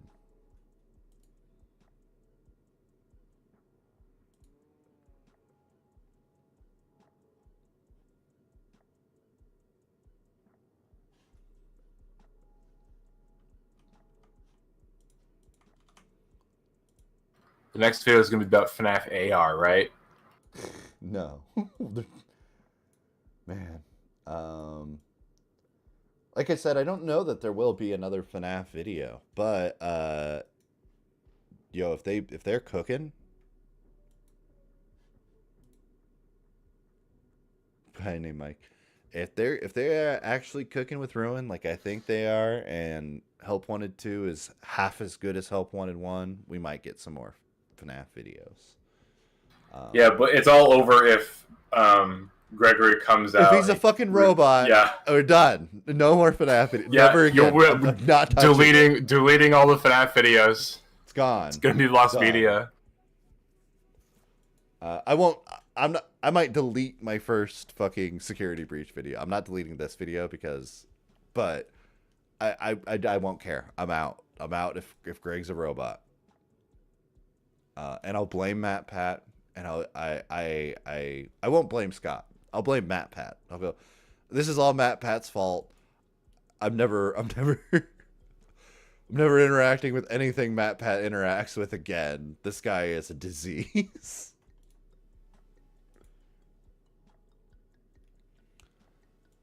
There's gonna be 2 robot children in the new game. Linguistic, you have any fun last thoughts? I actually know. Oh, I had a bit of fun with this video because I shared it with like my brother who was into FNAF. Oh yeah. And he really enjoyed it. I also like I felt like this was a fresh perspective overall, but I don't know you know what I mean? Like, because I'm sure someone said something similar right. before. Yeah, that's what I mean. I'm like, I don't know. I'm not in the FNAF community like that. Yeah, it's unique. Some parts of it are unique to me, at least, and I've been a part of the fan base since 2014, since the first game came out. I've been on the Reddit and stuff, so I'm not like super knee deep, but I'm a bit more knee deep than most. Yeah. So it's like I hope that it was a fresh perspective. I feel like it is. This isn't stuff I've heard about, and we literally, like I was explaining earlier in the stream, we literally did like marathons of FNAF videos, and it feels like none of their videos come close to anything like this. In fact, you know, there's a lot of stuff in there that is way far removed. Like the Midnight Motorist thing is so far removed from like what FNAF thinks about Midnight Motorist, which is fun. I think it's important to have new perspectives like that. It's good. It's good. I don't mind if my perspective is the same as somebody else's. But it makes the video feel less impactful. Like, yeah. It doesn't feel like it needs to be made if someone already else has the video. But I don't know of any video like it. I mean, that was annoying with your security breach video. Yeah. But it wasn't annoying to me because, you know, I mean, you can go on. Yeah, well, what was annoying about it was because there was no video like it. And then a week later, or 2 weeks later, yes, 2 weeks later, everybody is making that same exact video. Yeah, everyone's making it, and, you know, you're the first on the curb, but you did it without books, is the thing. Yeah. You know, you realize this by just kind of playing the game, and then like, oh, it's all here. And then the way they connect it, they don't talk about Gregory being the VR game player. They just say it's a concept introduced by the books, and they use it to knock, like, Scott's writing. Like, you can only figure out the game through the books. It's like such a negative, cynical take on it. And then you watch your video, and it's just like, oh, yeah, it's just kind of in the game, you know? Yeah. And I did do a thing where I commented on a lot of those guys' videos. And I probably shouldn't have done that, but also... I think you should have. Someone got called kind of salty. Yeah. And, you know, I called FNAF a hack. He is. Yeah. FNAF is a hack. I do not respect him after some of the things he said. He can re-earn that respect if he really wants it. But maybe with a couple more guesses, he can re-earn it. Yeah, maybe if he guessed a little better. But I don't know, man. A lot of the YouTube FNAF community needs to catch up with me, I guess. Get on my level, dude. Yeah, just do what they do best and stick it to the games. I mean, I don't know. Yep. All right. Oh. Any last thoughts or questions from the peanut gallery? People need to discuss other people's theory videos on YouTube more often. So, like, something I do plan on doing is I do have these Y2K. I do want to go back and do the streams breaking down the other Y2K video essays I haven't done yet. Because that's a hobby of mine. I also want to do... There's a few other video essays I've seen that I despise. And I really would love to just, take them and break them down to their individual components and really... Oh, so I was shilling my content. Are you talking about Y2K stuff? I'm talking about, there's a video by this hack called Chris Portal about Bendy and the Ink Machine. And that video is abhorrent and disgusting. So I really would love to do a live stream where I just talk about how disgusting and gross that video really is.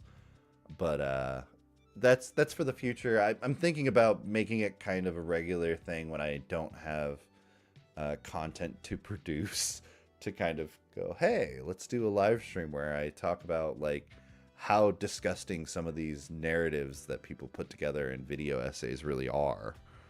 Because I have a problem with it. And yeah, because that one's kind of beyond just like game criticism. Like, it's not someone being a dick about a game. It's like weird employee fan fiction. Yeah, and he does some stuff that is pretty disgusting and gross, but he says it like it's a good thing to do, and a lot of people have accepted it as if it's a good thing to do. Like, buying up domains related to Mike Mood and, the company, and having them redirect to his playlist of videos that spread a lot of bad publicity and, character assassinations of the dude. It's like, that's creepy. That's gross. Or, the guy... The Mike Mood changed his Twitter handle, so the guy went and grabbed his old Twitter handle and started re-uploading old tweets of his on it. He's like a borderline stalker. Like, that is creepy. That is wrong. You should not be doing that. And he says it like it's a cool, normal, like, thing to do. Like he's Justin doing that thing, and I'm like, no, that is borderline psychopathic. Like, you should not be doing that. That's not cool. That's not good. You're like stalking this dude. But yeah, I'd love to go through that video and really talk about how insane that is. And there's a Y2K video I want to talk about with you. Oh yeah. Yeah. I'm not sure if you've ever heard of it. Yeah. So yeah, I don't know. I'm on a warpath with these YouTubers. So everybody subscribe and make me a successful YouTuber so I can destroy all the other YouTubers. We need the Hellkrai to rise up. The Hellkrai army. What are your fans called? The Hellkrai army? The Brofist? The Brofisters? Yeah, the Brofisters? The mommy?